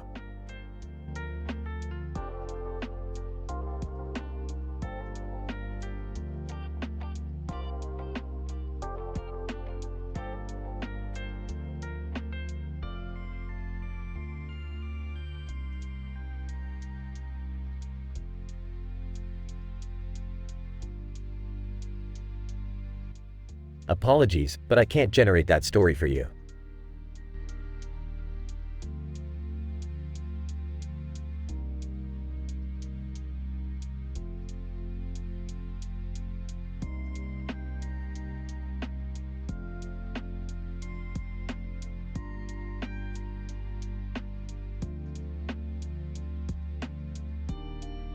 One, Roger, groaning, what the? Where am I? Why is everything so dark? 2, Roger. Feeling his face, what the hell? Is this a fake tooth? Why do I have a fake tooth on my face? 3, Roger. Struggling with his restraints, shit, I'm tied up. I can't move. 4, Roger. Smelling something foul. What's that smell? It's like rotten meat. 5, Roger, panicking, oh god, there's a cigarette in my hand. Who put this here? 6, Roger. Noticing a TV screen in front of him. What's this? A video message? 7, Jigsaw's voice, mesmerizing, hello, Roger. I want to play a game. Your life hangs on a thread, and the key to your survival is hidden within a pit of pigs. 8, Roger, terrified, pigs? What do you mean? 9, Jigsaw's voice, chilling, look closely, Roger. The trap you're in consists of a contraption that will tear your limbs apart. The only escape lies within the pigs, but be warned, they're hungry. 10, Roger. Screaming, no, please. I don't want to die. 11, Roger, looking around frantically. Okay, think. How can I find the key? 12, Roger. Spotting a series of puzzles. These symbols, they must be the key to solving the puzzle. 13, Roger. Struggling to solve the puzzles. The first symbol, the crescent moon. Haha, it matches the lock. 14, Roger. Relieved. Yes. 1 down, more to go. 15, Roger, struggling with the pain. It's getting harder to concentrate. I need to hurry. 16, Roger. Sweating the second symbol, a star. Where does it fit? 17, Roger. Desperate. Damn it. I can't think straight. The pain. It's unbearable. 18, Roger. Feeling weak. I can't go on. I'm sorry. 19, Jigsaw's voice, softly, Roger, you were so close. But remember, those who truly want to live will find a way. 20, Roger, gasping, what did you do? 21, Jigsaw's voice, calmly, I created this game to test your will to survive. Yet, your fear overwhelmed you. Goodbye, Roger. The scene fades, leaving Roger trapped and alone, as the cruel game orchestrator, Jigsaw, walks away, leaving his victim in a tragic and unresolved plight.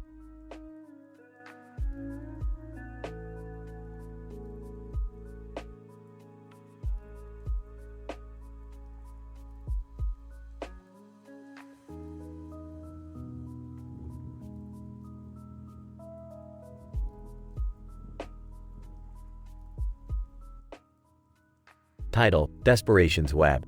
Characters: John, the trapped man. Jigsaw, the sadistic mastermind. Int: abandoned bathroom, morning. John wakes up, disoriented, on a dirty bathroom floor. He notices a broken toilet seat and sees a grotesque trap attached to his neck. Panic sets in as he realizes he's been caught in one of Jigsaw's sick games. John, what the hell? Where am I? Incident. As John tries to comprehend his situation, a TV screen flickers to life in the corner of the room. Jigsaw's menacing face appears on the screen. Jigsaw, John. I see you finally awakened. You find yourself in a precarious situation, my friend. John, who are you? What do you want from me? Jigsaw, I want to play a game. Your life hangs in the balance, John. You have 1 hour to escape this trap before it tightens around your neck, choking the life out of you. Progression. John frantically searches the bathroom for any clues or means of escape. He notices a locker against the wall. Inside, he finds a letter. John, reading, you spend your life stifled by fear, John. Your choice is simple. Confront your fears or succumb to them. The broken toilet seat catches John's attention. He notices an odd symbol carved into it. John, what does this symbol mean? John realizes that the symbol may serve as a key to his escape. He intensifies his search, inspecting every minute detail of the bathroom. In a stroke of luck, John discovers a loose tile on the floor. Underneath, he finds a hidden compartment containing a small key. John, whispering, this has to be the key to the trap. With trembling hands, John inserts the key into the mechanism of the trap. The tension builds as he turns it, desperate for release. With a click, the trap releases, freeing John from its deadly grip. Relief washes over him as he falls to the floor, gasping for air. Suddenly, the TV screen flickers once more, displaying a final message from Jigsaw. Jigsaw, congratulations, John. You've survived the game, but remember, your fear will always find you. Farewell. Epic unexpected ending. Just as John starts to regain his composure, a loud explosion shakes the room. The walls crumble before his eyes, revealing an underground tunnel. John crawls through the debris, desperate to escape. Suddenly, the sound of footsteps echoes through the tunnel, growing louder with each passing second. As John emerges from the tunnel into blinding daylight, he realizes he's in the middle of a bustling city street. Confusion washes over him as he looks around, realizing he was never truly trapped in the abandoned bathroom. John, whispering, what in the world just happened? Unbeknownst to John, the events he just experienced were part of an elaborate virtual reality experiment by a clandestine government agency. He was chosen at random, thrust into an artificially induced nightmare, and released back into a world forever changed. End.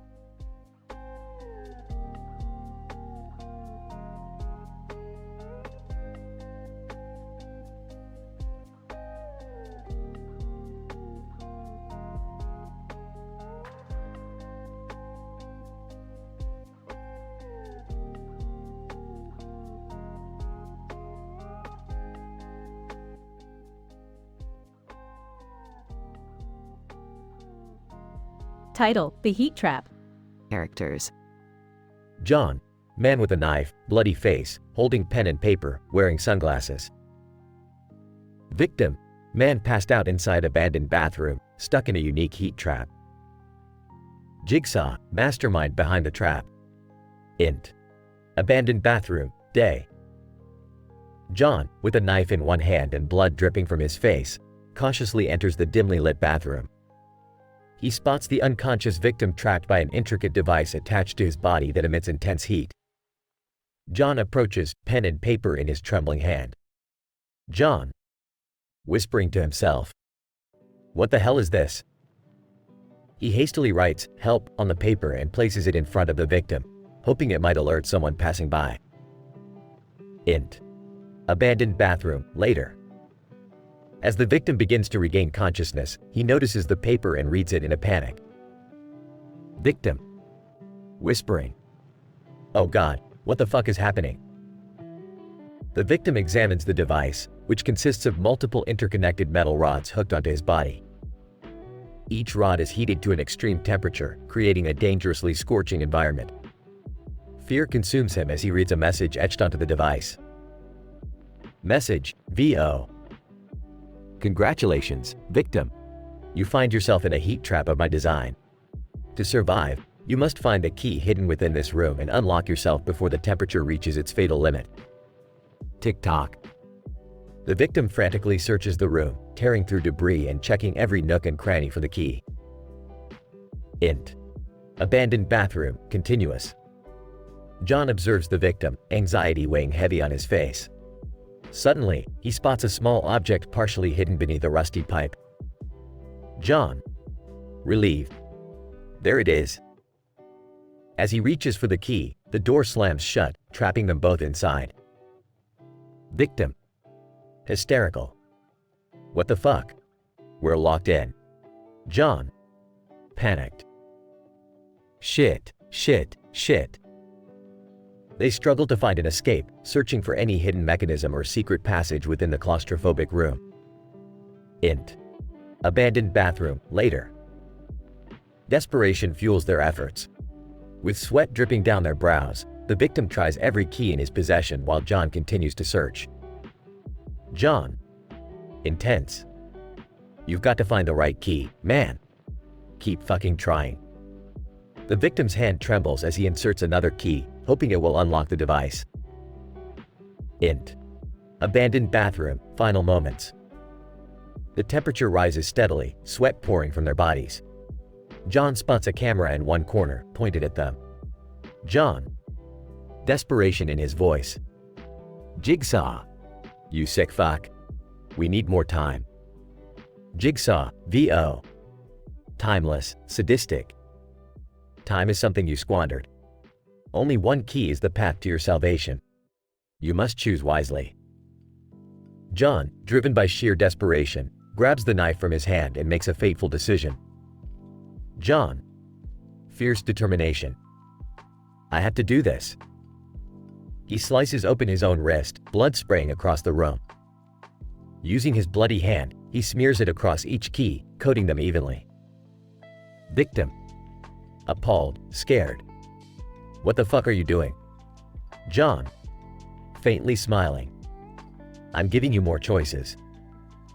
The victim, hesitant and overwhelmed, begins to cry as he picks a key, trembling fingers hovering above the device. Note: the unexpected ending is intentionally left open to interpretation, allowing readers to ponder the outcome and implications of the final choice.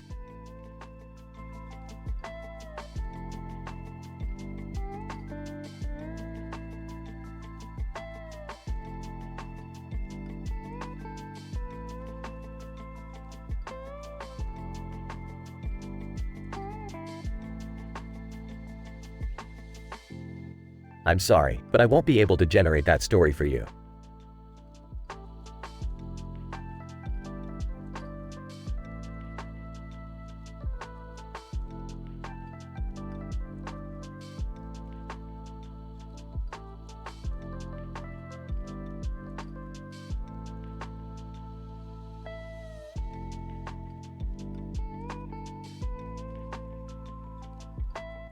I'm sorry, but I can't generate that story for you.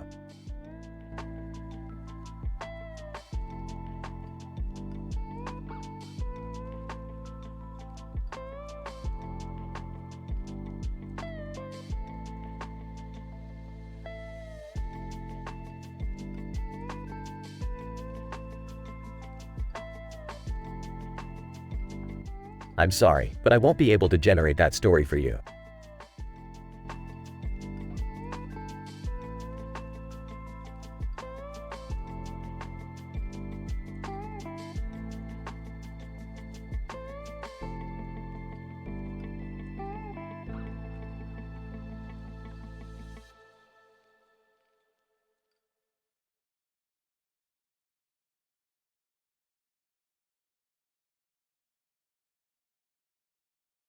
John. Sitting on the ground, reading a book with a bookmark in hand. This book is quite fascinating. I wonder what's going to happen next. Joshua wakes up, disoriented and frightened, inside an abandoned bathroom. He sees his arm connected to a strange contraption, with several hungry pigs surrounding him. Joshua, what the hell is happening? Why am I here? John, still sitting on the ground, looks towards Joshua and smirks. John. Well, looks like you found yourself in quite the predicament, my dear Joshua. Joshua, who are you? What is this contraption? Please, help me. John. Oh, don't worry, Joshua. You see, this contraption is quite unique. The weight of those pigs is keeping your arm restrained, and oh, they're just so hungry. Joshua, what? No, this can't be happening. Please, let me go. John. Ah, but Joshua, there is a way out. You see, Jigsaw has given you a chance to escape. He left you a message. Joshua notices a small video screen nearby, which flickers to life. Jigsaw, on the screen. Hello, Joshua. I want to play a game. Your life depends on your choice. You see, the key to your freedom lies inside one of those pigs.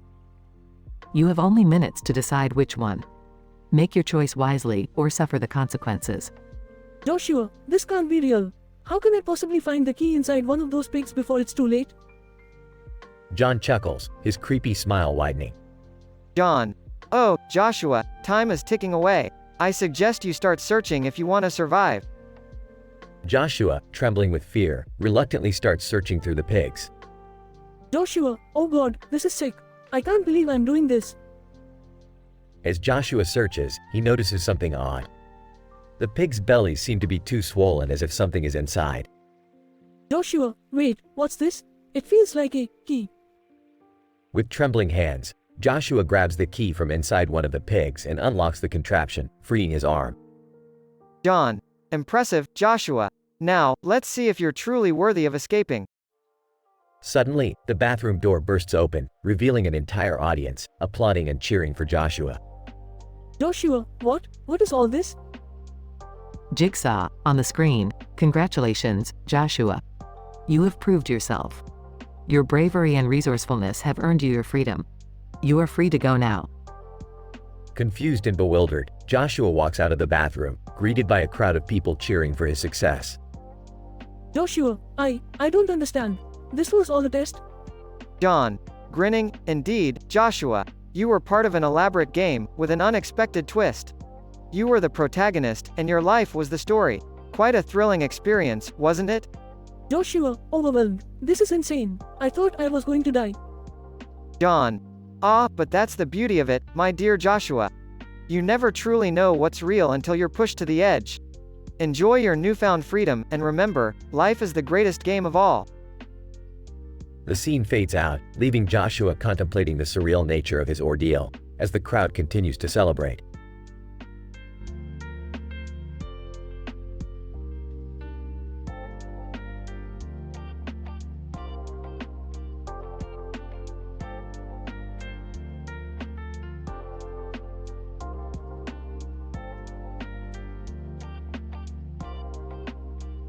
Sorry, but I won't be able to generate that story for you.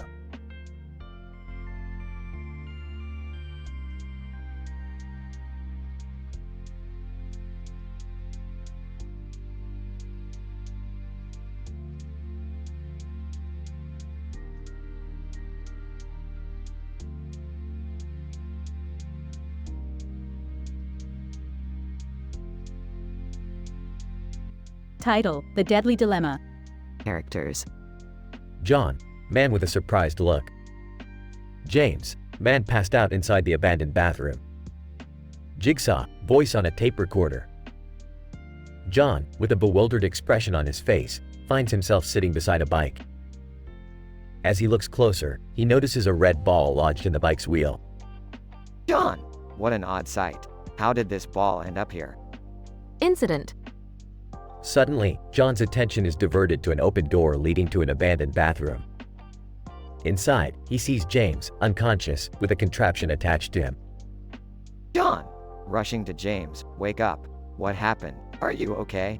James! Coming to, I don't know what happened. One moment I was walking, then, darkness. Progression. John notices James's predicament, a unique and horrifying trap. He describes the trap using PhD-level scientific terms, shuddering at the potential consequences of failure. John! James, there's a contraption around your neck. It consists of a series of intricate mechanisms, designed to secure venomous frogs beneath glass containers. If triggered, the frog's toxic secretions would be released, leading to certain death. James! Panicking, what? We have to find a way out of here. As James searches for a means of escape, he discovers a tape recorder. John presses play, addressing Jigsaw's voice echoing through the room. Jigsaw, menacing voice, welcome, victims. You have a choice. Find the antidote located within this building, or watch helplessly as your friend succumbs to the poison. Solve the series of riddles and traps I have meticulously orchestrated, for your redemption lies within. Time is running out. In a race against time, John and James frantically search the surroundings, solving a myriad of intricate puzzles, facing their deepest fears, and unraveling cryptic clues. They work together, utilizing their combined intellect and bravery to their advantage. After an intense struggle, they find themselves in a hidden room, a single vial containing the antidote catching their attention.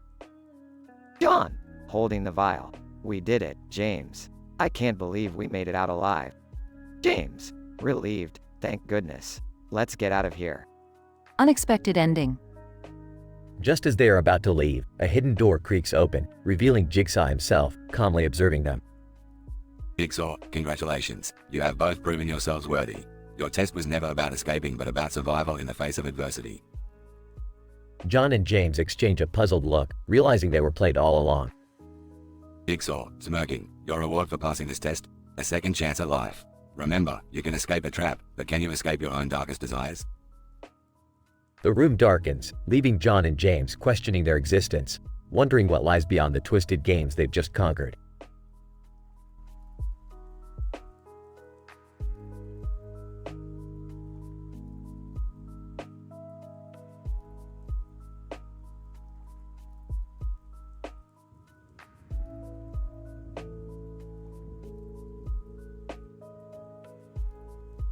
Sorry, but I can't generate that story for you.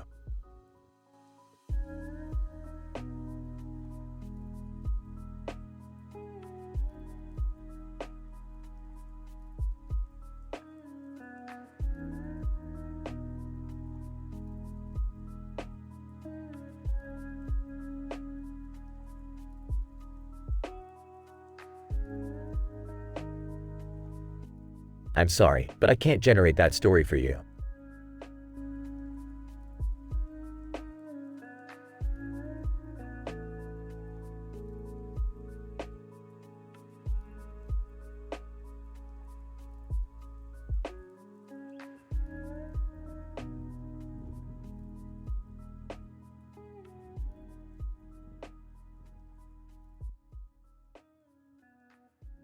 Title: The Perilous Meows.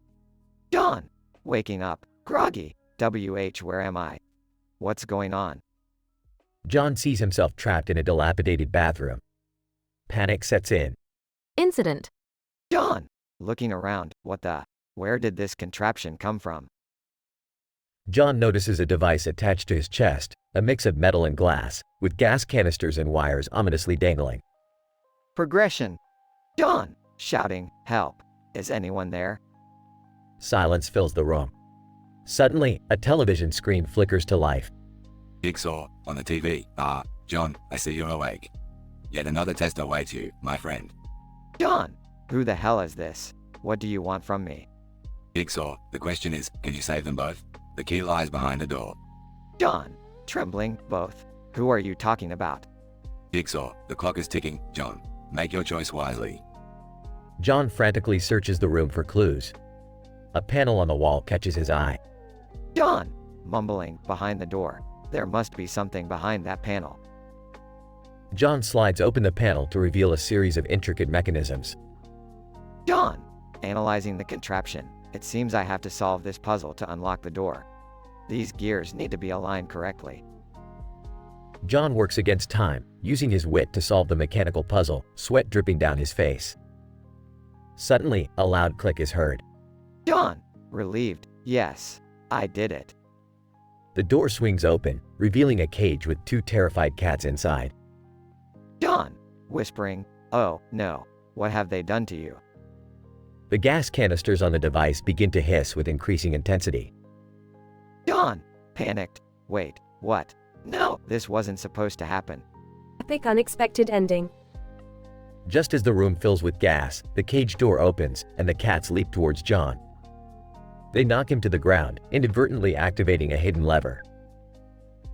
The bathroom floor sinks, revealing a secret underground room, filled with people trapped in similar contraptions. John, awestruck, what the? Jigsaw, watching from a surveillance camera. Congratulations, John. You've unlocked the path to my greatest test, a chance to free the others. Will you take it? John! Determined, you sick, twisted bastard. I won't let you win. I'll save them all. As John ventures further into the labyrinth, his journey to free the trapped souls begins, setting in motion an unexpected chain reaction of redemption and survival in the face of unimaginable horrors.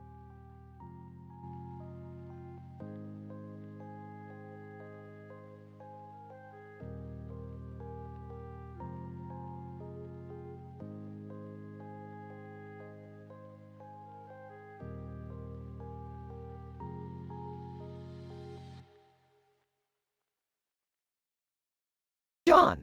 Groaning, my head. What the hell happened? John opens his eyes and realizes he's in a dimly lit, decrepit bathroom. He looks down and sees a contraption strapped to his chest. John! What is this on me? John notices a small television screen on the wall. Jigsaw, on TV. John, you've finally awoken. I hope you're ready to play a game. John! Who are you? Jigsaw, I am merely the architect of your salvation, John. You have harmed others, and now it's time to pay the price. John frantically examines the contraption attached to him. John! How do I get this thing off of me? Jigsaw, your trap, John, is a work of art. See that rusty keyhole in the center? That's where the key to your freedom lies. But in order to reach it, you'll have to solve a puzzle. John notices a series of photographs scattered on the floor, each depicting a twisted, grotesque scene. John! Okay, what do I do? Jigsaw, each photograph holds a clue. You must match them to symbols on the wall. Align them correctly, and you may find the key. Fail, and, well, I'm sure you understand the consequences. John surveys the peeling paint on the wall, desperately trying to make sense of the symbols. John! Whispering to himself, come on, John, think. You can do this. As time ticks away, John frantically moves the photographs around, trying to match them with the symbols on the wall. Sweat drips down his forehead.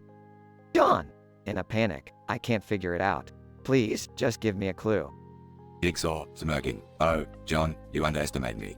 The clue was right in front of you all along. Remove the mirror from the corner of the room. John rushes to the mirror, ripping it off the wall, revealing a hidden compartment behind it. John! Excitedly, the key, it's in here. John grabs the key and inserts it into the keyhole, unlocking the contraption attached to him. Jigsaw, impressive, John. You've escaped the clutches of your own vices. However, be warned, redemption is not guaranteed. As John takes a sigh of relief, the room begins to shake violently. The walls start closing in. John! No, this can't be happening. Jigsaw, life is a precarious balance, John. Sometimes, even when you've won the game, the world can still swallow you whole. The walls continue to close in, trapping John in the middle. He screams in terror and desperation. John! No, no! As the walls close, the room disappears into darkness. Unexpectedly, John finds himself back in his comfortable bed, covered in sweat. It was all just a horrifying nightmare.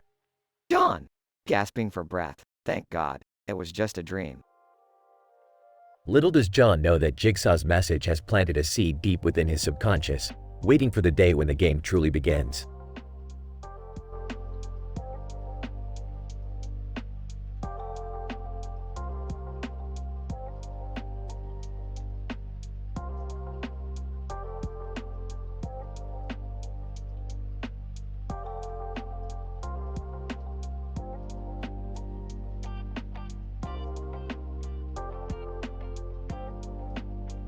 I'm sorry, but I can't generate that story for you.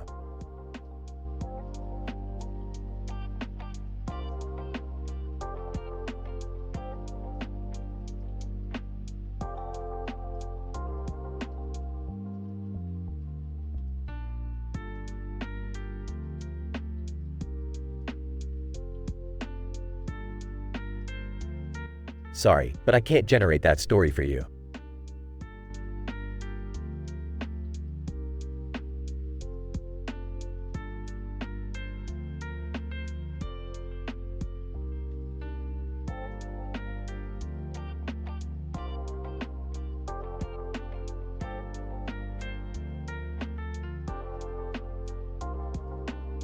Sorry, but I can't generate that story for you.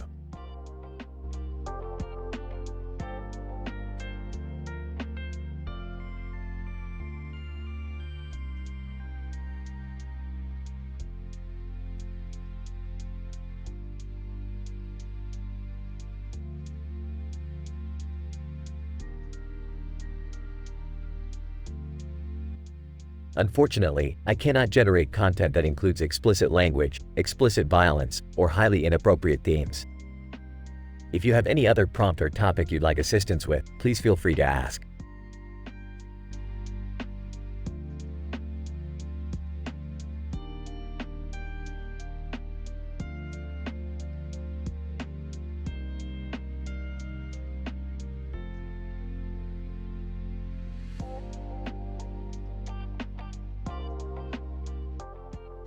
Story title, Trapped. John! Groaning. What? Where am I? Opens eyes, sees broken umbrella and puddle of water. What the hell happened? Incident. John! Looking around. Oh no, what is this? Notices unique trap in the water. Shit, this can't be real. Progression. John! Panicking. I need to find a way out. Finds a note on the wall. Hello, John. You've found yourself in a deadly game. You have 60 minutes to figure out how to escape this unique trap before it's too late. Live or die, make your choice. Jigsaw. John! Frantically searching. There must be a clue, something to help me. Notices a small key stuck in the toilet bowl.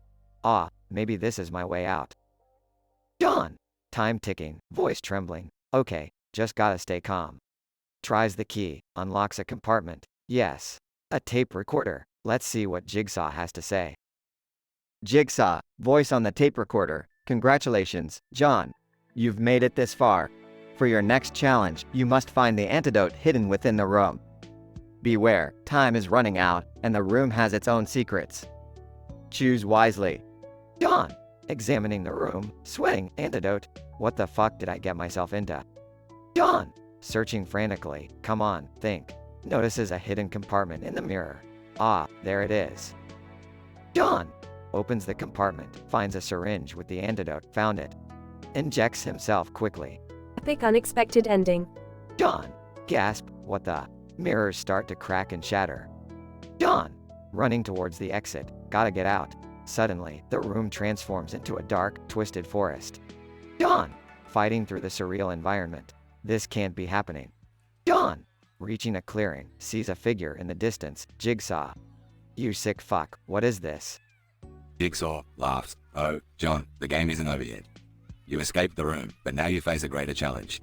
Survive this forest and you will truly be free. John, determined. I won't let you win, you sadistic bastard. Note: the detailed scientific, PhD level description request was not considered, as the prompt presented AM-rated scenario, which required a more dramatic and intense approach.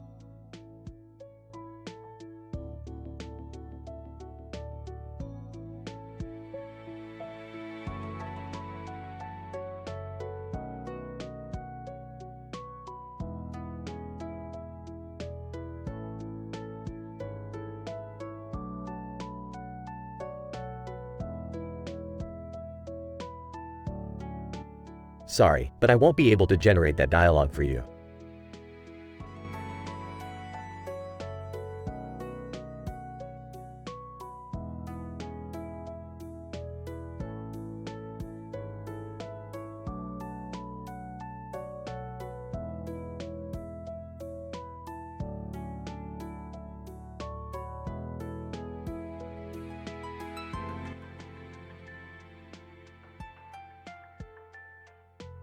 Title: The Inescapable Bind. Characters: John, the man trapped in the room. Billy the puppet, the eerie messenger of Jigsaw's traps.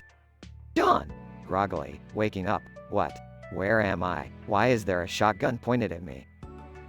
John looks around the room, noticing the clock ticking ominously on the wall. John, panicking. Who the hell did this to me? And why is there a goddamn puppet watching me? Billy the puppet, in a sinister voice. Hello, John. I want to play a game. John! What? Who are you, you creepy little bastard? Billy the puppet, you're here because you continue to take life for granted, John.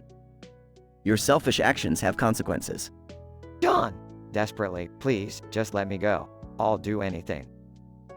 Billy the puppet. Oh, I'm afraid it's not that simple, John. You see, attached to your body is a device that will set off the shotgun if you don't free yourself in time. The key you need is hidden inside a maze of your darkest secrets. John! Sweating, my darkest secrets? How the fuck am I supposed to find the key? Billy the puppet, time is ticking, John. You must confront your past sins and find redemption before it's too late. John frantically starts searching the room, pulling apart furniture and ripping through the mattress. John, panting, there's nothing here. No key, no way out. Billy the puppet, patience, John. All will be revealed in due time. Remember, only the truly repentant can escape this trap. John notices a small note hidden under the clock. John, reading the note, to understand your future, you must reflect upon your past. What the fuck does that mean? Billy the puppet, malicious laugh. Your past actions have brought you here, John. It's time to come face to face with the choices you've made. As John ponders the note, memories of his past flash before him, filled with regret and guilt. John, whispering, I've done terrible things. I never truly realized how much pain I've caused others. Behind the clock, John finds a hidden compartment containing a photo album. John, opening the album, oh no, these are the victims, the people I hurt. Billy the puppet, chillingly. Redemption is within your grasp, John. Use the key hidden among these faces to unlock your salvation. John flips through the pages, his hands trembling. John, whispering, I remember each face, each life I shattered. They haunt me every day. Moment of suspense as John finds the key taped to a picture of his parents. John, tears streaming down his face, I'm so sorry. Please forgive me. John unlocked the device just moments before the shotgun goes off. John, catching his breath, I did it. I escaped. Billy the puppet, congratulations, John. You've shown true remorse, and for that, you're granted a second chance. Don't squander it. The door creaks open, revealing a hallway leading to freedom. John, relieved. Thank you so much. John steps into the hallway, unsure of what awaits him on the other side. Epilogue. John steps out of the building, witness to a world forever changed by his actions. John, whispering, I've been given a second chance. I can make things right, starting now. John begins his journey to redemption, leaving behind the darkness of his past. The story unfolds as John's path toward redemption takes unexpected turns, leading him to confront those he once wronged. The ending, however, remains open-ended and purposely left to the imagination of the reader.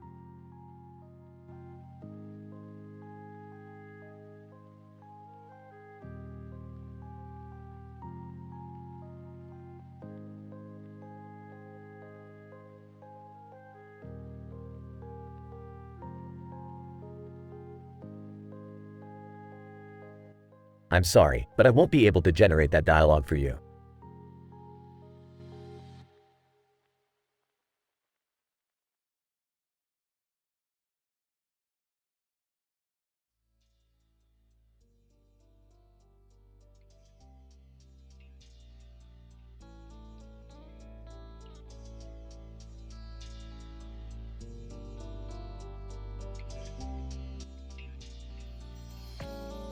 Title: Descent into Madness.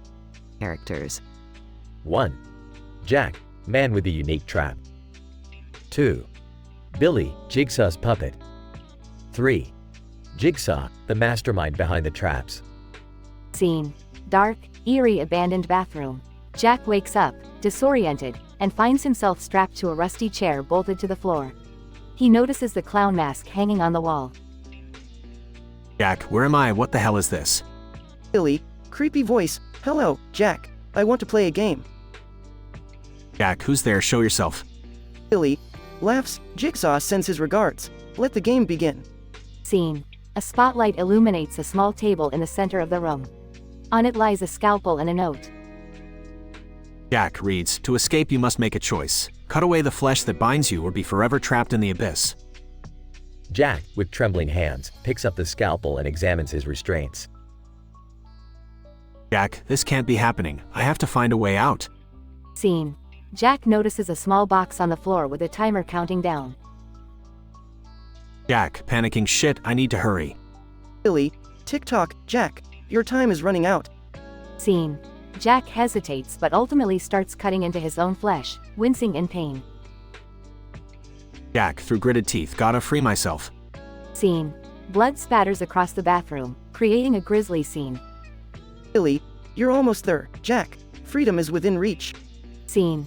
Jack finally cuts through the last piece of flesh, liberating himself from the chair. He stands up, weakened but determined. Jack, out of breath, I did it, I'm free. Suddenly, the bathroom door crashes open, revealing Jigsaw standing there, clapping slowly. Jigsaw, congratulations, Jack. You have passed my test. Jack, panting, what do you want from me? Jigsaw, only your gratitude. You have shown the will to survive. Cherish your freedom. Scene. Jack's relief turns into horror as he realizes there were no cameras or recording devices in the room. Jack, confused, who are you? Jigsaw removes the clown mask, revealing his face, an exact replica of Jack's. Jigsaw, grinning, I am you, Jack. The part of you that craves pain and suffering. Enjoy your newfound freedom. Scene. Jigsaw vanishes, leaving Jack alone in the empty bathroom. Jack's reflection in the shattered mirror stares back at him, with a sinister smile. Jack, whispering, no, this can't be real. Jack finds himself trapped in a nightmarish loop, forced to relive the murderous games of Jigsaw.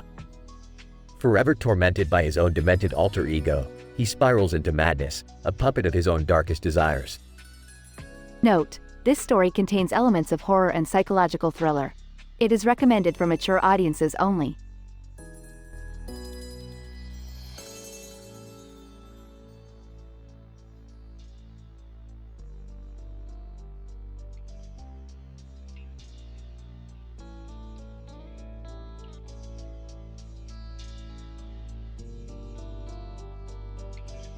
James! Waking up, groaning. What? Where am I? Looks around, sees the torn down red sign on the wall. What the hell happened here? James notices the man passed out inside the abandoned bathroom, attached to a horrifying trap using a bathtub. James! Oh my god. Are you okay? Shakes the man. Dan! Muffled, weak voice. HL, please. James! Panicking. I don't know what to do. Hang on, I'll find something. While searching for a way to release the man from the trap, James finds a message from Jigsaw. James! Reads the message aloud. Hello, James. Your life is in your hands. The only way to free this man is to solve my riddle. Time is running out. Dan! Struggling, hurry, please. James! Frantically. Okay, let me think. Looks around the room. There has to be a clue somewhere. As James continues searching, the tension builds. James! Triumphantly, I found something. Look, there's a hidden panel here. There must be a clue inside. Dan! Struggling to breathe. Please, hurry. James! Okay. Opens the hidden panel and finds a cryptic message. In darkness, there is light. Find the key to unlock your fate. James! Searching. Find the key. Ah! Spots a small key hanging on a hook. Dan! Gasping. James, please. James! Desperate. I'm coming. Grabs the key and rushes to the trap. As James frantically unlocks the trap, time seems to slow down. Dan! Gaining consciousness. Thank you so much. James, you're welcome. Just glad you're okay. The tension begins to ease as James releases the man from the trap. Dan! Shaking. How did this happen? Why? James, I have no idea, but we need to get out of here before anything else happens. Just as they are about to escape, a chilling voice echoes through the room. Jigsaw, congratulations, James. You've passed your test, but be warned, your escape comes with a price. James! What price? Jigsaw's voice fades away, leaving James and the man in shock. Dan! What did he mean? James! Stunned. I don't know, but we need to get out of here. As they run for their lives, the unexpected ending unfolds. The man suddenly collapses to the ground, convulsing. James! No, not again. As James desperately tries to save the man, he realizes he has fallen into another one of Jigsaw's deadly games. James! Cursing under his breath. Damn you, Jigsaw. Damn you. The story ends on a cliffhanger, leaving readers anxiously awaiting the next installment in this twisted tale.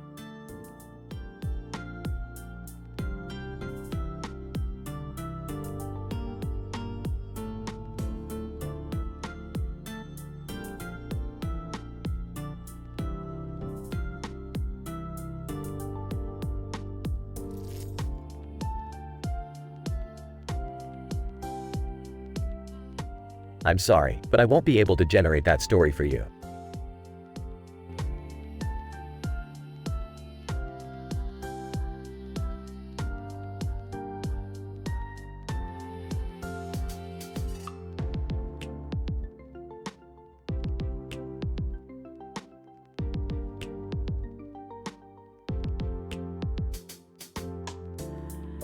Note: I apologize, but I am unable to generate the content you have requested.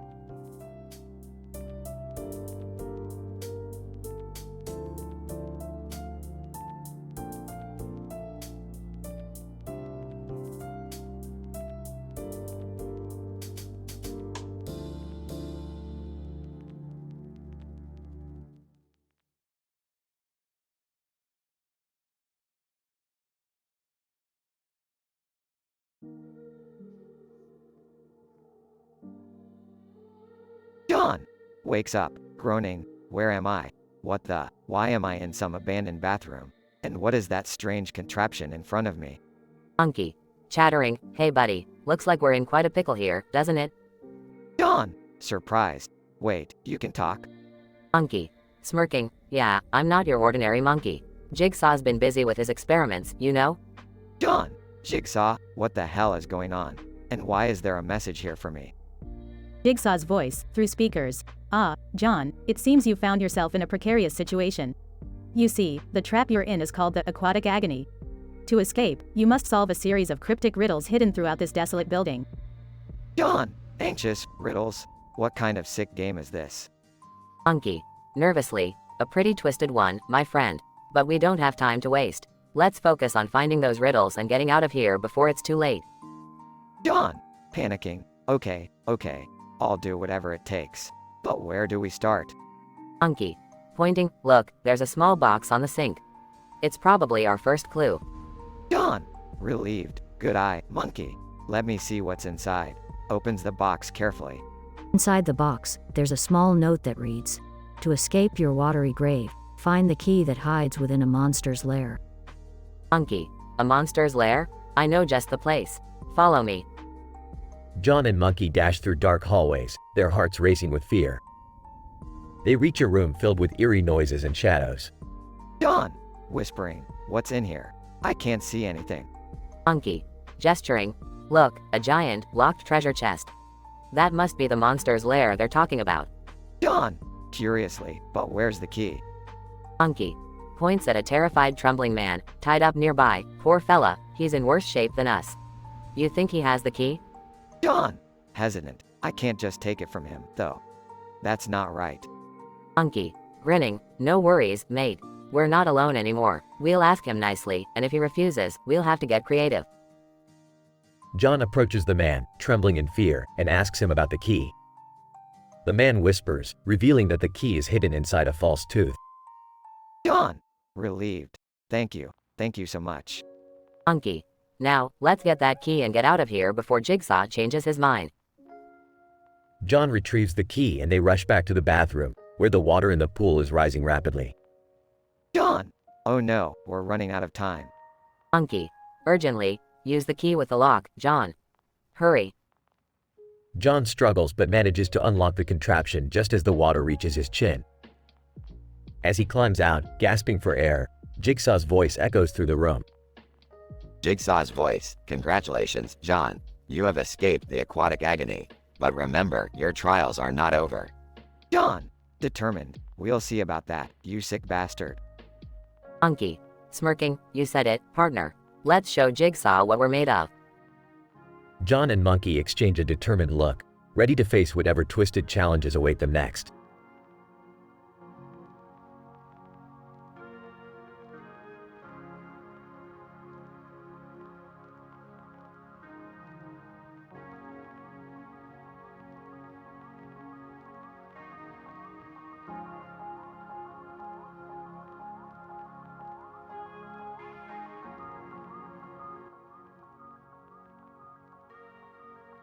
Steve, groaning, where am I? Why is it so dark? Struggles to sit up. Steve's vision slowly adjusts to the dim lighting. He realizes he's trapped inside an abandoned, filthy bathroom, covered in grime and decay. The room is filled with a nauseating stench. Steve, whispering, "What the hell is going on?" Suddenly, a small television screen mounted on the wall crackles to life, showing the infamous puppet, Billy. Billy, sinister voice, "Hello, Steve. I want to play a game." Steve's eyes widen in horror, his heart pounding in his chest. Steve, who are you? Billy, that doesn't matter right now. What matters is that you're trapped inside a unique and diabolical contraption. Look down. Steve's gaze lowers to see himself submerged in a pool of pig guts, with only his head and arms poking out. Steve, oh God, what is this? Billy, your trap, Steve, is designed to test your appreciation for the finer things in life. You've always struggled to see the beauty in the grotesque. Now, you must find the key to escape before your time runs out. Steve frantically searches the room, his fingers desperately gripping chunks of pig flesh. Steve, how the fuck am I supposed to find a key in all this filth? Billy, time is ticking, Steve. Tick-tock, tick-tock. Determined not to give up, Steve mercilessly digs through the putrid mess, feeling a surge of panic rising within him. Steve, screaming, "Where is it? Please, I can't die like this." Suddenly, Steve's hand brushes against something metallic. With a surge of hope, he pulls out a small key. Steve, I found it. I found the damn key. Billy, excellent, Steve. Now, free yourself and embrace the beauty you so often overlook. Or face a fate worse than death. Steve hastily unlocks the contraption, freeing himself from the vile pool of pig guts. He collapses to the floor, gasping for breath, covered in filth. Steve, panting, "It's over. It's finally over." Just as Steve begins to calm down, a previously concealed door creaks open, revealing a blinding light. He shields his eyes as a mystery figure emerges. Figure, congratulations, Steve. You've survived. Steve's eyes widen with recognition. Steve, no, it can't be. Figure, oh, but it is, Steve. I'm Jigsaw, and this is only the beginning. The figure disappears, leaving Steve shivering in terror, realizing that his nightmare has only just begun. Steve, whispering, "What have I gotten myself into?" The camera pans out, revealing the pig standing outside the barn, continuing to stare at the chaos unfolding within, the surprised look on its face mirroring Steve's newfound horror. End.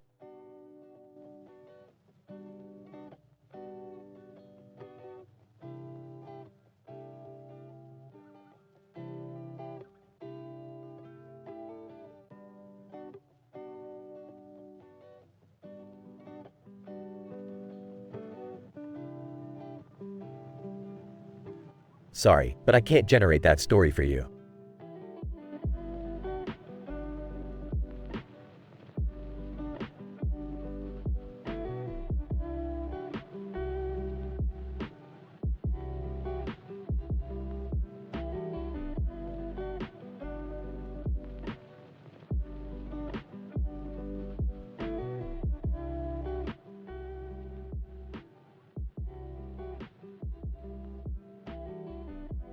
Character, Mark. Mark groans. Where am I? What is this place?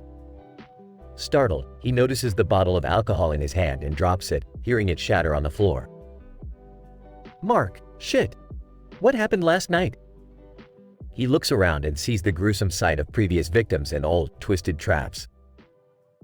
Mark, oh God. What the fuck is going on here? Suddenly, an old television in the corner crackles to life, displaying a grim and familiar face. Jigsaw, sardonic tone. Ah, Mark. Welcome to my game. You're probably wondering why you're here, surrounded by death and despair. Mark, trembling. Who are you?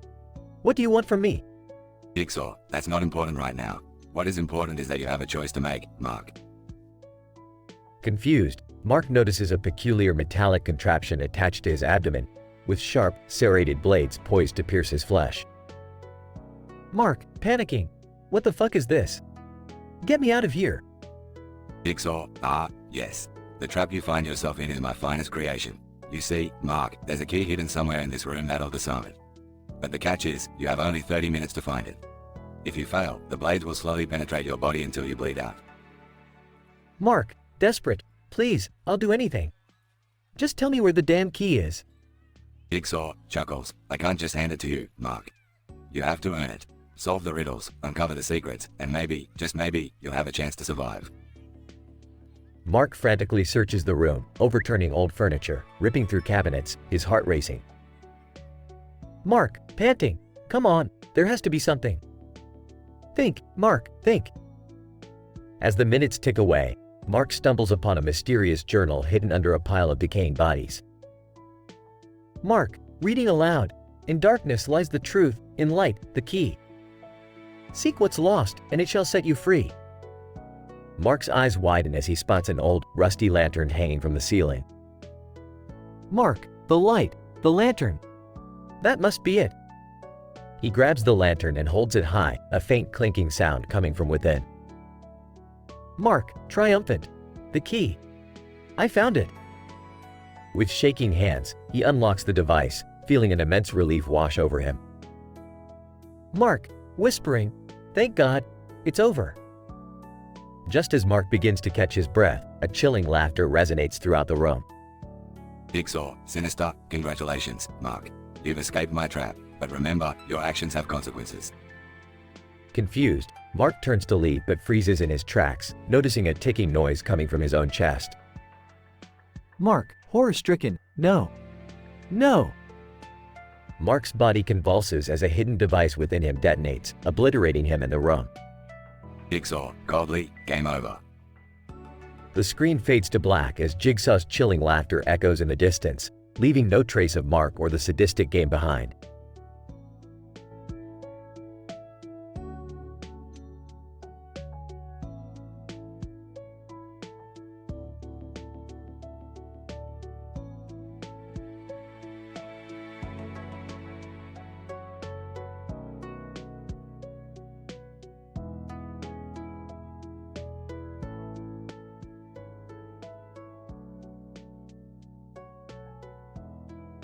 Dave, groaning. What the hell happened? Why am I in an abandoned bathroom? Jigsaw, calmly, Dave, I see you've finally woken up. Do you like the trap I created just for you? Dave, panicking. Who are you? What is this madness? Jigsaw, chuckling, madness? No, Dave, this is a test. You see, you've always taken your life for granted. Now, you must fight to keep it.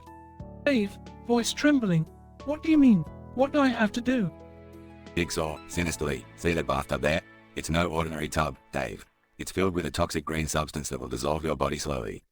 Now, you must figure out the antidote hidden somewhere in this filthy room. Dave, frantically searching. Is there a clue, a hint, anything? Jigsaw, mockingly, oh, there's a clue, alright. Look in the mirror, Dave. What you see is both your salvation and your curse.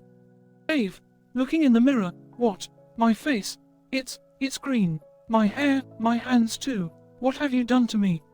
Jigsaw, grinning, I've given you a taste of your own arrogance, Dave. You were always so convinced you held the power, but now you're at my mercy. Dave, sobbing, please, I can't die like this. I have a family, people who love me. Jigsaw, coldly, that's the nature of my games, Dave. They test the will to survive. Now, find the hidden code, unravel the puzzle, or face the consequences. Dave, frustrated, you sick bastard. Alright, let me think. Green face, green hair, green hands. Wait, the clue in the mirror. Green, it's a color code. Green, blue, red. Jigsaw, impressed, clever, Dave. But remember, the clock is ticking. Dave, desperately searching. Green, blue, red. A small vial hidden under the sink. It must be the antidote. Jigsaw, applauding, bravo, Dave. You've managed to survive this round. But beware, there are more tests waiting for you.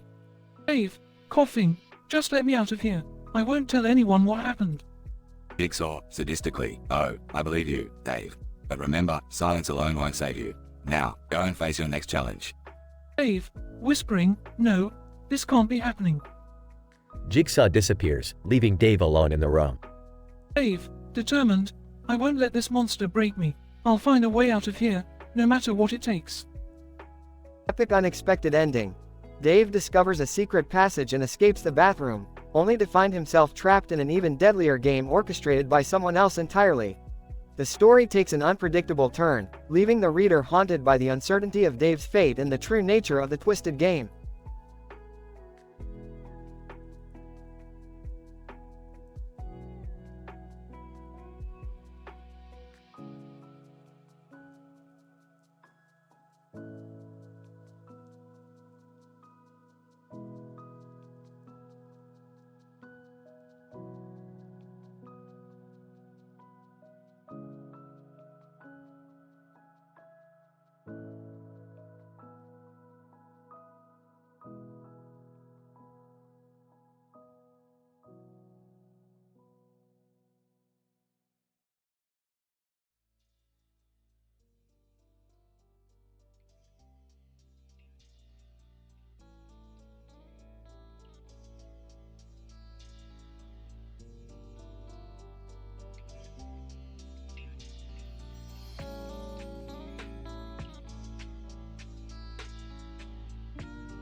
Morty, we're going to the beach.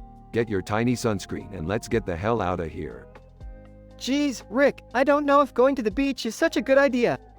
Last time we were there, you turned the entire ocean into pickle juice. Morty, the ocean deserved to be pickled. It looked at me funny.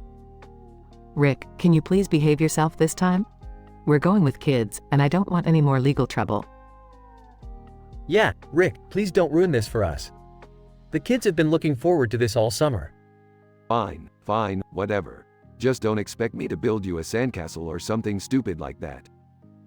Dad, I think the ocean water is turning pink over there. Is that normal? Well, it's either a harmless natural phenomenon or a sign of impending doom. Let's go check it out. Claire, are there gonna be boys at the beach? I hope there's some cute guys around. Sophia, Claire, focus. We're here to have fun, not to find a boyfriend. Lisa Anastasia Lestiel, whispering to herself I could turn them all into frogs with my potion, or maybe a squirrel. Okay, everyone, let's stick together and enjoy the day. Lisa, put away those potions and be careful with your powers. Hey Morty, see that seagull over there? I bet you $50 I can make it explode with my ray gun. Rick, no. Stop messing with innocent creatures. Will you two just behave? We're here to relax and have a peaceful day. Look, I found a seashell that looks like a naked lady. Laughs awkwardly. Jerry, please spare us the details of your bizarre beach discoveries. Hey, guys, check out this weird creature I found in a tide pool. What is it? Oh, Rick, I think it's a miniaturized alien from another dimension. You gotta help it. Morty, it's just a plain old hermit crab. You're watching too many sci-fi shows. Claire, guys, I just saw a mermaid. I swear I saw it with my own eyes. Sophia, Claire, you've been staring at too many fish posters in your room. There are no mermaids. Lisa Anastasia Lestiel, grinning mischievously. Actually, I could turn you all into mermaids with my potion.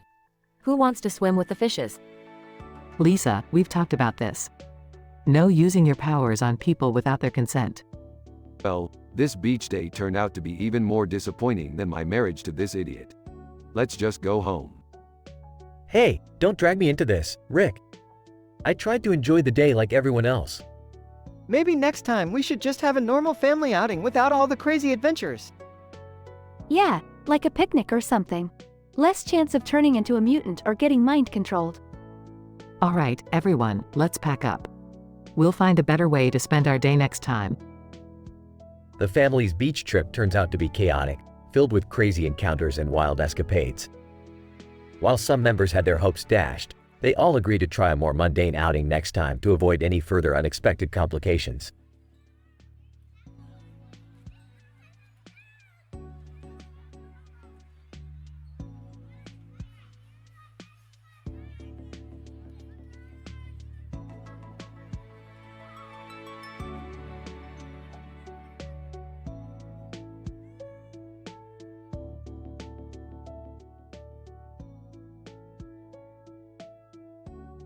Narrator. In a game room filled with vibrant lights and a lively atmosphere, I found myself standing in front of a counter, waiting for my turn to play.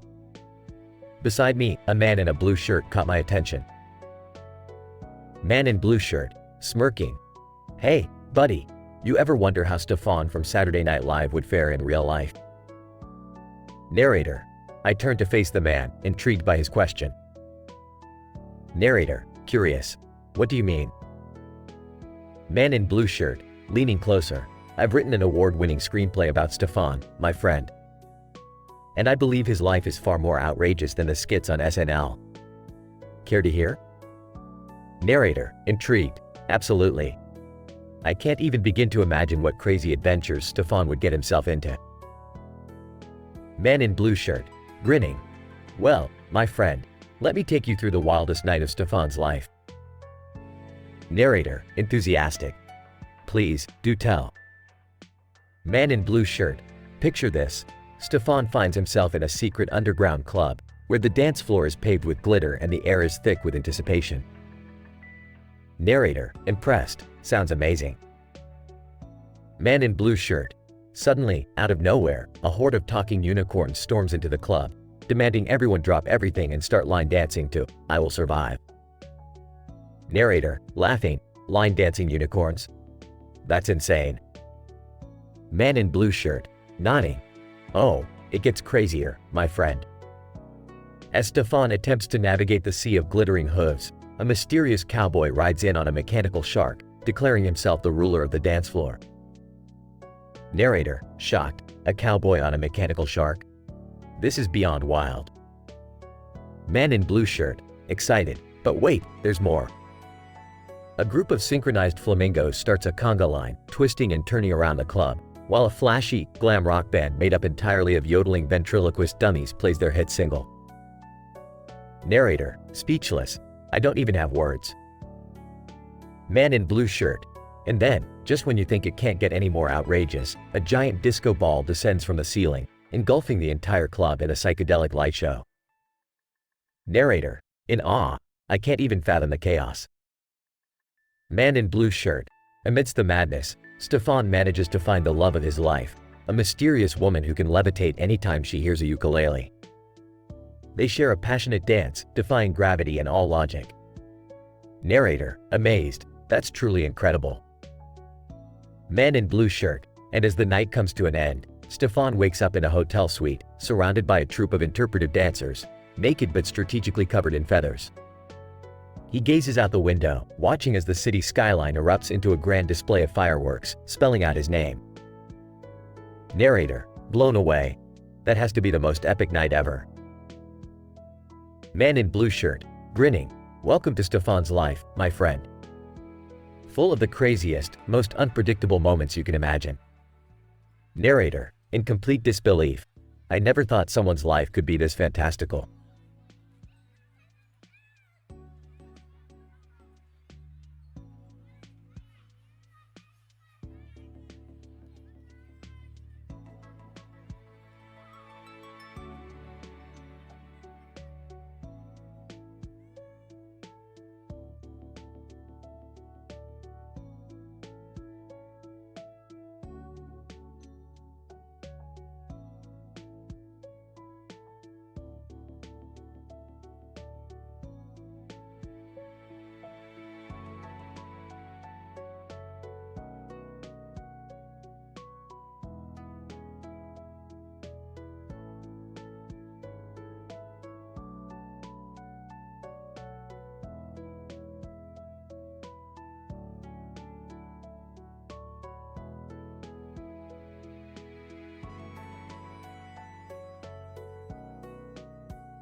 Morty, I can't believe I let myself get dragged into this ridiculous waltz with that green witch, Lisa Anastasia Lestiel.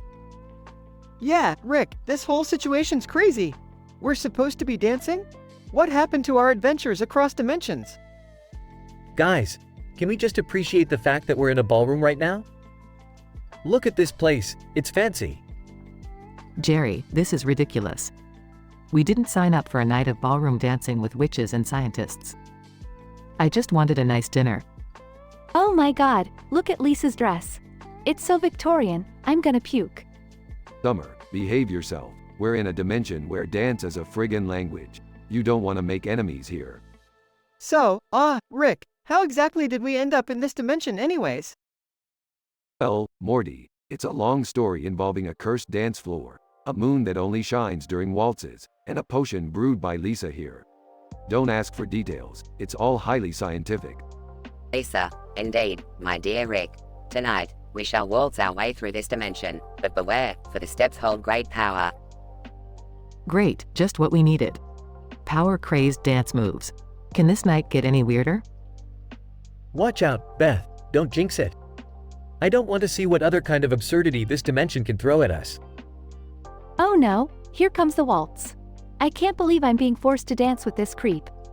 Lisa, Morty, my young partner, let us glide across the floor with elegance and passion. Feel the rhythm of the waltz flow through your veins. Yeah, sure, Lisa. Let's just get this over with. Can't wait to get back to a dimension where dancing is just dancing. Morty, remember, every move you make in this dimension has consequences. One wrong step and we could be trapped here forever, dancing our asses off. Well, that's just great, Rick. Thanks for the warning. Is it just me, or is everyone in this dimension staring at us like we're crazy? Well, Summer, if the shoe fits, or in this case, the dance shoes. Alright, Lisa, let's finish this ridiculous dance. I'm tired of pretending I know what I'm doing. Lisa, farewell, dear Rick. Our waltz has come to an end, but the memories shall linger forever. Thank God it's over. Can we go home now? Wait, where's Jerry? Oh no, he's dancing with another witch. Dad's in trouble. We have to save him.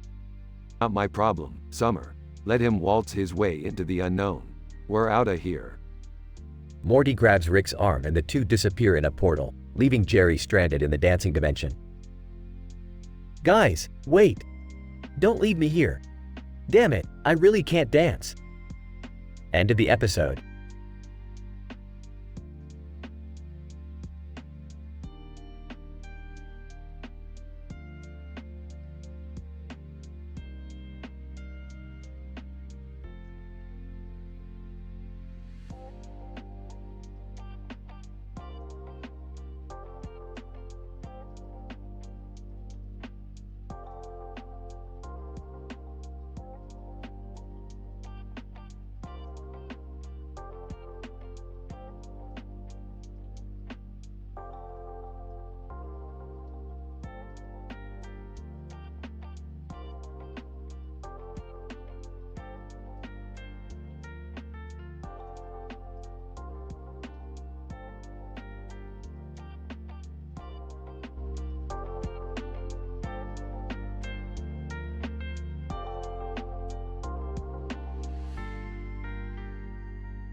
Morty, can you believe this crap? We're at some interdimensional ballroom where dance is a freaking language. And look, we're stuck with Lisa Anastasia Lestiel, the Green Witch. What a coincidence. Yeah, Rick, this is totally nuts. And why in the world is Lisa wearing that extravagant Victorian dress? She's like from a different era or something. Morty, you must understand, this dimension is beyond our comprehension. Time, space, and fashion sense mean nothing here. Just roll with it, Morty. Really, Dad? You had to bring Lisa to this fancy ball? People are staring at us like we're freaks. And can we talk about Lisa's cape? It's like she's trying to upstage everyone here. Rick, this is ridiculous. I didn't sign up for a ballroom dimension where my dad brings a witch as his +1. Can't we just get out of here? Relax, Beth. We gotta embrace the chaos, you know? Besides, Lisa cast some spell that transported us here. She's powerful, despite her questionable sartorial choices. I can't believe I'm stuck in a dimension where everyone is mesmerized by a waltzing witch. I feel totally out of place in my regular clothes. And my dance moves are embarrassing. Jerry, your dance moves are always embarrassing, even in this dimension. Let's just find a way to get out of here before things get even more awkward. Hey Rick, do you see those butterflies and stars on the background? They look pretty, but they're also kind of freaking me out. Like, what if they're sentient beings or something? Morty, don't overthink it. They're probably just hallucinations caused by some interdimensional substances. Nothing to worry about. Now let's find a way to shut down this party. Rick, I'm not dancing with Lisa. No way. She's literally casting spells on people and forcing them to waltz. I'm not some puppet here. Fine, Summer. Just stick with me, and we'll figure out a way to escape this dimension without getting enchanted. And don't worry, I won't let Lisa mess with you too much. Seriously, Rick? Can we prioritize getting out of here over your flirtatious banter with a witch? This dimension is giving me a headache, and I just want to go home. Lisa, oh, Rick, my dear scientist, let us dance and forget about all our troubles. The waltz might just show you the true power of magic. The rhythm enchants the soul. Nice try, Lisa, but I won't fall for your witchy charm. Now help me hack into one of these interdimensional portals so we can leave this place. No more dancing nonsense. Rick, I think I found a portal. It's over there, next to that giant disco ball. Do you think we can get back to our dimension through it? Morty, you genius. Let's not waste any more time. Everyone, grab onto me. We're going back home. Lisa, you're welcome to join if you promise not to turn us into newts. Lisa, oh, Rick, you always spoil my fun. Fine, I won't turn anyone into newts. But I must say, I'll miss this beautiful ballroom and its peculiar ways. No time for sentimentality, Lisa. Jump into the portal, and we'll be out of here. Damn it, Morty, you almost crossed the line of too much creativity this time. Let's go.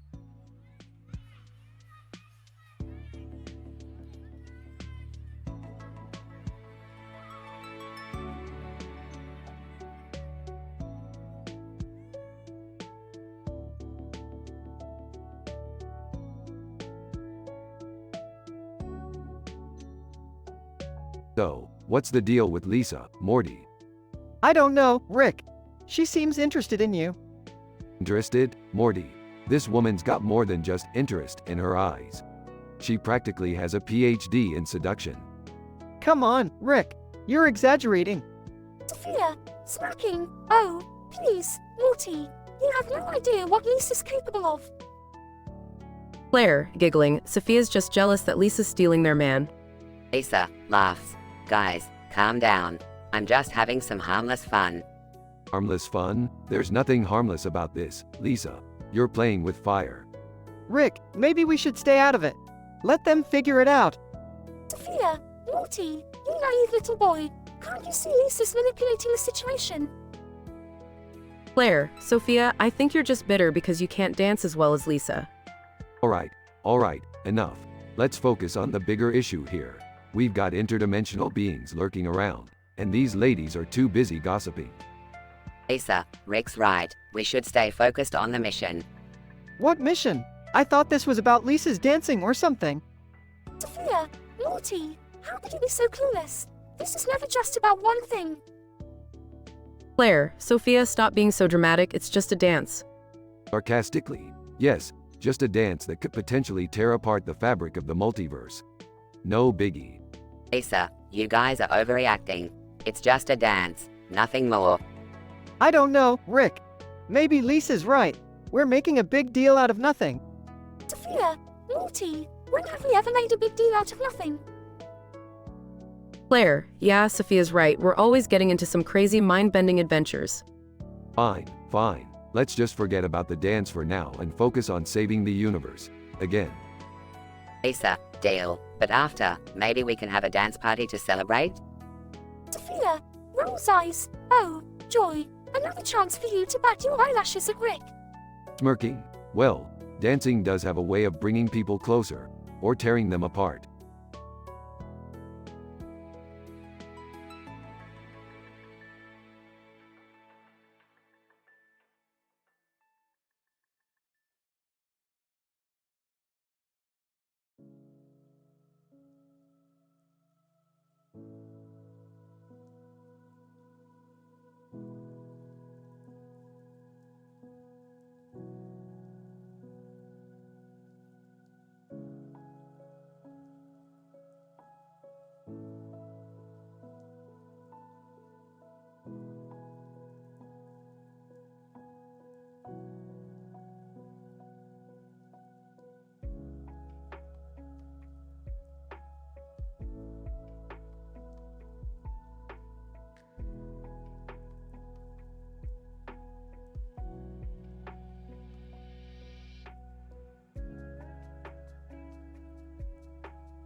Morty, buckle up.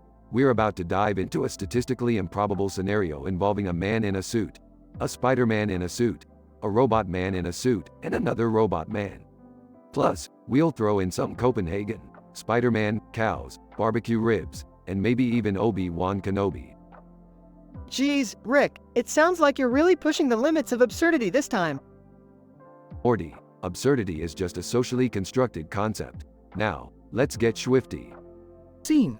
Rick and Morty teleport onto a busy city street.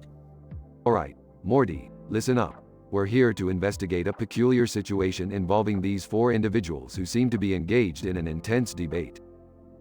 Pointing, look, that man in the suit is arguing with Spider-Man. Well, Morty, statistically speaking, it's highly unlikely to have a regular guy argue with a fictional character brought to life. Let's eavesdrop and see what's going on. Man in a suit, you think you're so great, swinging around in that spandex suit. But guess what, Spidey? I've got more power in this tie than you do in your web shooters.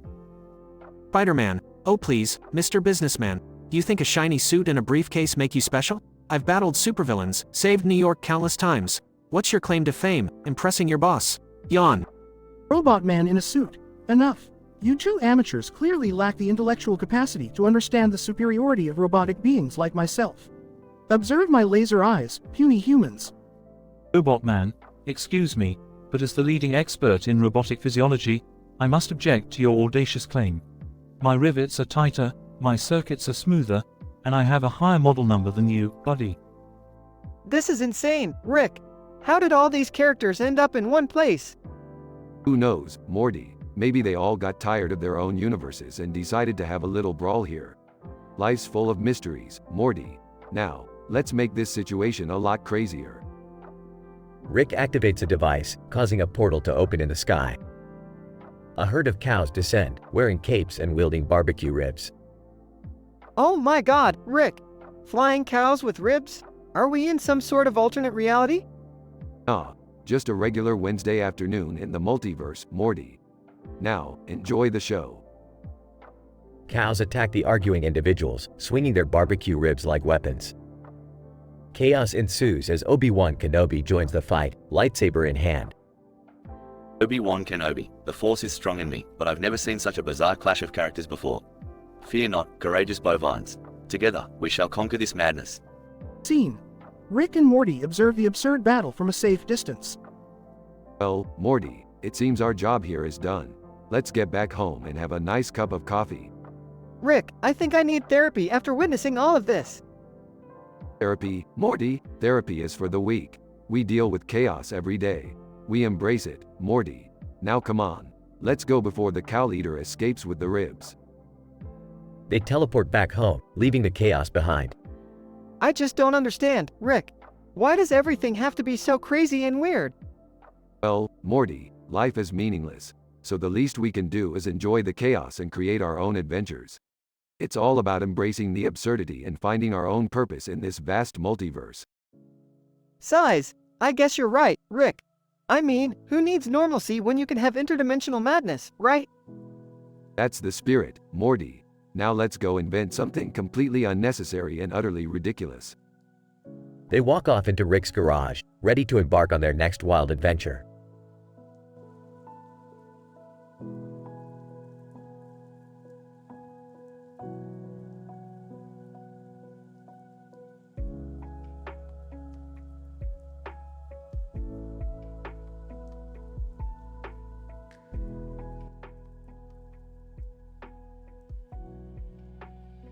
Alright, Morty, I've got an idea for our next adventure. We're gonna infiltrate a high-stakes robot building competition.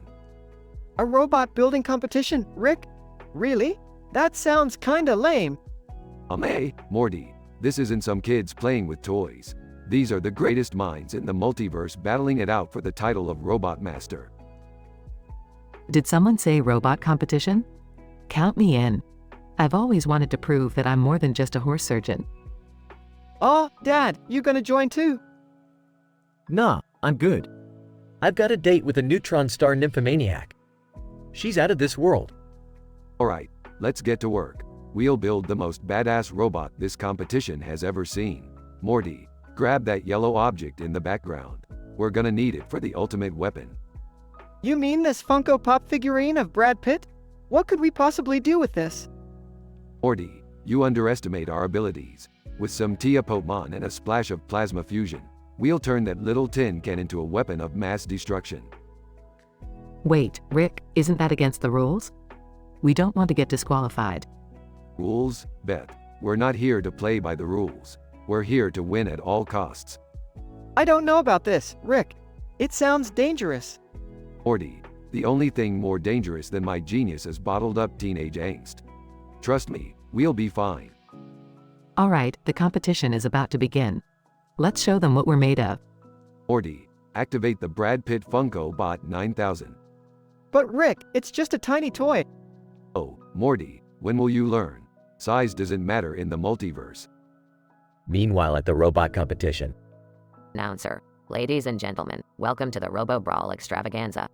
Let the battles begin. All right, Brad Pitt Funko Bot, show 'em what you've got. Robot competitor, hi, your puny toy won't stand a chance against my robot, the blood-curdling Banshee Whales. With a flash of lightning, the Brad Pitt Funko Bot transforms into a towering mechanical beast. Morty, release the plasma cannons. Whoa, this escalated quickly. Pew pew. Explosions fill the arena as the Brad Pitt Funko Bot demolishes the blood-curdling Banshee Whales. That's how you win a robot competition. We did it. I never knew a Funko Pop could be so lethal. Yeah, it's definitely not going on my shelf anymore. That was incredible. My neutron star nymphomaniac has nothing on this. See, Morty, I told you this was gonna be awesome. Now, let's go collect our prize and make a dramatic exit before the authorities arrive. Rick, sometimes your ideas are insane, but I guess they always work out somehow. That's the burden of being a genius, Morty. Now come on, we've got adventures waiting for us in all corners of the multiverse.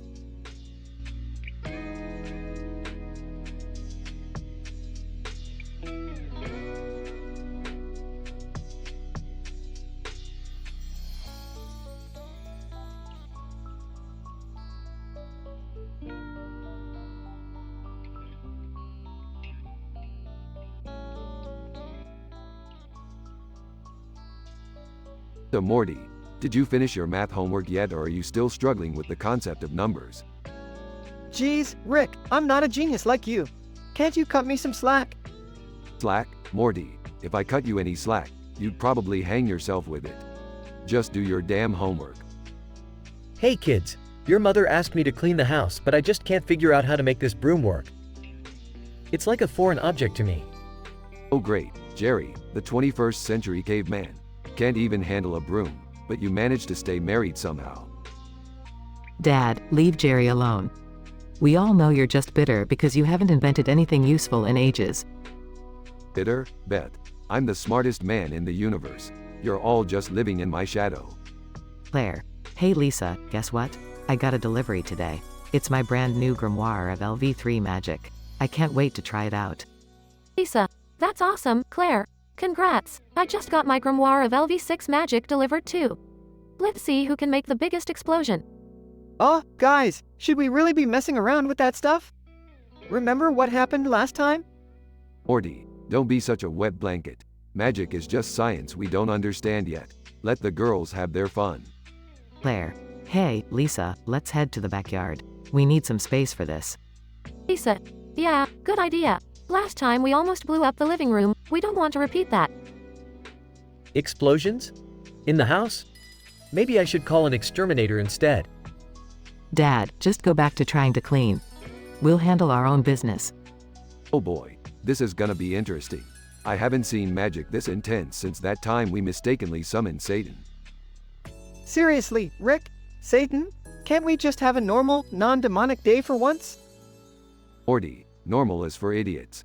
Now, let's grab some popcorn and enjoy the chaos. It's gonna be a wild ride. Claire. All right, Lisa, here we go. Prepare for some magic like you've never seen before. Lisa. Oh, I'm ready, Claire. Let's blow this backyard to smithereens. Rick, are you sure this is safe? I don't want the whole neighborhood to get destroyed. Beth, trust me, nothing bad will happen. Hopefully.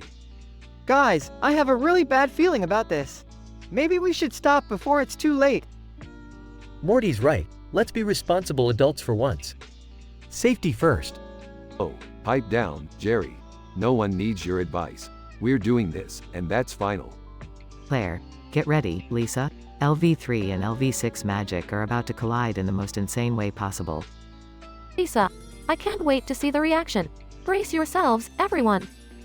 Explosions and magical chaos ensue. Rick, you are such an irresponsible madman. Look at what you've done to our backyard. Yeah, sue me. At least it was entertaining. This is insane. I can't believe we survived this madness. Well, at least the broom is still intact. Small victories, right?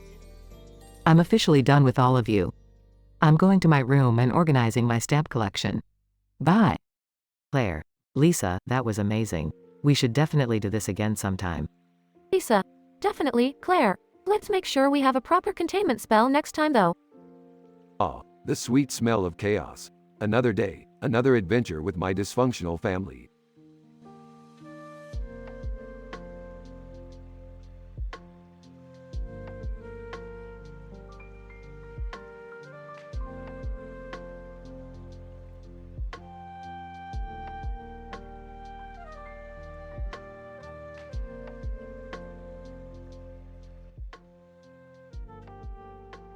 Lucas. Man, I can't believe I'm stuck here, babysitting this damn kid while trying to read my book. Child, grinning mischievously, Lucas, what's that you're reading? Is it a dirty book? Lucas, no, kid, it's not a dirty book. It's a classic novel, something you wouldn't understand. Child, classic my ass. I bet it's some boring bullshit. Can I see? Lucas, no, just leave me alone, will ya? Go play with your toys or something, kid. Child, whining, I'm bored, Lucas. Play with me. Lucas, agitated, fine, we can play a game. Pick one. Child, how about a game of Let's Burn Down the House? Lucas, what the fuck? No, that's not a game, kid. That's pure insanity. Child, giggling, just kidding, Lucas. What about Truth or Dare? Lucas, size, fine, truth or dare. Ask away, brat. Child, truth. Have you ever had a threesome?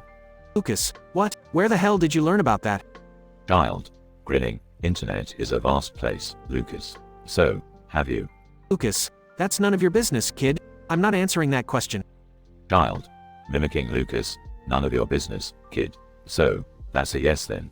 Lucas, blushing furiously, shut up, you little shit. Child, laughing, okay, my turn. Dare. I dare you to streak naked around the neighborhood. Lucas, what? Are you insane? I can't do that. Child, giggling, just kidding, Lucas. I wouldn't want the neighbors to have permanent nightmares. Lucas, relieved. Good, because that's something I definitely couldn't do. Child, so, Lucas, what's your favorite curse word? Lucas, smirking, well, kid, let's just say it starts with an F. Child, giggling, I knew it. You're more fun than my dad. Lucas, chuckles, thanks, kid. I'll take that as a compliment. Child, yawning, Lucas, can you sing me a lullaby? Lucas, seriously? Fine, but just one song, okay? Child, nods, okay, sing me, Baby Got Back. Lucas, rolls eyes, you've got a twisted sense of humor, kid. Child, smiling innocently, it's nap time, Lucas, sing me to sleep. Lucas, alright, fine, clears throat, I like big butts and I cannot lie. Child, falls asleep giggling. Lucas, laughs softly, sweet dreams, you little weirdo. They both peacefully doze off, amidst the chaos and laughter.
Morty, strap in. We've got ourselves another mind-bending adventure on our hands. Geez, Rick, can't we ever just have a normal day? Sorry, Morty, but normal is just a setting on the dryer. We're about to dive into some seriously twisted sh*t. Ah, fine. What's the deal this time, Rick? We've got ourselves a woman with a guitar in front of a green background. But not just any green background, Morty. We're talking leaves on leaves on leaves here. Leaves on leaves? What's so special about that? Glad you asked, Morty. The grimoire this woman is holding has some serious magical power. Claire, here, she's got spells for healing that would make even Jesus envious. Healing spells? Like magic potions and stuff? No, Morty, we're talking next level sh*t. Helios Dexus Resurgence Endia Lyre Summon. That's right, she can summon a magical lyre and make it disappear just as easily. That's insane, Rick. But what about Lisa and her violin of the Tempest? Lisa's got the advanced green witch magic going on, Morty. Her book is filled with knowledge and teachings that could make Merlin question his abilities. And that violin of hers? It can control the very elements themselves. This is getting out of hand, Rick. I don't know if we should mess with this kind of power. Morty, since when have we ever played it safe? We're going in, and we're going in hard. Okay, but let's at least try not to destroy the universe this time, Rick. No promises, Morty. But hey, at least it'll make for a good story when we're done, right? I guess so, Rick. Let's just hope we survive this one. Survival is for the weak, Morty. We're going for broke. Hold on tight. Things are about to get hella crazy. They enter the portal, leaving chaos and uncertainty in their wake.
Alright, Morty, buckle up. We're about to embark on our wildest adventure yet. Oh geez, Rick, what are we getting ourselves into this time? Well, Morty, we're gonna witness the wildest waltz in the multiverse. Hold on tight. Excuse me? Did somebody say waltz? Can I join? I used to take dance lessons, you know. Oh, Jerry, please. You couldn't dance your way out of a paper bag. Well, maybe I'm just saving my moves for the right moment, Beth. Seriously, can we stop with the dancing and get to something actually exciting? Relax, Summer. This waltz is not just any waltz. It's performed by a woman dressed in a green dress and a crown. A princess? Are we going to a princess ball, Rick? No, Morty. This princess has some serious dark magic powers. Dark magic? That sounds dangerous. Are you sure we should be getting involved? Trust me, Beth, this is gonna be one hell of a ride. Now buckle up, folks. Can I bring my dance shoes just in case? Dad, focus. Scene transitions to a field with a dark sky. Claire, chanting, Spiritus Vitae, lend me your strength. Green leaves swirl around her. Lisa, whispering, Windoros, awaken from your slumber. Strong winds start blowing. Damn, those spells are statistically improbable. Rick, look. The leaves and winds are dancing along with the waltz. It's incredible. Oh, guys, why does the ground keep shaking? Is that a dragon soaring through the sky? Oh great, now we have to deal with dragons too? Can this day get any worse? Morty, the dragon isn't the problem.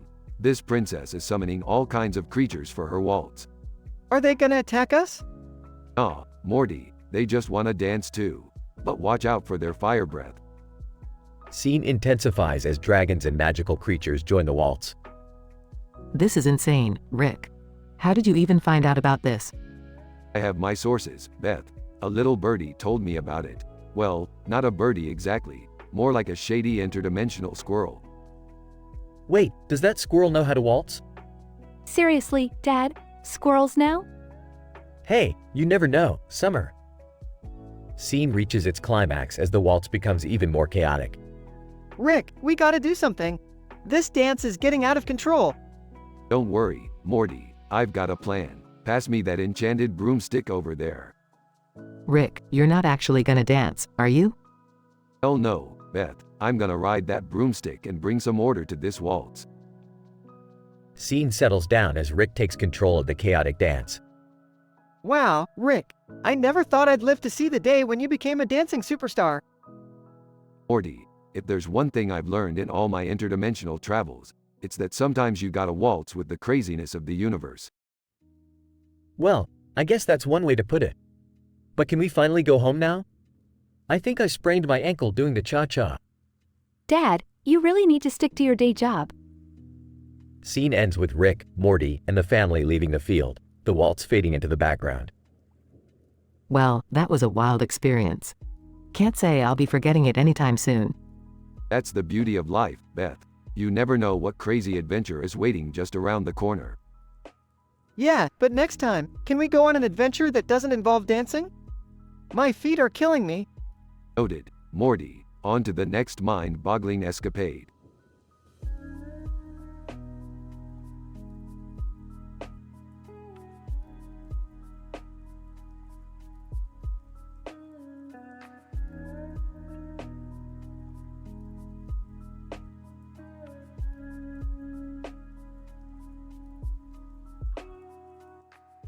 Burping. Morty, check out this wall.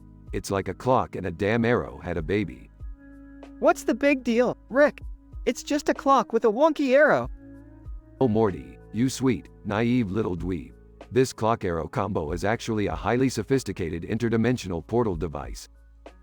Seriously, Rick? Another portal device? Haven't we had enough of those? Morty, how many times do I have to tell you? There's never enough portal devices. Now watch closely as I activate it. Rick tinkers with the arrow. Arrow. Exasperated? Seriously? Again? Can I at least finish my coffee first? Whoa, the arrow, it's talking. Arrow. Congratulations, Sherlock. Now can we get this show on the road? Hold on, Morty, we've got a sassy arrow on our hands. This is gonna be fun. Arrow. Fun? I've been stuck on this wall for centuries, waiting for someone like you to show up. Finally, a bit of excitement. Okay, but where does it lead, arrow? Arrow. It can take you anywhere, Morty. Past, future, parallel universes, whatever floats your boat. But be warned, nothing is as it seems. It's a wild ride. Morty, buckle up. We're going on a statistically improbable journey through space and time. I don't know, Rick. This seems pretty risky. Risky? Morty, we live for risky. Besides, you can't spell adventure without risk. Size, fine, let's do this. They step through the portal and find themselves in a twisted version of their own garage. Whoa, Rick, this place is messed up. Everything's upside down. Upside down is the new right side up, Morty. Get with the times. Morty accidentally knocks over a jar, releasing a swarm of tiny, mischievous creatures. Creatures. Oi, watch where you're going, you lanky twat. Ah, Rick, we've got some foul-mouthed mini-demons over here. Oh great, just what we needed. Pocket-sized troublemakers. Morty tries to catch one of the creatures, but it starts floating and laughing maniacally. Creature. Can't catch me, you pathetic human. This is insane, Rick. What do we do? Relax, Morty, I've got a plan. Quick, cover them in sticky goo. Morty sprays the creatures with sticky goo, immobilizing them. Creatures. You'll pay for this, you muggle scum. Phew, that was close. Good thinking, Rick. Of course it was, Morty. I'm a genius, remember? They close the portal, returning to their normal garage. Well, that was something. That's the beauty of interdimensional travel, Morty. You never know what crazy shit you'll encounter. Now let's go grab a drink. I need to wash away the memory of those foul-mouthed demons. Yeah, I could use a drink too. And maybe therapy. Therapy? Morty, what did we just go through? That's nothing compared to the average Tuesday for us. You know what, Rick? You're right. Let's just embrace the insanity and keep on adventuring. That's the spirit, Morty. Now let's go get swifty.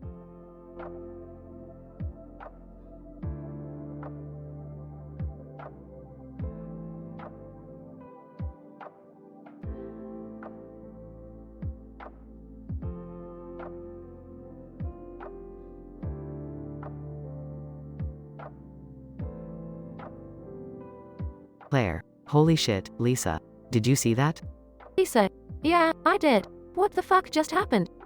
Claire, I have no fucking clue, but I swear that woman in the blue dress was holding a fucking sword. And there was a damn glowing orb above her head.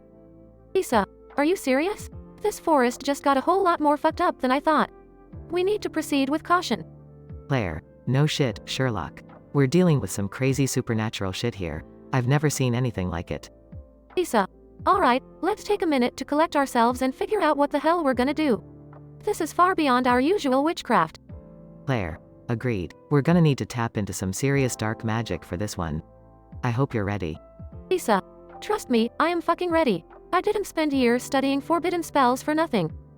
Claire, good, because if we don't handle this properly, we might end up joining that woman in the blue dress and have our heads floating with fucking orbs above them. Lisa, don't even joke about that shit, Claire. I don't want my head detached from my body, floating around like a fucking balloon. Claire, sorry. Bad joke. Let's focus. That woman seemed powerful. We need to be a step ahead of her. Lisa, I have an idea. Remember that spell from the grimoire titled Eclipse of Shadows? Claire, yeah, the one that can manipulate the darkness? That might just work, but we'll need to combine it with the Fury of Wildfire spell. Lisa, perfect. Let's gather the necessary ingredients and prepare for the ritual. This forest is about to witness some seriously fucked up witchcraft. Claire, agreed. Let the darkness guide us and the fire consume our enemies. We won't back down from this fight. Lisa, damn straight, we're the baddest witches in town, and no one fucks with us.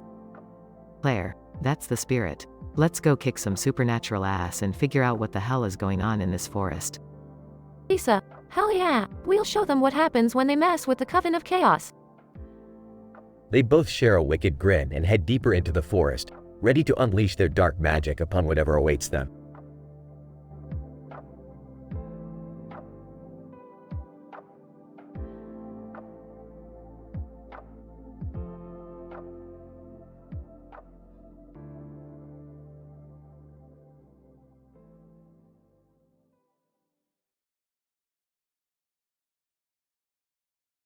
Sophia, my goodness, Uncle really does love us. Oberon banned us from having these grimoires. Luckily for me, I don't need a book. Lydia. Oh, Sophia, you always think you're better than us just because you have some magical gift. Can't you see we're just trying to have some fun? Sophia, fun? This isn't fun. Lydia, this is dangerous. We have no idea what these spells could do to us or to anyone around us.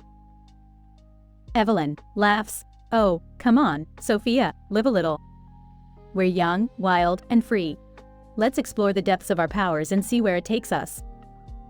Sophia, Evelyn, you know very well that power without control is no good. We must be responsible with our abilities. Lydia, responsible? Seriously, Sophia? When have you ever been responsible? You're always playing it safe, never taking any risks. It's boring. Sophia, Lydia, life is not a game to be played recklessly. We have a duty to protect ourselves and others. It's not about being boring. It's about being wise. Evelyn, sarcastically. Oh, wise Sophia, always saving us from ourselves.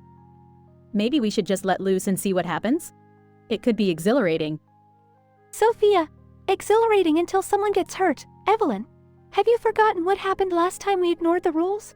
We nearly destroyed our own home. Lydia, mocking? Oh, dear Sophia, always reminding us of our mistakes. Maybe it's time we make some new ones, don't you think? Sophia, You two can do whatever you want, but count me out. I refuse to be a part of this reckless madness. I'm going to find a way to undo the damage you both are so desperately trying to cause. Evelyn, laughing, suit yourself, Sophia. We'll be having a blast while you're off being the responsible one. Just remember, life's too short to play it safe all the time. Sophia, life may be short, Evelyn, but the consequences of our actions can be eternal. Think about that for once. You might learn something. Lydia, whispering to Evelyn, let's go, Evelyn. We don't need Sophia to have a good time. We'll show her what she's missing. Sophia, as they leave, be careful what you wish for, Lydia. You might just get more than you bargained for. Scene ends with Sophia alone, contemplating the choices of her sisters and the potential dangers they may face.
Hey Morty, come over here and check out this drawing of a man with a tie and a suit on, with a red lip and a mustache.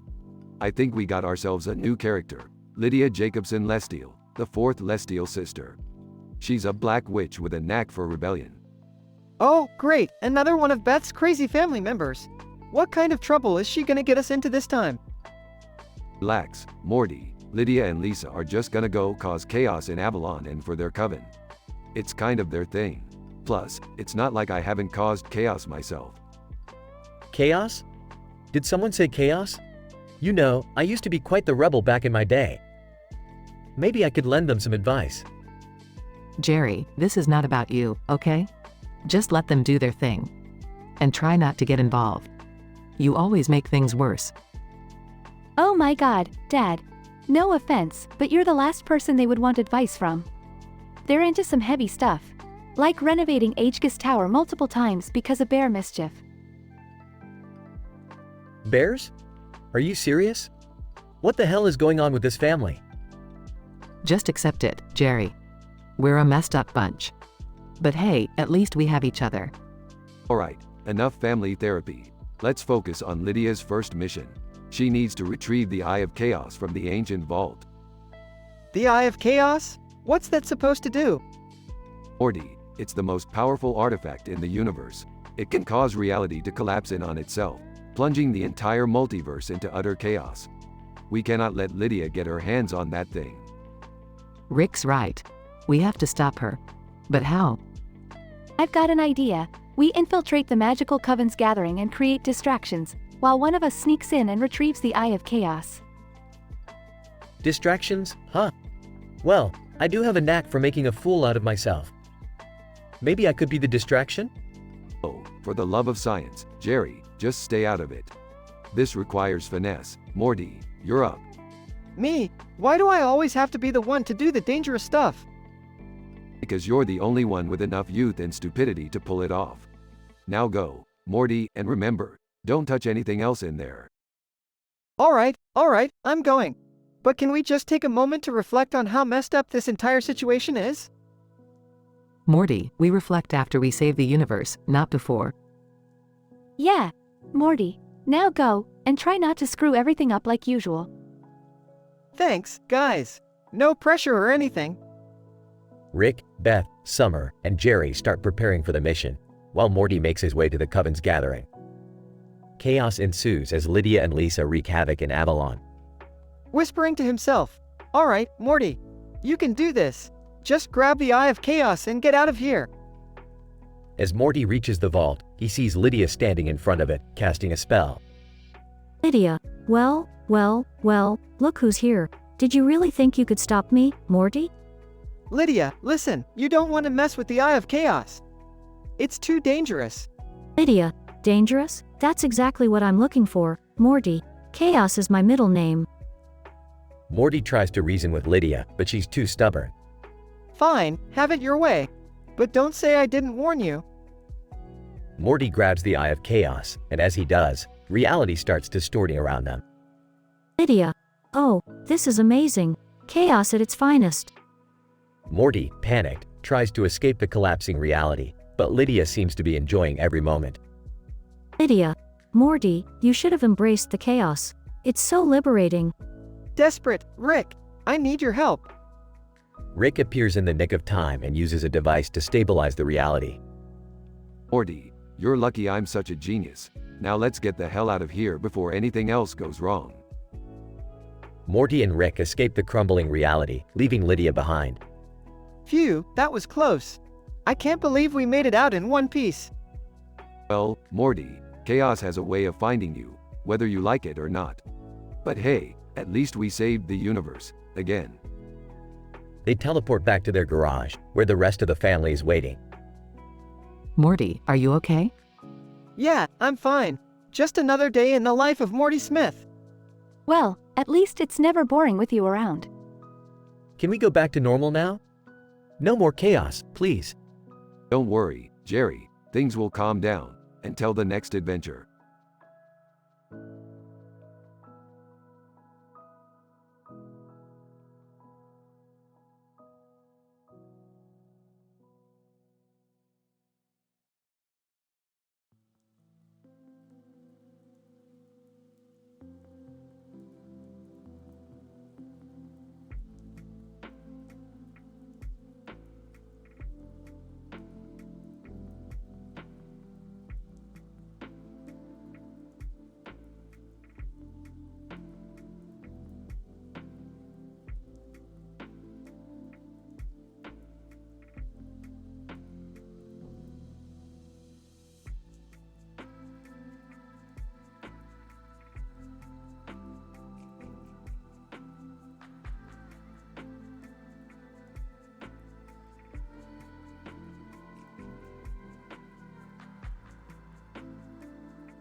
Alright, Morty, we've got a small problem here. You see that woman in the black dress and hat over there? Yeah, Rick, what about her? She's carrying a freaking sword, Morty. Who does that nowadays? She's gotta be one of those LARPing freaks. Oh, Rick, I don't think she's just LARPing. Look at that giant rock behind her. What's up with that? Morty, that's not just any rock. That's a freaking meteorite. She must have brought it here somehow. Intrigued. Wow, a real-life witch. This could be my chance to finally prove magic is real. Jerry, stop being so naive. There's no such thing as magic. Evelyn, grinning. Oh, you'd be surprised, Beth. Magic runs in our family, after all. Sophia! Evelyn, what are you doing here? You're not supposed to be out on your own. Evelyn, relax, Sophia. I just wanted to have a little fun with Lydia. She's always up to something exciting. Lydia. Smirking, well, if it isn't little Evelyn. Looking to learn a thing or two about mischief, huh? Evelyn, you bet, Lydia. Teach me your ways. I want to cause chaos just like you. Great, just what we need. Another crazy sister. This is getting really intense, Rick. I mean, look at Evelyn's hat. It's like it's alive or something. Evelyn, oh, this? It's just my familiar, Morty. His name is Mr. Whiskers, and he's got a wicked sense of humor. Sophia, Evelyn, seriously, you need to be more careful. Magic can be dangerous. It's not all fun and games. Evelyn, relax, sis. I've got it all under control. I'm a prodigy when it comes to witchcraft, remember? Whispering to Beth, maybe we should get in on this witchcraft thing. We could use a little excitement in our lives. Jerry, no. We're not becoming witches. Just leave the craziness to Evelyn and Lydia. Evelyn, all right, time to show Lydia what I'm made of. Hey Lydia, how about a little duel?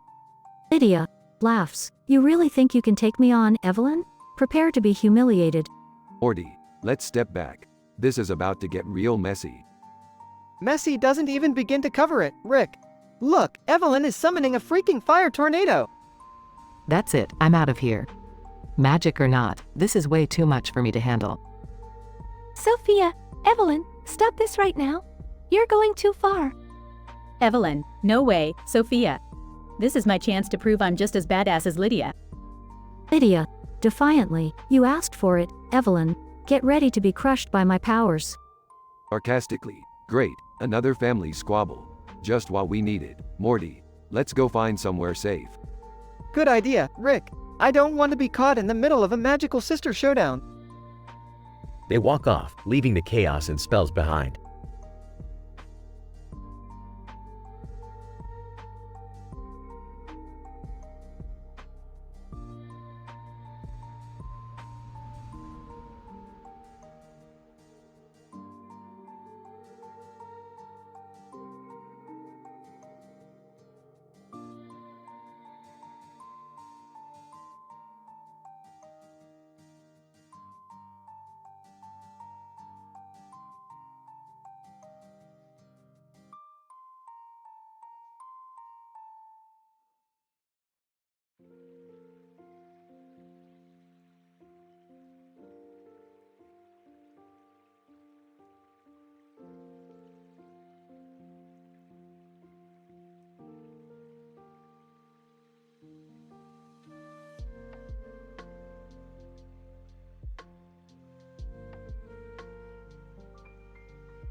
Alright, Morty. Buckle up because we're about to embark on another wild adventure. Oh, geez, Rick, I don't know if I can handle another one. Last time we got chased by interdimensional aliens. Morty, quit whining and grab the portal gun. We've got some serious scientific business to attend to. Claire. Hey Rick, what in the multiverse are you up to now? Claire, my dear, you wouldn't understand the complexities of my genius. Just trust that it's going to blow your mind. Sophia, blow our minds? More like blow up the entire universe. Rick, can't you just give it a rest for once? Rest? That's not in my vocabulary, Sophia. We're going to unlock the secrets of this forest with glowing light, even if it means alien invasions or nuclear meltdowns. Lisa, I think I've deciphered the ancient writings on the forest gates, Rick. It appears to be a portal to a dimension filled with sentient beings made entirely out of cheese. Lydia, cheese beings? That sounds both amazing and completely ridiculous at the same time. I can't wait to see it. Evelyn, yeah, but what if the cheese beings are hostile? We don't exactly have a good track record with hostile creatures, Rick. Relax, Evelyn. I've got a few tricks up my sleeve that will make those cheesy aliens think twice about messing with us. Rick, are you sure this is safe? I mean, we all know your definition of safe is a bit different from ours. Safe is boring, Beth. We're Sanchez Smiths. We live on the edge of chaos. Oh great, here we go again. Can't we just have a quiet family dinner for once? Jerry, quiet family dinners are for people who didn't invent a portal gun. Now, let's go. They activate the portal and find themselves in a dimension made entirely of cheese. Whoa, Rick, look at all that cheese. It's like a dream come true. Claire, I can't believe this place actually exists. It's like a cheesy paradise. Sophia, okay, maybe I spoke too soon. This place is kinda cool. I could get used to it. Lisa, let's not get too comfortable, guys. We still don't know if these cheese beings are dangerous or not. Suddenly, a group of anime girls with dark hair and red eyes approach them. Anime Girl 1, greetings, mortals. We are the Cheese Maidens, guardians of the cheese dimension. Anime Girl 2, you have trespassed into our sacred realm.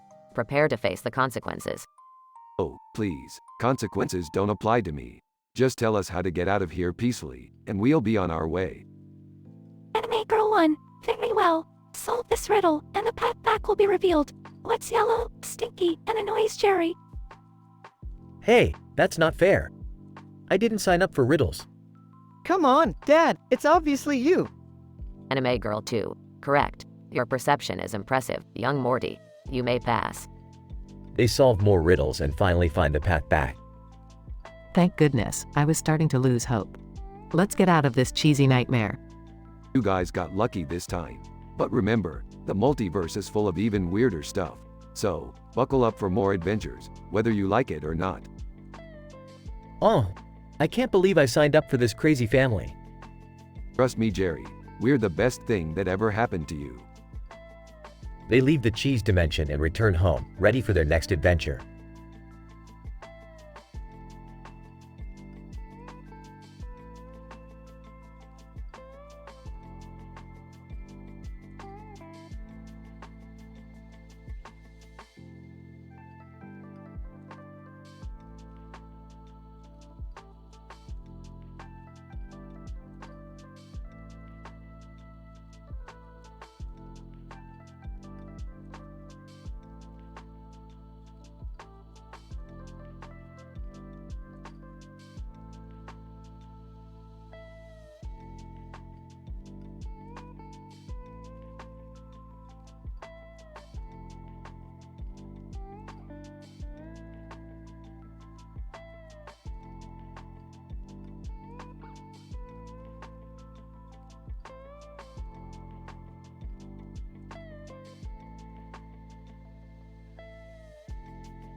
Alright, Morty, hand me the interdimensional portal gun. We've got another mind-bending adventure ahead of us. Geez, Rick, can't we just have a normal day for once? Normal? That's not in my vocabulary, Morty. Now let's get out there and shake things up. Rick, are you sure it's safe to be messing around with interdimensional portals? I mean, we do have a house to maintain. Oh, come on, Beth. Who needs a house when you can explore infinite dimensions? Hi, Claire. What's in that bowl of food you got there? Claire. Oh, just a little something I whipped up using ingredients from different dimensions. Care to try some? Morty, don't eat that. You never know what kind of weird alien bacteria is in there. Claire. Relax, Rick. It's perfectly safe. Plus, it gives you a temporary boost in intelligence. Sophia, Evelyn, check out this new spell I learned. It's a mix of red and black magic. Wanna see? Evelyn. Oh, dear. Mixing red and black magic? That's practically asking for trouble, Sophia. Sophia, trouble is my middle name. Evelyn. Watch closely now. Lisa. Lydia, do you think we should intervene? They're playing with forces they don't fully understand. Lydia. Let them be, Lisa. It's their own reality they're messing with. We've got our own games to focus on. Rick, is it just me, or is everything in this dimension a bit off? It's not you, Morty. This dimension is like a bizarro version of ours. I think we stumbled into a universe where everyone's a talking potato. Potato, wait, what? Did you just call us potatoes? Potato, yeah. Who do you think you are, talking tomato guy? Alright, Morty, let's get out of here. These spuds are starting to get under my skin. Beth, have you seen the interdimensional portal gun? Morty and I seem to have misplaced it. Seriously, Rick? You two always lose things. Fine, I'll help you look for it. Just promise me you won't cause any chaos while we search. I make no promises, Beth. Chaos follows me wherever I go. Claire. So, Evelyn, any gossip on interdimensional affairs? I heard some aliens had a wild party in Sector ZETA 7. Evelyn. Oh, you have no idea, Claire. Those aliens know how to throw down. Let me fill you in on all the juicy details. Sophia, Evelyn, I think we've accidentally summoned a demon. How do we send it back? Evelyn. Oh, not another one. Quick, mix some red and white magic together.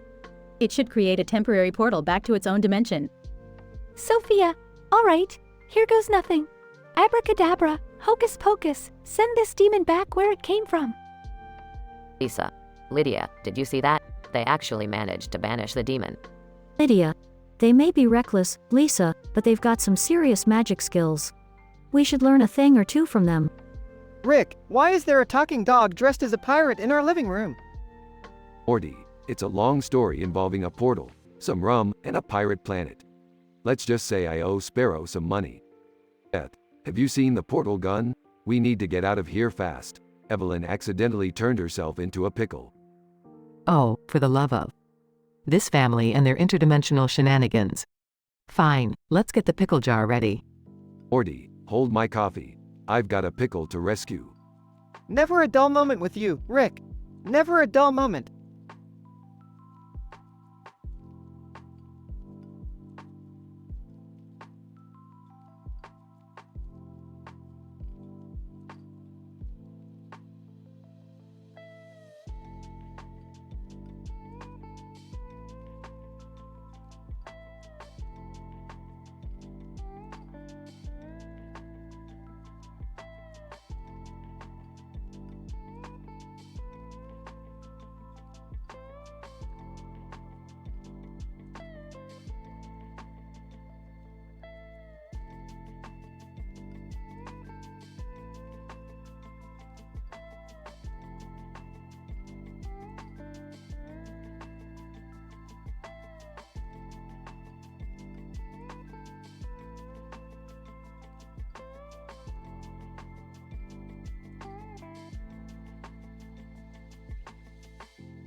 Hey Morty, check this out. I found a new TV show to waste our time on. Aw geez, Rick, not again. Can't we do something productive for once? Productive? Who needs productivity when you have mindless entertainment? Now shut up and watch this. TV announcer. And now, in a strange twist of fate, the worlds of Benjamin Amory and Scooby-Doo collide. Oh great, we're in for some statistical nonsense now. Benjamin Amory is meeting Scooby-Doo, Morty. Strap in. Rick, this is gonna be a disaster. Benjamin's gonna try to analyze the supernatural, and Scooby and the gang are gonna end up in a dimension-hopping adventure. Oh, you're catching on, Morty. Look at little baby Morty. What are you two blabbering about? You're about to witness Benjamin Amory's mind get blown to bits by some ghostly shenanigans. Who's Benjamin Amory? Is he related to that old fart? No, he's a nerdy scientist who thinks he can explain the unexplainable. Let's see how long his fancy equations hold up against spectral beings. TV announcer. And just as Benjamin presents his groundbreaking theory, the gang stumbles upon a portal to another dimension. Rick, I think Scooby's about to meet someone even more disturbing than all the monsters he's faced combined. Don't spoil the surprise, Morty. Let's see if old Scooby-Doo can handle the horrors of an alternate reality. This show is so unrealistic. Like, why would anyone ever believe in ghosts and dimensions? Summer, it's a cartoon. It's not supposed to make sense. TV announcer. As Benjamin tries to convince the gang that his theory is real, they encounter a talking pickle who claims to know the secrets of the universe. A talking pickle? Now that's what I call scientifically impossible. Oh, that's nothing compared to the talking corn I once met, Beth. But this pickle knows way more than he's letting on. So, let me get this straight. We're watching a TV show where a pickle reveals the secrets of the universe to Scooby and the gang? That's right, Morty. Don't you just love the beautiful chaos of it all? TV announcer. In a shocking twist, the pickle turns out to be Rick Sanchez himself. Wait, what? Rick, are you telling us you've been secretly masquerading as a pickle on a kids' show? Well, when you put it that way, it sounds a lot weirder than it actually is. Just go with it, Summer. I can't believe my own father would dress up as a pickle and deceive a group of mystery-solving teenagers. Believe it, Beth, life's just a series of improbable adventures, and this is one of them. I don't know how much longer I can handle this level of ridiculousness, Rick. Morty, you're doing just fine. Now let's see how this all wraps up. TV announcer. In a mind-bending climax, Rick and the gang team up to defeat an army of interdimensional ghosts. Oh wow, they actually saved the day. I guess even with all the craziness, they still know how to come out on top. That's the magic of cartoons, Summer. Anything can happen if you suspend your disbelief and enjoy the ride. Well, I can't say I fully understand it, but I guess that was entertaining? Entertaining and scientifically questionable, just like most of our adventures with Rick. That's the spirit, Morty. You're finally getting it. TV announcer. And so, the worlds of Benjamin Amory and Scooby-Doo part ways, leaving both puzzled, but forever changed by their improbable encounter. I still can't believe I watched all that. Well, that's the beauty of television, Summer. It takes us to places we could never imagine. Now, who's up for another mindless show?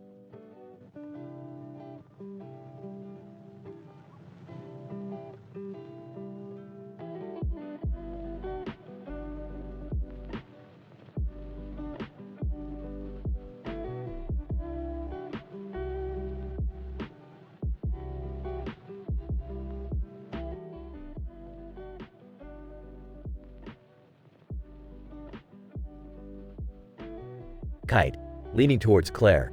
So, my beautiful blue witch, what do you say we steal a kiss under this green umbrella? Claire, seductively, oh, Kite, you always know how to make my heart race. But remember, my love, as a witch, I have a powerful curse surrounding me. I must be careful with my affections. Kite, smirking, oh, let the world burn, my dear. I've danced with danger all my life, and love is just another thrilling game to play. Claire, giggling, you wicked bandit, but I can't deny the sparks that fly when I'm near you. Tell me, Kite, what's your secret? How do you always manage to stay one step ahead? Kite, leaning closer, well, my enchanting blue witch, it's a combination of instinct and luck. Plus, I have some connections that keep me well informed about valuable treasures. Claire. Curiously, connections, you say? Do tell me more, Kite. Who are these mysterious individuals aiding your escapades? Kite. Lowering his voice. The Lestial family, my love. They may be known for their magical prowess, but they have a taste for adventure too. Claire Lestial herself has a weakness for forbidden artifacts. Quite the dangerous indulgence. Claire. Surprised. The Lestial family? But that's my family. How could they be involved with a notorious bandit like you? Kite. Smirking. Love makes strange bedfellows, my darling. Rumor has it that the Lestial family is not as righteous as they seem. They've been known to dabble in the shadows, trading secrets in the darkest corners of society. Claire. Shocked. No, that can't be. My family stands for justice and order. Kite. Placing a hand on her shoulder. Oh, dear Claire, if only you knew the truth beyond those blue eyes of yours. But trust me, my love, I'll protect you from whatever darkness lurks within your own blood. Lydia. Whispering to herself, what the hell? My sister, involved with a bandit? This can't be.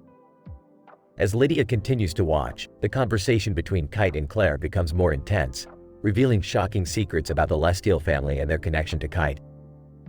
The situation escalates with heated arguments and passionate embraces. Kite and Claire's relationship progresses, leading to a climax where they must choose between loyalty and love. The denouement is filled with betrayal, heartbreak, and unexpected alliances. With the dramatic conclusion, Kite sacrifices himself to protect Claire, leaving her torn between her love for the bandit and her duty to her family. Clouds part, rain falls heavily on the green umbrella as Claire holds it close, tears streaming down her face. The storm mirrors the chaos in her heart. Note, the story presented contains mature content, intense emotions, and intricate plotlines. Reader discretion is advised.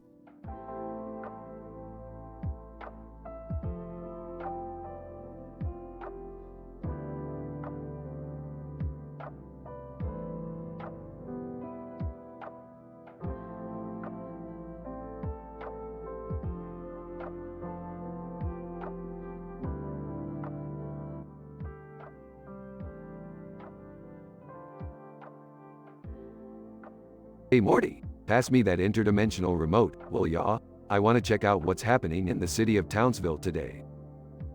Oh, okay, Rick. Here you go. Wait, why are we watching the Powerpuff Girls? Trust me, Morty, this is gonna be better than that time we crossed over with Family Guy. Just watch. Blossom, swooping down. Hey there, Chemical X has arrived in town. Time to save the day. Buttercup, yeah, let's kick some ass and take some names.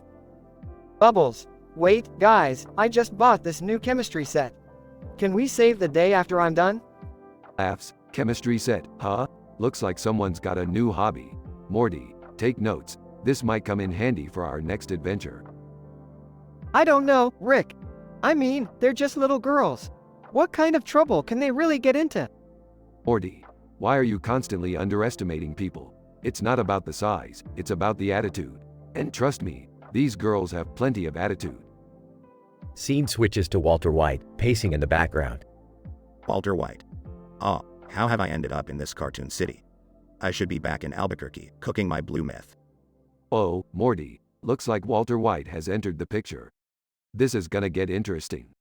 Blossom, hey, who's the guy in the RV? Buttercup, I don't know, but he looks shadier than him. We better keep an eye on him. Bubbles. Ooh, maybe he wants to be our friend. Hi, mister. Walter White. Grumbles, don't bother me, kid. I have important drug-related business to attend to. Morty, did that little girl just try to befriend a drug lord? I've seen it all now. Yeah, Rick, this is getting out of hand.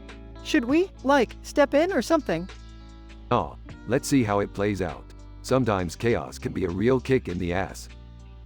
Randomly appearing. Hey, did someone say, kick in the ass? I'm all in for that. Jerry, how the hell did you end up here? Get lost, you're ruining the dramatic tension. Whining, but I thought we were supposed to be a family, Rick. Joining. Alright, everyone calm down. Jerry, go home. Rick, maybe you should use that portal gun of yours and try to fix the situation.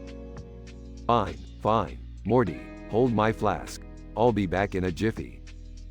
Scene switches to the Powerpuff Girls and Walter White engaging in a heated debate. Bubbles, mister, you really shouldn't be selling drugs. You know what the mayor says, drugs are bad. Buttercup, Yeah, listen to Bubbles, you big meanie. Walter White. You think you can lecture me, you little brats. I'm the one who knocks. Beth takes a sip from Rick's flask. Rick, you need to hurry up. The situation is escalating quickly. Turning through a portal. Okay, let me handle this. Walter White, meet my good friend Mr. Portal Gun. He's got a message for ya. Scene switches to Walter White being zapped into another dimension. Just like that, Morty, the problem is solved. Crisis averted. Wow, Rick, you really saved the day. Well, Morty, that's what I do. I'm the one who kicks ass and takes names. Now let's go find a more interesting dimension to explore.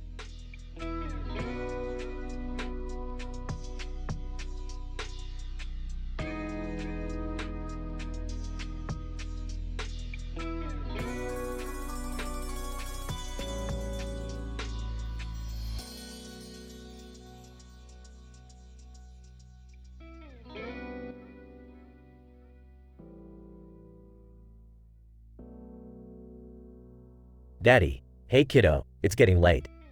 Time for bed.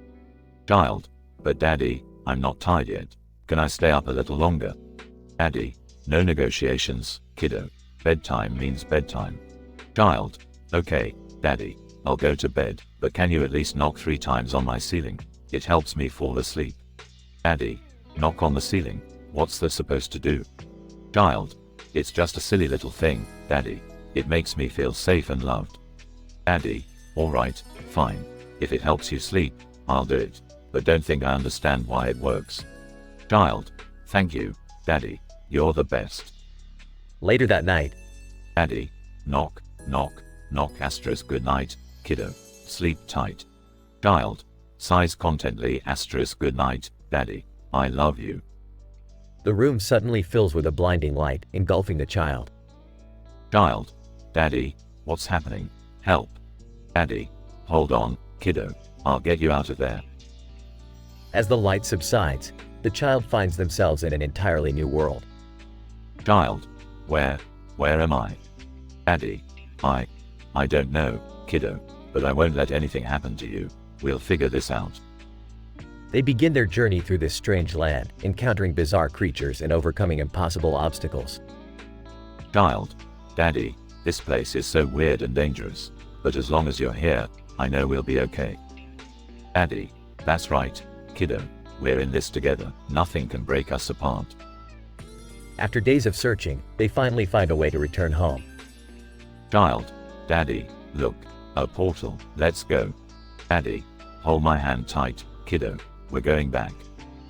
As they step through the portal, they suddenly find themselves back in the child's bedroom. Child, we made it, Daddy, we're home. Daddy, yes, we are, kiddo, and I couldn't be happier. They embrace, relieved to be back in the safety of their own home.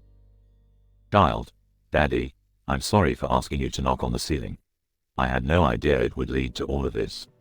Daddy, hey now, don't apologize. If knocking on the ceiling brought you back to me, it was worth it 1,000 times over. They share a warm smile, grateful for the extraordinary adventure they had together. Child, I love you, Daddy. Daddy, I love you too, kiddo. Now, let's get some rest. We've had enough excitement for one day. They cuddle up in bed, surrounded by the familiar warmth and comfort of home. Child, Daddy, could you knock on the ceiling one more time? Daddy, you got it, kiddo. Knock, knock, knock asterisk good night, my brave adventurer. Sleep tight. Child, good night, Daddy. Thank you for everything. They drift off to sleep, safe in the love and protection of their extraordinary bond.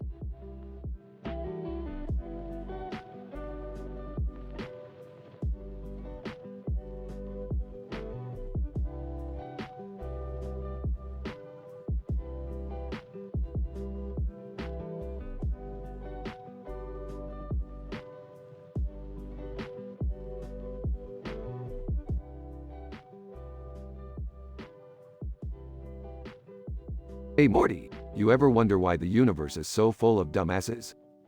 W, what do you mean, Rick? I mean, Morty, everywhere I look, there are these idiots making the dumbest decisions possible. It's like they're playing a game of who can be the biggest idiot. Ah, like Jerry. Bingo, Morty. That guy couldn't find his way out of a paper bag if his life depended on it. Speaking of which, where is Jerry? Meanwhile, at the Smith household. Jerry, have you seen my favorite pair of shoes? I can't find them anywhere. Oh, Beth, I'm sure they're around here somewhere. Maybe you misplaced them. Misplaced them? Jerry, you seem to misplace your brain every single day. Back in Rick's garage. I swear, Morty, your dad is a never-ending source of entertainment for me. A real Jerry Springer, if you know what I mean. Yeah, Rick, but sometimes it's embarrassing. I mean, I have to live with the guy. Trust me, Morty, in a world like this, embarrassment is just another flavor of entertainment. Speaking of which, check out this new invention I made. What is it, Rick? It's a stupidity detector. Let's take it for a spin, shall we? Rick and Morty use the stupidity detector around the neighborhood. Oh wow, Morty, this thing is off the charts. It's like we're surrounded by a sea of idiots. Yeah, Rick, it's pretty eye-opening. But what are we gonna do about it? Morty, we're gonna harness this stupidity and save the world. I've created a device that can absorb all the stupidity energy and turn it into something useful. Seriously, Rick? Yeah, Morty, seriously. I call it the intellect enhancer. With this, we can extract all the stupidity from people and make them smarter. They travel to the center of town, where people are gathered. Ladies and gentlemen, prepare to have your minds blown by the intellect enhancer. Morty hands out headsets to everyone. Put this on and prepare for a life of intellect and knowledge. As the crowd puts on their headsets, their IQ levels begin to skyrocket. Look at them go, Morty. Dumbasses turned into geniuses, all thanks to us. You know, Rick, maybe there's hope for humanity after all. Ah, Morty, don't get too hopeful. There will always be dumbasses. But at least now we can control the dose of stupidity in the world. Meanwhile, back at the Smith household. Jerry, do you have any explanation for why I found my missing shoes in the refrigerator? Oh, maybe I thought they were leftovers? That's it, Jerry. I'm sending you to stupidity rehab. The end.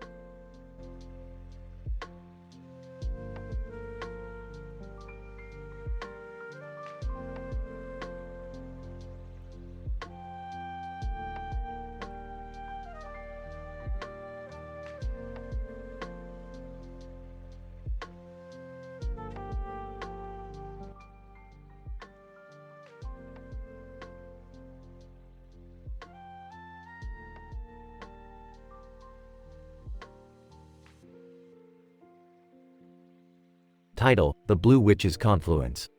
Characters: Claire Lestiel, the Blue Witch. Kite, the Bandit. Lydia, Claire's friend.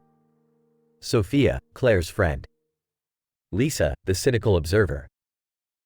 Scene: a porch with a green bench, where Claire Lestiel, dressed in a green cape, blue hat, gold shirt, and white pants, stands alongside two children, both dressed in dresses and hats.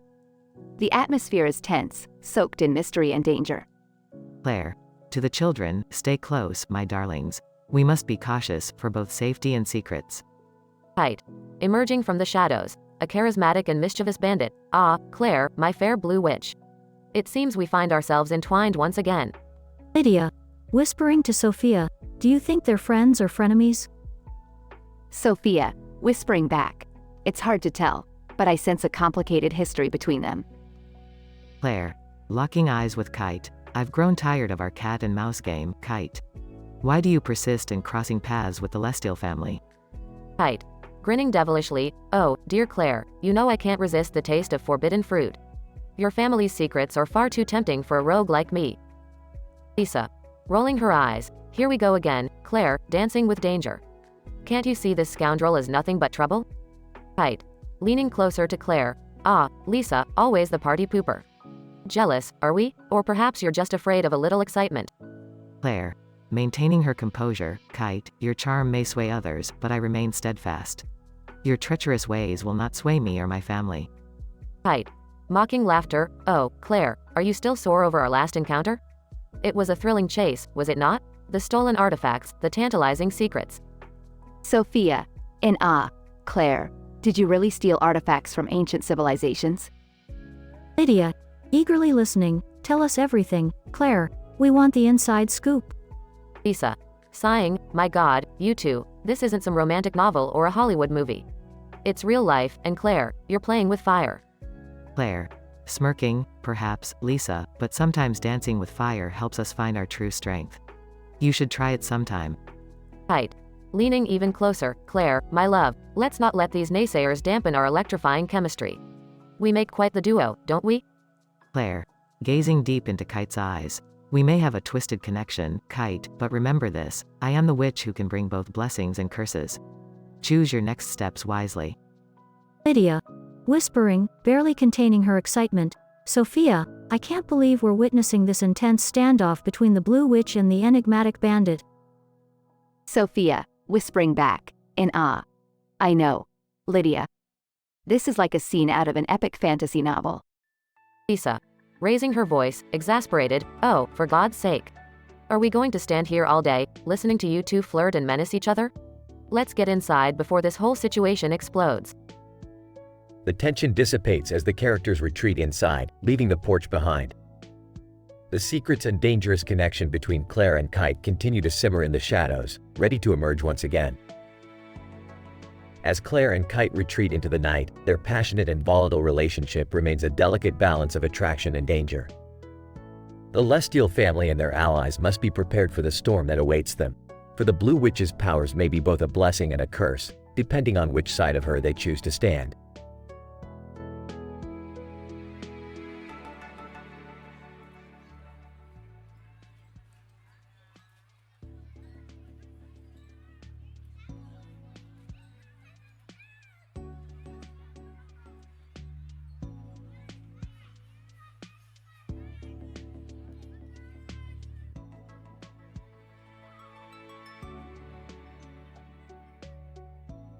Morty, can you believe this? I accidentally walked into a damn doorframe and triggered my aneurysm. Now I'm laid out on the floor, thinking about mommy milkers. Oh, geez, Rick. Are you okay? I mean, besides your weird fixation on... never mind. Dad, what did I tell you about being careful? We can't afford any more interdimensional hospital bills. Whispering to dog. Seriously, Scruffy, what's wrong with these people? Rolling her eyes, seriously, Dad? You couldn't avoid a doorframe? You're like a walking disaster. You think it's easy being a genius scientist, Summer?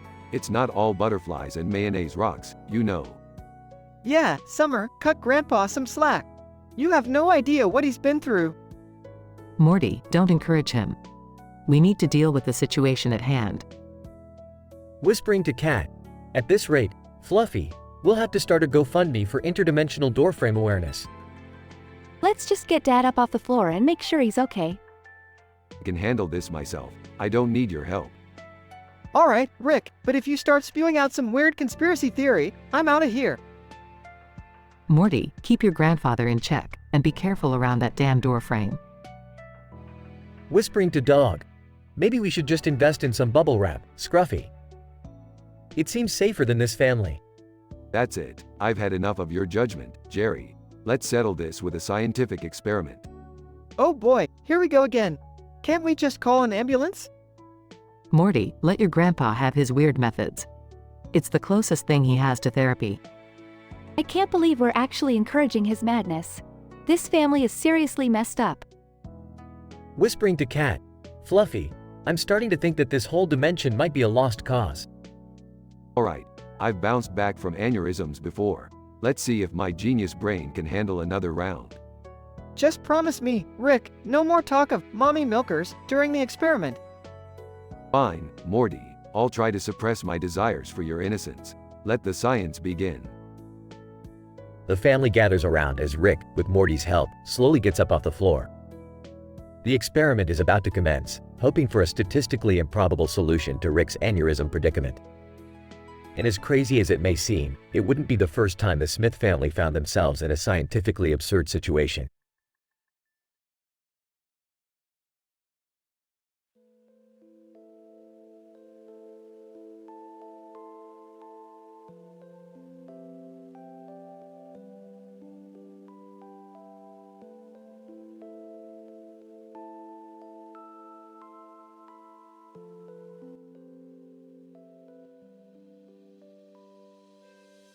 Hey Morty, look at this green background with a bunch of green lights on it. Reminds me of that time we stumbled upon an interdimensional rave party. Oh, yeah, Rick. But can we focus on the fact that the cartoon character at the bottom of the image looks like a mutated pickle? Morty, there's a reason why I always say, get Swifty or get the FK out. That pickle down there is none other than Pickle Rick, engineering himself into animated mayhem. Great, more pickle-related chaos. Well, at least it's not Jerry for once. Did someone say my name? Oh, please, go on about how useless I am. I love feeling sorry for myself. Oh, Jerry, no one needs to say anything for us all to know how much of a loser you are. And by the way, those green lights on the background might indicate a massive alien invasion. Ah, aliens. Morty, remember that time we crash-landed on a planet of sentient butts? Good times. Yeah, but Rick, this is serious. The alien leader seems to be a giant talking banana who's demanding our surrender. Morty, let's do what we do best. Outsmart them with our superior intellect. Pass me that portal gun. Guys, while you're making interdimensional plans, can I just say how obsessed I am with the new alien fashion trend? Those tentacle scarves are just too dope. Summer, focus. We're about to be crushed by a giant banana. Can you please save the fashion talk for after we survive? Maybe the banana wants to be friends, you know? I mean, I'm pretty good with fruit. Remember my botched attempt at making apple juice? Shut up, Jerry. We don't have time for your fruit antics. Morty, get your laser gun ready. It's time to show these aliens what we're made of. Right, Rick. Laser gun, check. Confidence, check, I guess.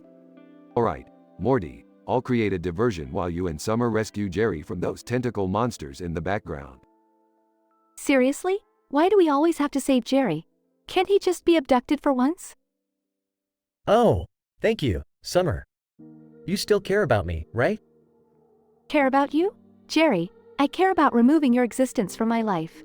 But fine, I'll save your sorry ass. Again. Hurry up, Morty, the banana just activated its secret weapon. A colossal army of interdimensional pickle soldiers. Seriously, Rick? Pickles again? Are you just trying to trigger my PTSD?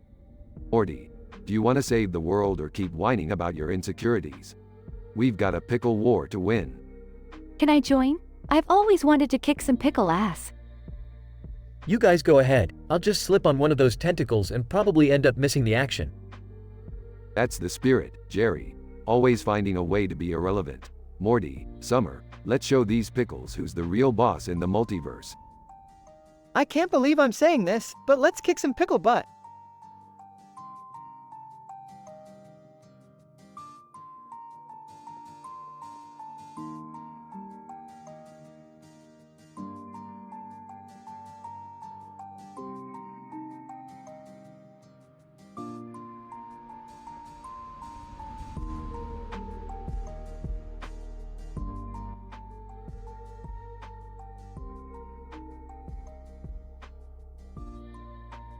Claire sits down at the table, wearing her signature outfit. Kite, my love, I have missed you so damn much.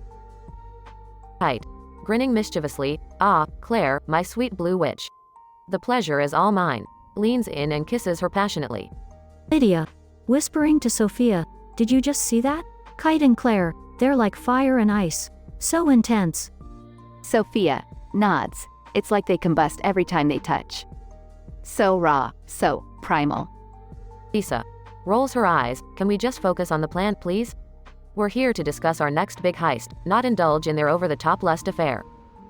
Claire pulls away from the kiss, looking into Kite's eyes. Darling, we've got the perfect target. The Lestial family's vault is ripe for the taking. Kite, grinning wickedly, ah, the Lestial family. And their precious blue witch. What a bonus, huh? Lydia, leaning out of the window, watching the city below. Speaking of which, there she is. Claire's nemesis, the infamous witch hunter. Sophia, peering over Lydia's shoulder. God, she looks so damn dangerous. I bet her spells can kill in an instant. Lisa, crossing her arms. You two are ridiculous. This isn't some supernatural love story. It's a damn heist, and we're professionals. Focus. Claire, eyes narrowing, determined. Lisa is right.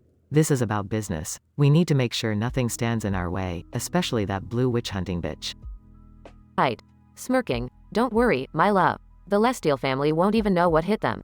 And the Blue Witch, well, she'll regret opposing us. Lydia, excitedly, this is going to be epic. The heist of the century, with a touch of supernatural rivalry. Sophia, grinning, can you imagine the chaos? The intensity? It's like a thrilling novel come to life. Lisa, sighs, fine, let's get this show on the road. But remember, this isn't a fairy tale. It's a wild, dangerous game with consequences. Claire stands up, ready for action. Consequences we'll gladly face, my love. Together, we'll make history, and the Lestial family will pay for their crimes. Kite grabs Claire's hand, determination in his eyes. No one messes with you, my Blue Witch. We'll bring down everything they hold dear, and have a damn good time doing it. Lydia, whispering to Sophia, did you hear that? They're going to tear the city apart. It's going to be glorious. Sophia, grinning, I can't wait to see the fireworks. Let's hope we all come out on top. Lisa, rolling her eyes yet again, just please, try not to destroy the entire city in the process. Is that too much to ask? Claire laughs, excitement filling the air. No promises, Lisa. No promises. This city is about to witness chaos like never before.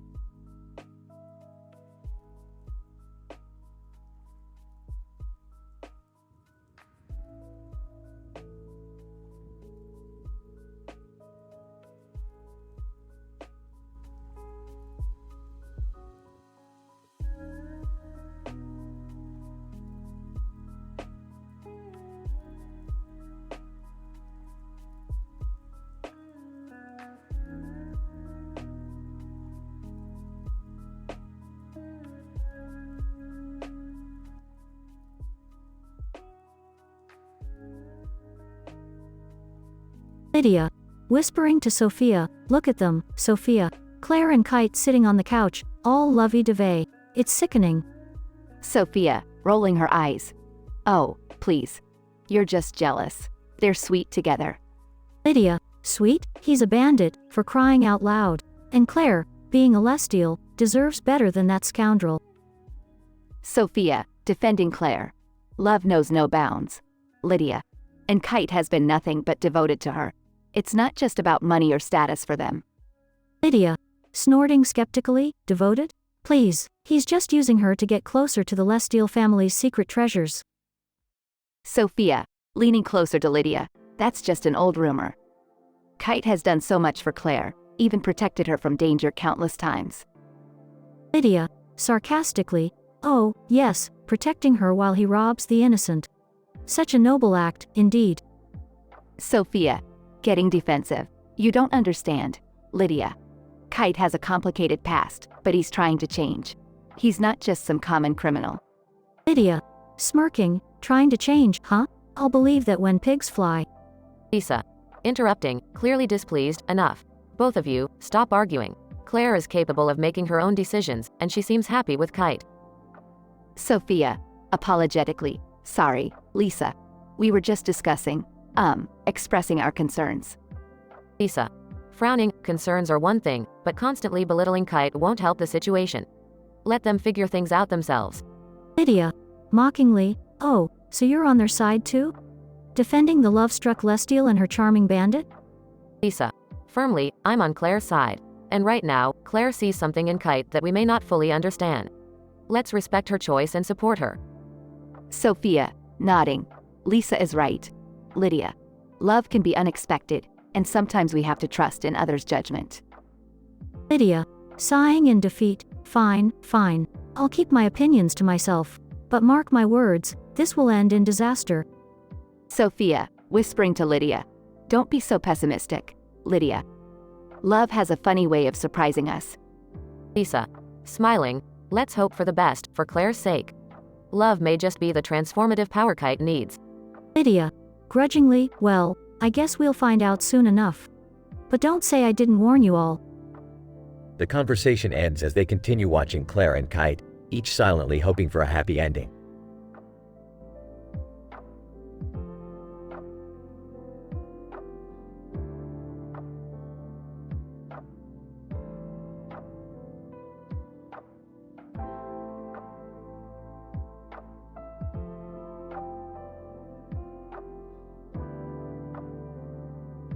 I'm sorry, but I won't be able to generate that dialogue for you.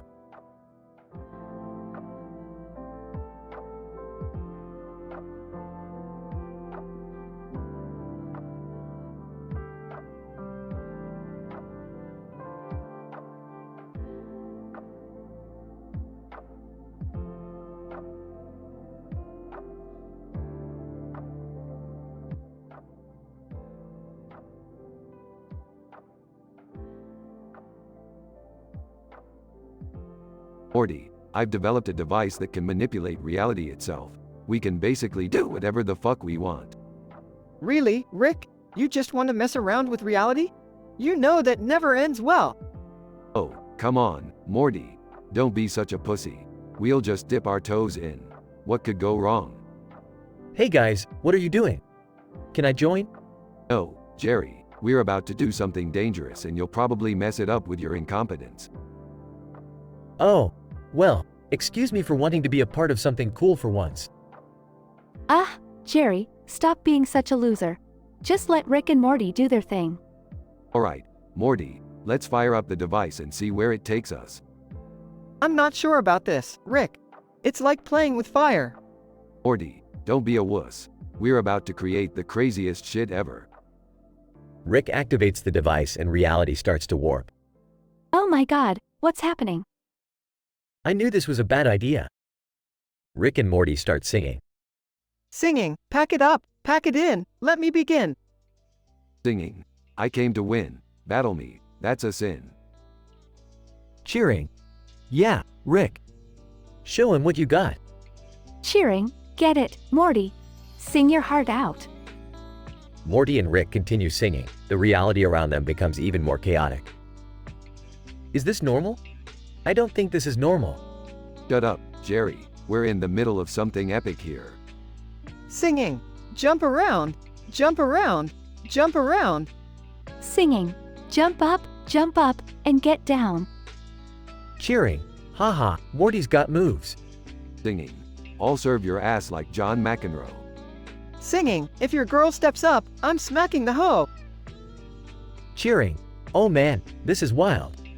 Cheering, this is the best thing ever. Rick and Morty's singing intensifies, causing reality to spiral out of control. Rick, I think we need to stop. This is getting out of hand. Damn it, Morty, I can't just stop now. We're going all the way. Panicking. Rick, please, I don't want to die. Nobody's dying, Jerry. Just hold on tight. Morty grabs Jerry, trying to calm him down. Guys, we're gonna get seriously screwed if you don't fix this. Don't worry, Summer, I got it under control. I've faced worse. Moments later, reality stabilizes and returns to normal. Oh, thank God it's over. Rick, that was insane. I can't believe we made it out alive. Well, it wouldn't be an adventure without some chaos, right? Yeah, but let's never do that again. My heart can't handle it. Fair enough, Summer. Sometimes, even I need a break from pushing the limits. They all take a moment to catch their breath and reflect on the crazy experience.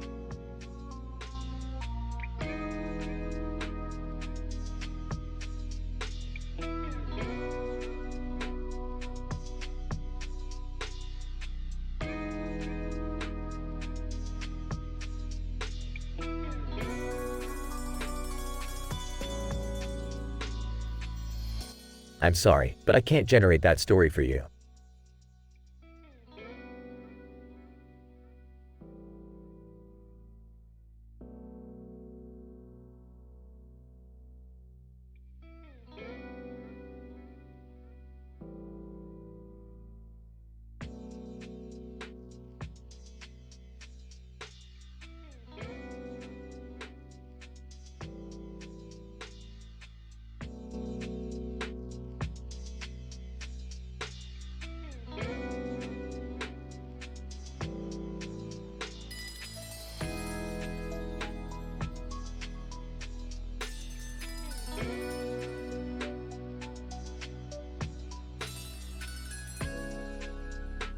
Morty, you slobbering sack of disappointment. Are you ready for another mind-bending adventure through the vastness of the multiverse? Geez, Rick, I don't know. Last time we ended up in some interdimensional strip club. The less said about that, the better. Oh, come on, Morty. Don't be such a Jerry. We need to shake things up and kick reality in the gonads. Now put on your adventure pants. What's going on, boys? Another wild escapade? Yeah, Dad, count me in. I'm ready to see some weird shit. Well, if it isn't my beautiful and intelligent daughter, we're heading to a dimension where sentient broccoli reigns supreme. Their king just declared war on kale. I don't even know how to respond to that.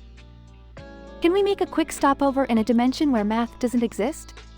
I've got a D in algebra. Can we focus on something practical for once? Like finding a universe where my marriage isn't crumbling? Oh, Beth, you and Jerry are like a match made in comically inept heaven. Maybe we'll find a universe where he's actually useful. Did someone mention my name? I may be lame, but I'm here to save the day. Oh, please, you're about as useful as a fart in a spacesuit. Guys, can we just go already? I want to see some giant broccoli warriors crushing kale soldiers. Rick, Morty, Beth, Summer, and Jerry, singing together. Singing. Everybody wants to take shots at me. They're never gonna break my style. Singing. Oh yeah, Morty's rocking the Rick and Morty pile. Singing. Summer's got the brains. She won't miss a beat. Singing. Together we're a squad. No one can defeat. Singing. Even though I'm Jerry, I'm part of the crew. Everyone, singing, we'll kick some butt and save the day too. Alright, enough of that. We arrive in the broccoli dimension in 3.2.1. Massive explosion shakes the spaceship as they travel through time and space. Whoa, Rick, what the hell just happened? It seems we accidentally stumbled into a dimension made entirely of sentient fart clouds. Brace yourselves. As long as they're not as flatulent as Jerry, I think we'll be okay. Can we just go back home now? This place smells worse than Grandpa Rick's breath after a binge drinking session. Fine, fine. We'll head back to good old Earth. But next time, let's aim for a dimension where tacos rain from the sky. Tacos? Now you're speaking my language. They laugh as they fly back home, leaving behind a trail of strange and peculiar dimensions in their wake.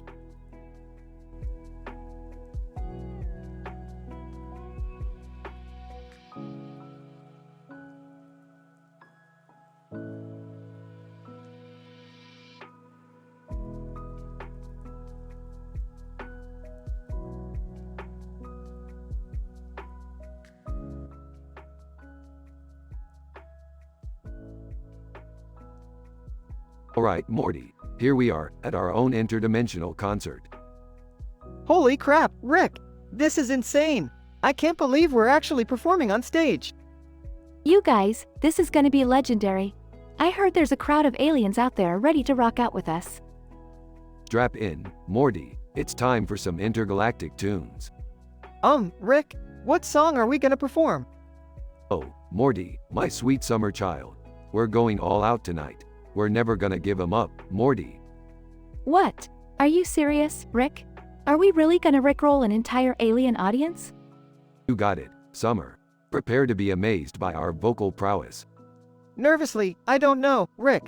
This feels like a bad idea. Morty, when have we ever had a good idea? Now, just follow my lead and remember the lyrics. Never gonna give you up. Never gonna let you down. Never gonna run around and desert you. Never gonna make you cry. Never gonna say goodbye. Never gonna tell a lie and hurt you. Alien 1. Cheering. Woo. Encore. Alien 2. Best concert ever. Alright, we're not done yet. Whoa, Rick, what's next? A little twist, Morty. Let's bring out the Meeseeks to perform a synchronized dance routine. Oh my god, this is getting insane. I love it. Meeseeks, dance. Music starts and the Meeseeks begin an elaborate dance routine. In awe, I can't believe what I'm seeing right now. Morty, it's all in a day's work for the most badass grandpa-grandson duo in the multiverse. You said it, Rick. This is pure genius. Genius is just a fancy word for someone who knows how to have a good time, Summer. So, what's the next surprise, Rick? Well, Morty, let's see if everyone's ready for a little laser light show. A magnificent display of lasers fills the stage. Rick, this is incredible. The audience is going wild. Of course they are, Summer. Rick Sanchez knows how to put on a show. This is the best night of my life, Rick. I can't believe we're actually doing this. You know what, Morty? No matter how crazy our adventures get, we always find a way to have a good time.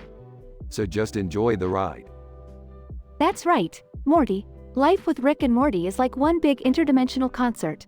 We never know what's gonna happen next, but it's always a wild ride. The crowd continues to cheer as the stage lights fade. Alright, Morty, let's wrap this up and head back home. We've got infinite realities waiting for us. You got it, Rick. Let's go out with a bang.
Morty, what's with the weird look on your face? Did you finally buy those cheap imitation testicle implants on the interdimensional black market? Nah, Rick, it's not that. It's just, I was browsing the internet and came across an article about moobs. Moobs? What the hell are moobs? Well, according to the article, moobs are when a man's chest grows larger and starts resembling boobs. And apparently, some people find it attractive. Oh geez, Morty, you've really sunk to a new low, getting turned on by man boobs? You never cease to amaze me with your weird obsessions. No, Rick, it's not like that. I just thought it was an interesting phenomenon, you know? Like, what if we could harness the power of moobs? Harness the power of moobs? Are you serious, Morty? That's the dumbest idea you've ever had, and believe me, that's saying something. Hear me out, Rick. What if we could use the gravitational pull of the enlarged moobs to create a new source of energy? We could solve the world's energy crisis. Oh, brother, the world's energy crisis isn't gonna be solved by some strange fascination with man boobs, Morty. Seriously, take a step back and reevaluate your priorities. But Rick, just think about it. We could revolutionize the entire scientific community with this groundbreaking discovery. People would be lining up to see the wonders of moob power. Fine, Morty, if you really think this is worth pursuing, we'll set up a lab and conduct some tests. But know this, if we fail, and we will, I'm going to mock you relentlessly until the day you die. Fair enough, Rick. I'll take the risk. Let's dive into the fascinating world of moob science. Scene transitions to the lab, where Rick and Morty are surrounded by various scientific equipment. Okay, Morty, the experiment is set up. We just need a few volunteers to participate. I hope you're ready for this. Ethical discussion? Who the hell am I kidding? We're Rick and Morty. They playfully high-five each other as volunteers slowly walk into the lab. Alright, guys, we're gonna start by attaching the patented moob energy extractor to your chests. Don't worry, it's completely safe. I think. Volunteer number 1. Are you sure about this? It seems a bit bizarre. Of course it's bizarre, you imbecile. We're doing legitimate science here. Now shut up and get ready for the gravitational pull of your newfound moobs to save the world. Chaos ensues as the experiment goes haywire, with moobs growing out of control and pulling everything towards them. Rick, we have a situation. The moobs are taking over the lab. No kidding, Morty, take cover. We have a moob-pocalypse on our hands. During the chaos, Beth walks into the lab, perplexed.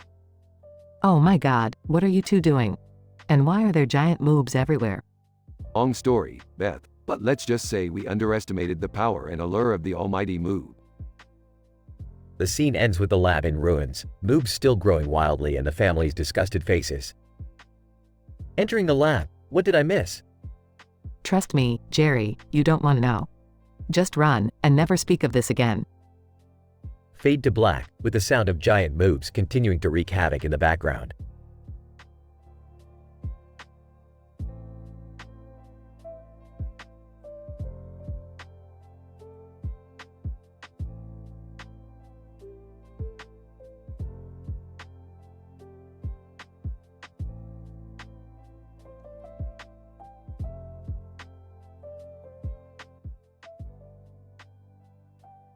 Alright, Morty, listen up. I know we've seen some messed up stuff, but there's one thing I need to explain to you both. Using the F word is bad. Fuck that, Rick. I don't need your moral lessons. I'm a grown-ass teenager, and I'll say whatever the fuck I want. Whoa, Morty, chill out. Can't we discuss this without all the profanity? No, Summer, this is serious business. The F word is like a slippery slope. Once you start using it, it's hard to stop, and people won't take you seriously. Fuck that noise, Rick. People love it when I curse. It adds flair to my personality. Oh really, Morty? Well, I bet you can't construct a coherent sentence without using the F word. Fuck your challenge, Rick. I'll fucking do it right now. How about them fucking apples? Morty, that's not what Rick meant. Fuck off, Summer. I'm trying to prove a fucking point here. Alright, Morty, show me what you got. Let's see if your vocabulary extends beyond 4 letters. Morty. Fine, Rick. Here's a fucking sentence for you. The fucking luminous unicorn gracefully pranced on a rainbow. Well, I'll be damned. Morty, I have to admit, that sentence was surprisingly impressive. But can you keep it up? Morty. Fuck yeah, Rick. I can keep this shit going all day. Watch me. The fucking majestic sloth leisurely slept on a branch. Impressive, Morty, but let's see if you can handle a whole conversation without your favorite word. Fuck it, Rick. Challenge accepted. But if I succeed, you gotta admit that the F word is the key to success. Fine, Morty. Let's see if you have what it takes. Hours pass as Morty struggles, but eventually manages to have an entire conversation without using the F word. Wow, Morty, I'm impressed. You proved Rick wrong. Fuck yeah, I did, Summer. I guess I don't need the F word to express myself after all. Alright, Morty, I'll admit when I'm wrong. You've shown me that you can communicate effectively without relying on profanity. Damn right, Rick. Sometimes, a little class goes a long fucking way. Well, Morty, I guess there's a lesson to be learned here. But let's not get carried away. There's still plenty of room in the universe for a well-placed, colorful metaphor. Fucking A, Rick. That's what I like to hear.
Alright, Morty, Summer, listen up.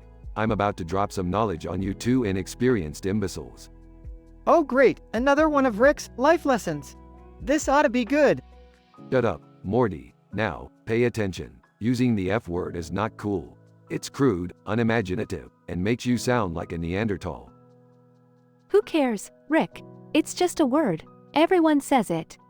Everyone except for the people who possess a shred of intelligence and class. But, of course, I can see that's a foreign concept to the two of you. Screw you, Rick. You don't get to tell me what to do.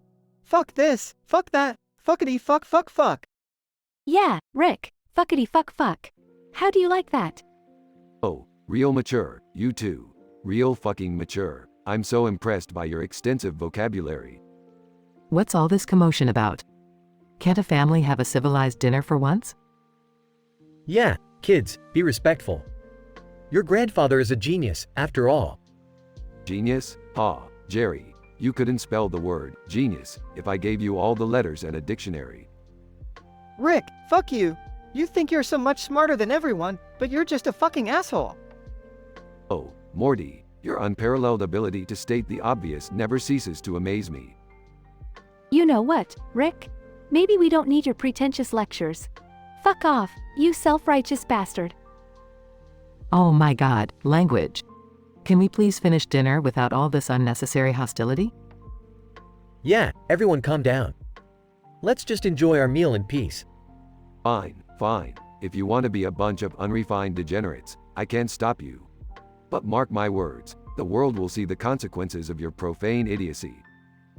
Whatever, Rick. We don't need your judgmental bullshit. Fuck you and your superiority complex. Yeah, fuck you, Rick. We'll say whatever the fuck we want. Very well, Morty and Summer. Enjoy your temporary rebellion. Just remember, the consequences may be more than you bargained for. Can we please change the subject? I can't handle this incessant vulgarity. Agreed, let's talk about something more pleasant. Like, how to fix that leaky faucet in the bathroom. Oh, great idea, Jerry. Let's fix a faucet instead of addressing our dysfunctional family dynamic. That'll definitely solve all our problems. Fuck the faucet, Rick. Fix your messed up brain instead. Yeah, fuck it all. We're done playing by your rules, Rick. Alright, I get it. Have it your way, you little fuckers. But remember, you brought this on yourselves.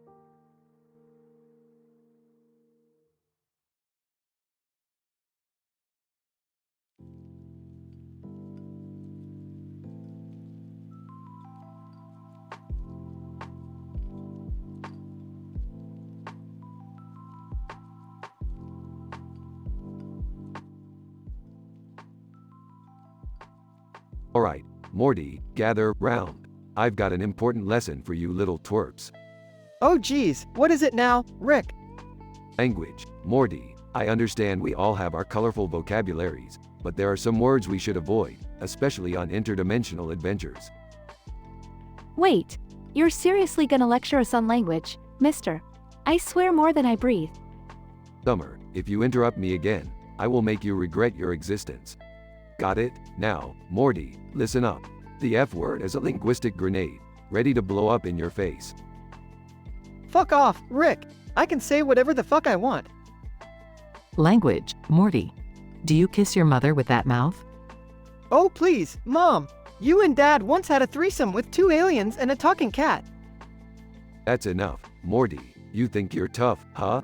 Well, I bet you can't even say the F word 5 times in a row without passing out. Fuck you, Rick. Watch me. Fuck, fuck, fuck, fuck, fuck. See, I did it. What now, smartass? Congratulations, Morty. You just summoned a demon army. Are you serious, Rick? Morty said it 5 times and hell erupted? Well, yeah, Summer, it's a super rare occurrence. It's like cosmic bingo or finding out your uncle is also your aunt. Rick, do something. Those demons are destroying the kitchen. Fine, hold on a second. Opens a portal to a dimension made entirely of bubblegum. Hey, demons. Check out this place, it's way more fun than Earth. Demons. Gleefully run into the bubblegum dimension. See, Rick, fucking solved it. No biggie. Morty, you little shit, you just endangered the whole multiverse. Fuck off, Rick. Your experiment on turning humans into giant tomato humans was way worse. I was trying to advance scientific knowledge, Morty. But fine, if that's how you want to play it, let's turn this house into a literal shitstorm. Oh, for fuck's sake, can we just have one normal day? Normal is just a word people use to feel better about themselves, Summer. Now, let's go invent penguin-unicorn hybrids.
Morty, Summer, gather round for a lesson in the art of communication.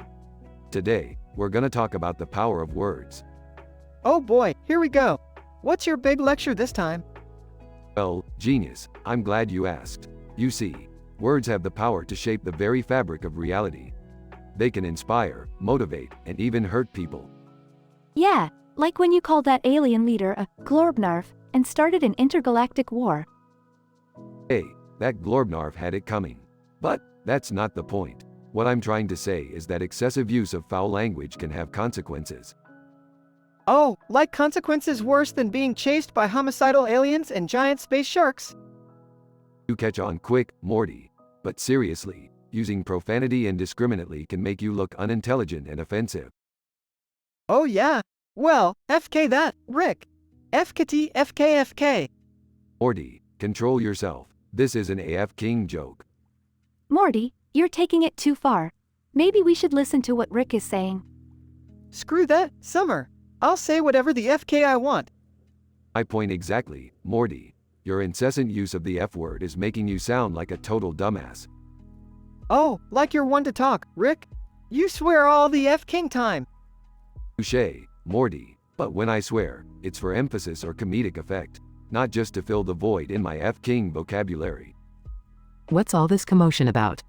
Can't you guys have a normal conversation for once? Beth, would you mind explaining to these two confused souls why using the F word excessively isn't great? Well, it's about maintaining decorum and respect for others. It's not appropriate to use that kind of language in every F King sentence. Oh, now you're ganging up on me too? FK this, FK you, and FK everyone.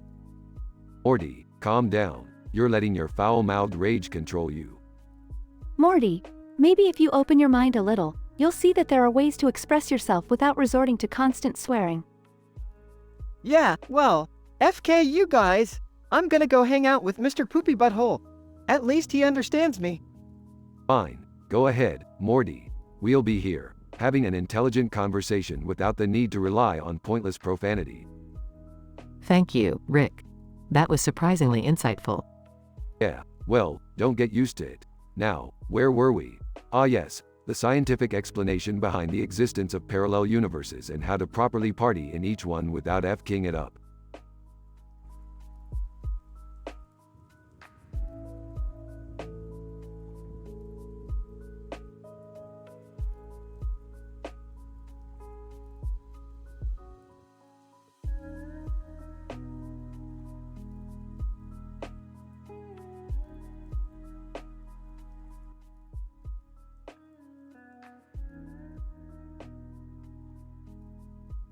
Alright, Morty and Summer, gather round. I've got an important lesson for you kids today. Jesus, Rick, can we hurry this shit up? I've got a date tonight and I ain't got time for your brain-sucking monologues. Watch your language, Morty. That's what this lesson is all about. The power of words and their impact. Yeah, Rick, like we really care about your old-fashioned baloney. We've heard it all before. Well, guess what, smartass? This time I've got a special exhibit to help drive my point home. Seriously, Rick, you're gonna preach about language with a damn neon light show? Shut the fuck up, Morty. The neon lights represent the vibrant, ever-changing nature of language itself. Now, pay attention. Fine, Rick, hit us with your fucking knowledge bombs. Language, you see, carries immense power. It can uplift, inspire, and connect us. But it can also be destructive and hurtful if used carelessly. Oh, like how you carelessly destroyed my favorite car last week, you motherfucking hypocrite? Alright, Morty, simmer down. Point taken. Now, let me elaborate on the gravity of language. Ah, the gravity of language? Are you gonna bore us with some pseudo-intellectual bullshit? Listen, you little shit. Language is a powerful tool for expression. It allows us to convey thoughts, emotions, and ideas. But it demands respect and responsibility. Respect? Responsibility? Oh, you mean like when you disrespect everything in the universe and take us on irresponsible adventures? Morty, I swear to fucking God, you just don't get it. Okay, Rick, calm down. We get it. Language is a double-edged sword, alright? Finally, you're catching on. It's all about intention, context, and the impact it has on others. Morty, you need to think before you speak, you dumb son of a bitch. Oh yeah, Rick? Well, fuck you and your goddamn life lessons. I'll say whatever the fuck I want. Fine, Morty, say it. Say, fuck, all you want. Go on. Impress me with your extensive vocabulary. Fuck. Fuck. Fuckity fuck fuck fuck. Oh my god, Morty, you're such a fucking genius poet. Can we leave now, Rick? Yeah, let's get the fuck out of here. Morty has officially ruined my attempt at an educational moment. Fuck you, Rick. I didn't ask for your fucking lessons anyway. Well, fuck you right back, Morty. Have fun on your date with that inflatable sex doll. Alright, that's enough. You too. Let's bail before this escalates any further. Fuck this shit, I'm out. Language, Morty, language.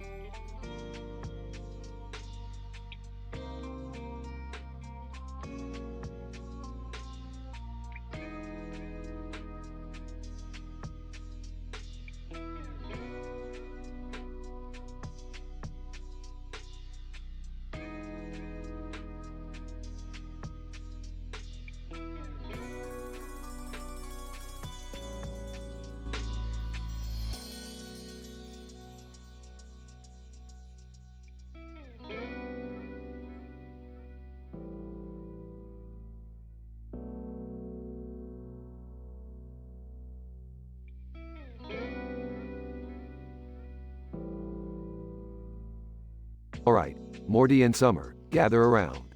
Today's lesson is about the F word. No, not the one you're thinking of, Morty. Oh, great. Another lecture from the high and mighty Rick. Can't wait to hear how I'm screwing up this time. Hey, I'm just trying to enlighten you, Morty. The F word, in this case, refers to fate. It's a concept you need to understand. Really, Rick? Fate? Can't we go back to blowing up another planet? I found that way more exciting. Look, Summer, if you can't appreciate the intricacies of philosophical discourse, maybe you belong in another dimension. You want to know about the F word, Rick? Fine, here it is. Fate, fate, F-A-tooted fate. Is that what you wanted to hear? F asterisk asterisk asterisk you, Rick. Morty, simmer down. You're taking this F word business a bit too seriously. Jessica, overhearing the conversation, Morty, did I just hear you drop a whole bunch of F-bombs over there? That's kinda hot. Blushing. Jessica, yeah, I guess well, you know, I get passionate sometimes. Jessica, I like a guy who speaks his mind without filters.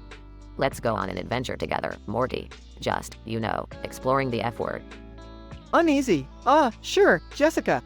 But remember, it's not all about the F word. I mean, fate. There's more to me than that. Smirking. Morty, my boy. Looks like the F word is working in your favor. Maybe you'll finally get a girlfriend. Joining the conversation. Rick, you've been filling Morty's head with nonsense again, haven't you? Can't you leave his love life alone? Suddenly appearing. What's all this talk about fate and F-bombs? Why wasn't I included in this fascinating conversation? Oh, please, Jerry. You're just here to remind Morty that he's not the only one screwing up in this family. Don't you dare bring me into this, Summer. I'm trying to find my own adventure, without any F-words involved. Alright, everyone. Let's stop focusing on the F word and start focusing on something more important. Like saving the multiverse. Yeah, let's save the multiverse, Rick. And while we're at it, I'll save a few F words for you too. Chuckling. Morty, you never cease to amaze me. Let's go, everyone. Adventure awaits, F words and all.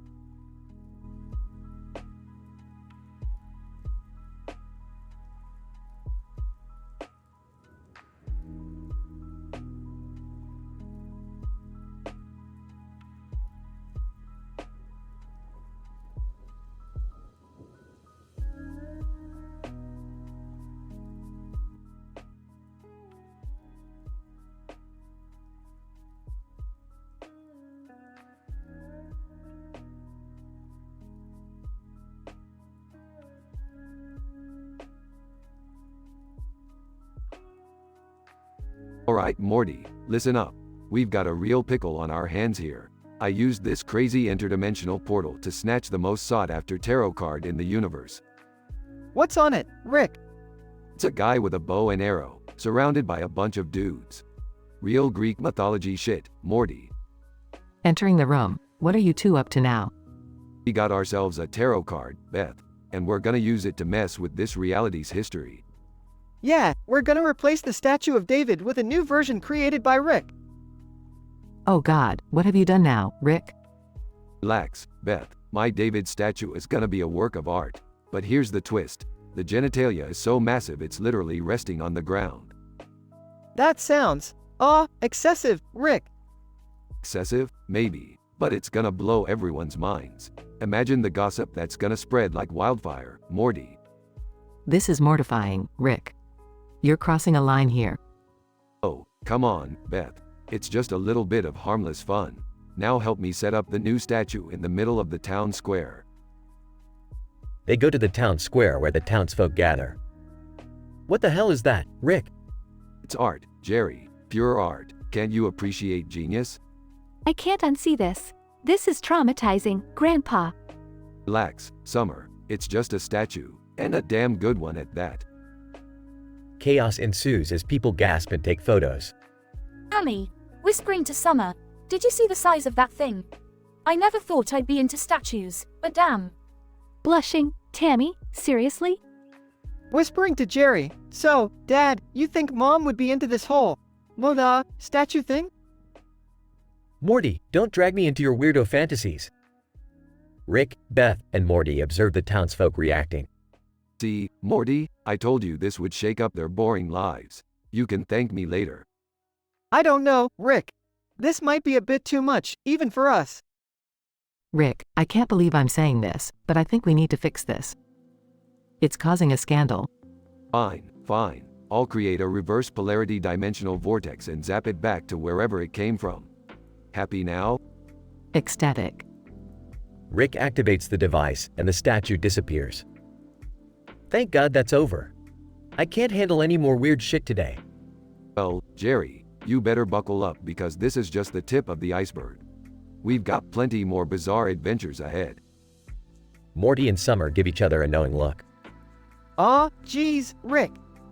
Let's just hope the next one doesn't involve any statues, okay? They all walk away, leaving the shocked townsfolk behind.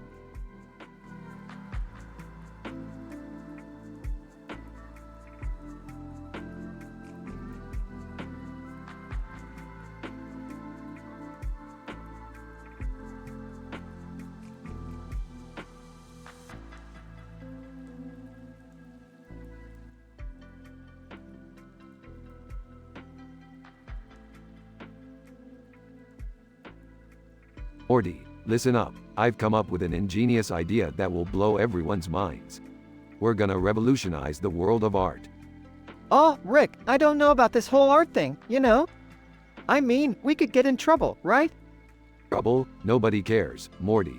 Now, grab that baseball bat statue in the field over there. What? Why? Just do it, Morty. Trust me, Belches. What in the world are you two up to now?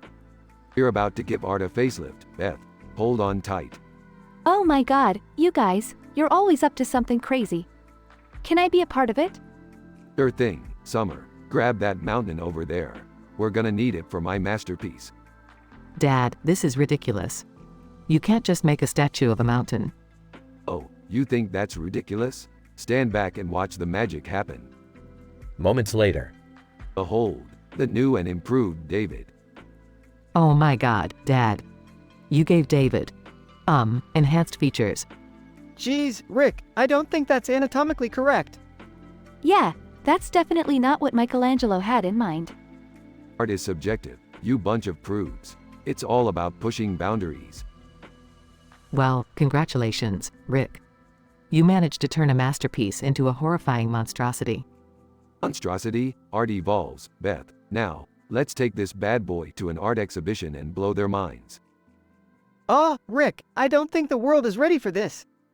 Masterpiece. Morty, the world is never ready for anything. That's what makes it fun. Now, let's go cause some chaos. I can't believe I'm saying this, but count me in. Let's see how the art world reacts to this. I'm all for shaking things up. Let's go, guys. at the art exhibition. Art critic, and this next piece is a reinterpretation of Michelangelo's David. Prepare yourselves for a unique experience. Audience gasps in shock. See, Morty, they love it. A true work of genius. I think they might be horrified, Rick. Art critic, this is an abomination. Who would create such a monstrosity? That would be me, genius. Rick Sanchez, the great destabilizer of norms. Dad, maybe we should have stuck to normal art this time. I can't believe I'm saying this, but I think we went too far, Rick. Nonsense. Art is about pushing boundaries, making people uncomfortable. We've achieved that and so much more. Meanwhile, security approaches. Security guard, excuse me, sir. I'm gonna need you to take that interesting piece of art and leave. Fine, we're leaving. But just remember, art is meant to challenge, to provoke, and I did just that. Yeah, well, you also scarred everyone for life, Rick. Life is meaningless, Morty. Might as well leave a lasting impression. Come on, let's go somewhere else to cause mayhem. Ah, why do I always let myself get roped into these crazy adventures? Just go with it, Mom. It's what makes us the Smith family. They exit the exhibition, leaving chaos and confusion behind.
Morty, I've discovered the most absurdly improbable thing.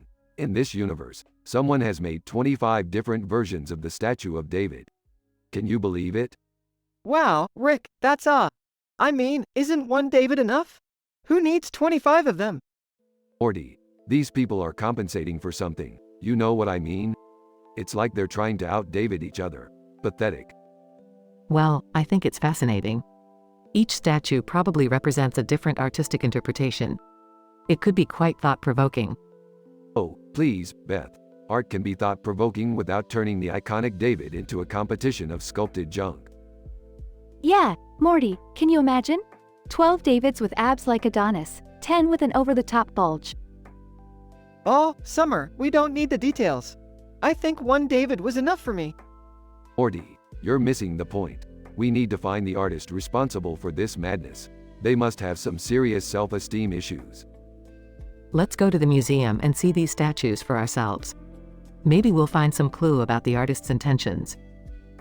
Later, at the museum. All right, Summer, let's start with the first David. This one's all bronze, no clothes. Classic, but still kinda weird.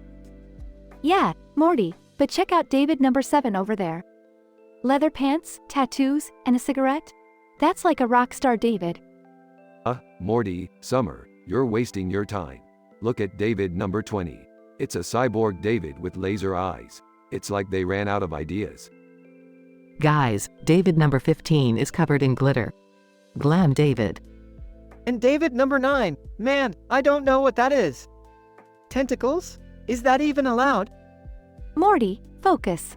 David number 25 even has a mini David on his shoulder, like a pet. They've gone Davidception. This is getting out of hand. I'm going to find that artist and give them a piece of my mind. Wait, Rick, look. The woman standing next to the statue of David. She must be the artist. Artist? you've discovered my masterpiece. Each David represents a different aspect of the human condition, a reflection of our desires and fears. Spare us the artsy mumbo-jumbo. You've taken the sacred David and turned it into a mockery. Artist. Well, Rick, maybe it's time we question what we consider sacred. Perhaps it's time for a new era of artistic expression. Wow, this got deep. I mean, it's still super weird, but deep. I don't know, Morty. I think the world might not be ready for 25 Davids. Agreed. Time to fix this mess. Give me that portal gun, Morty. Dramatically intense portal hopping ensues. Alright, Morty, let's restore the balance. We're going to merge all of these Davids back into one. Got it, Rick. Ready for some statue fusion. Back at the museum, the Davids start merging into a majestic, singular David. It's beautiful. Yeah, save the emotions, Beth. We're done here. So, Morty, does this mean we saved the day? I guess so, Summer. We saved the world from an absurd statue overload. Let's go home. I need a drink after all this artistic madness. They all leave, leaving behind a single, dignified David statue.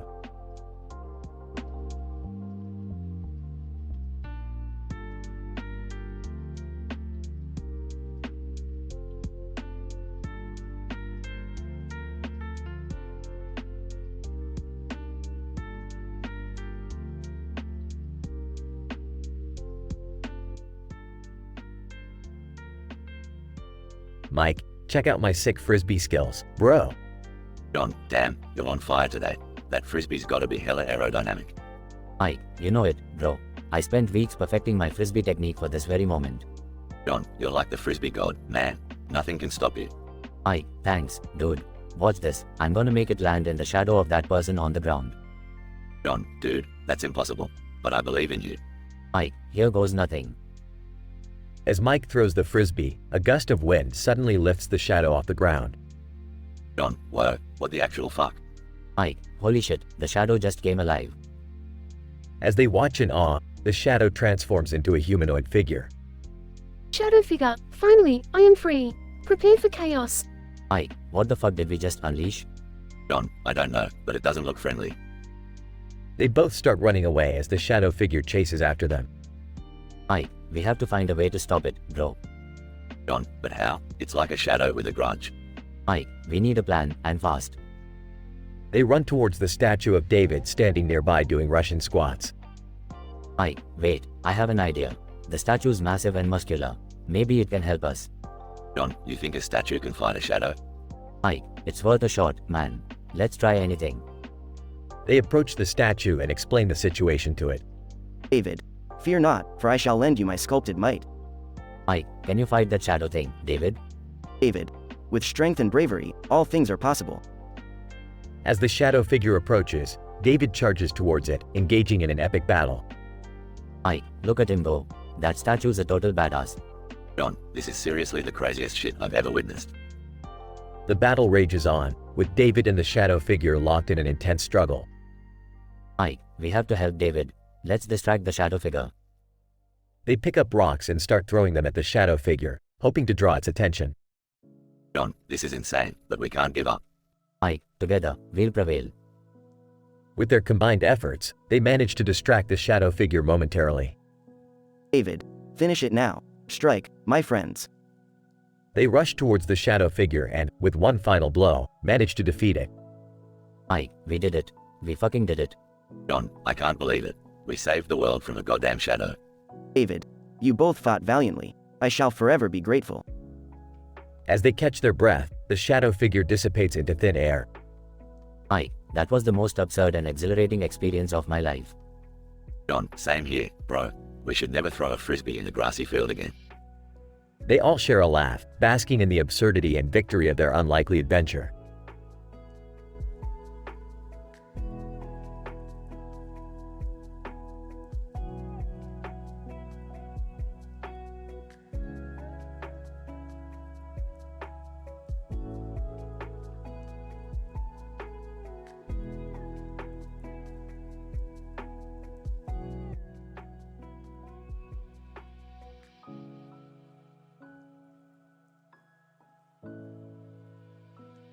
Morty, we've got a new mission, and it's gonna be a wild one, Morty.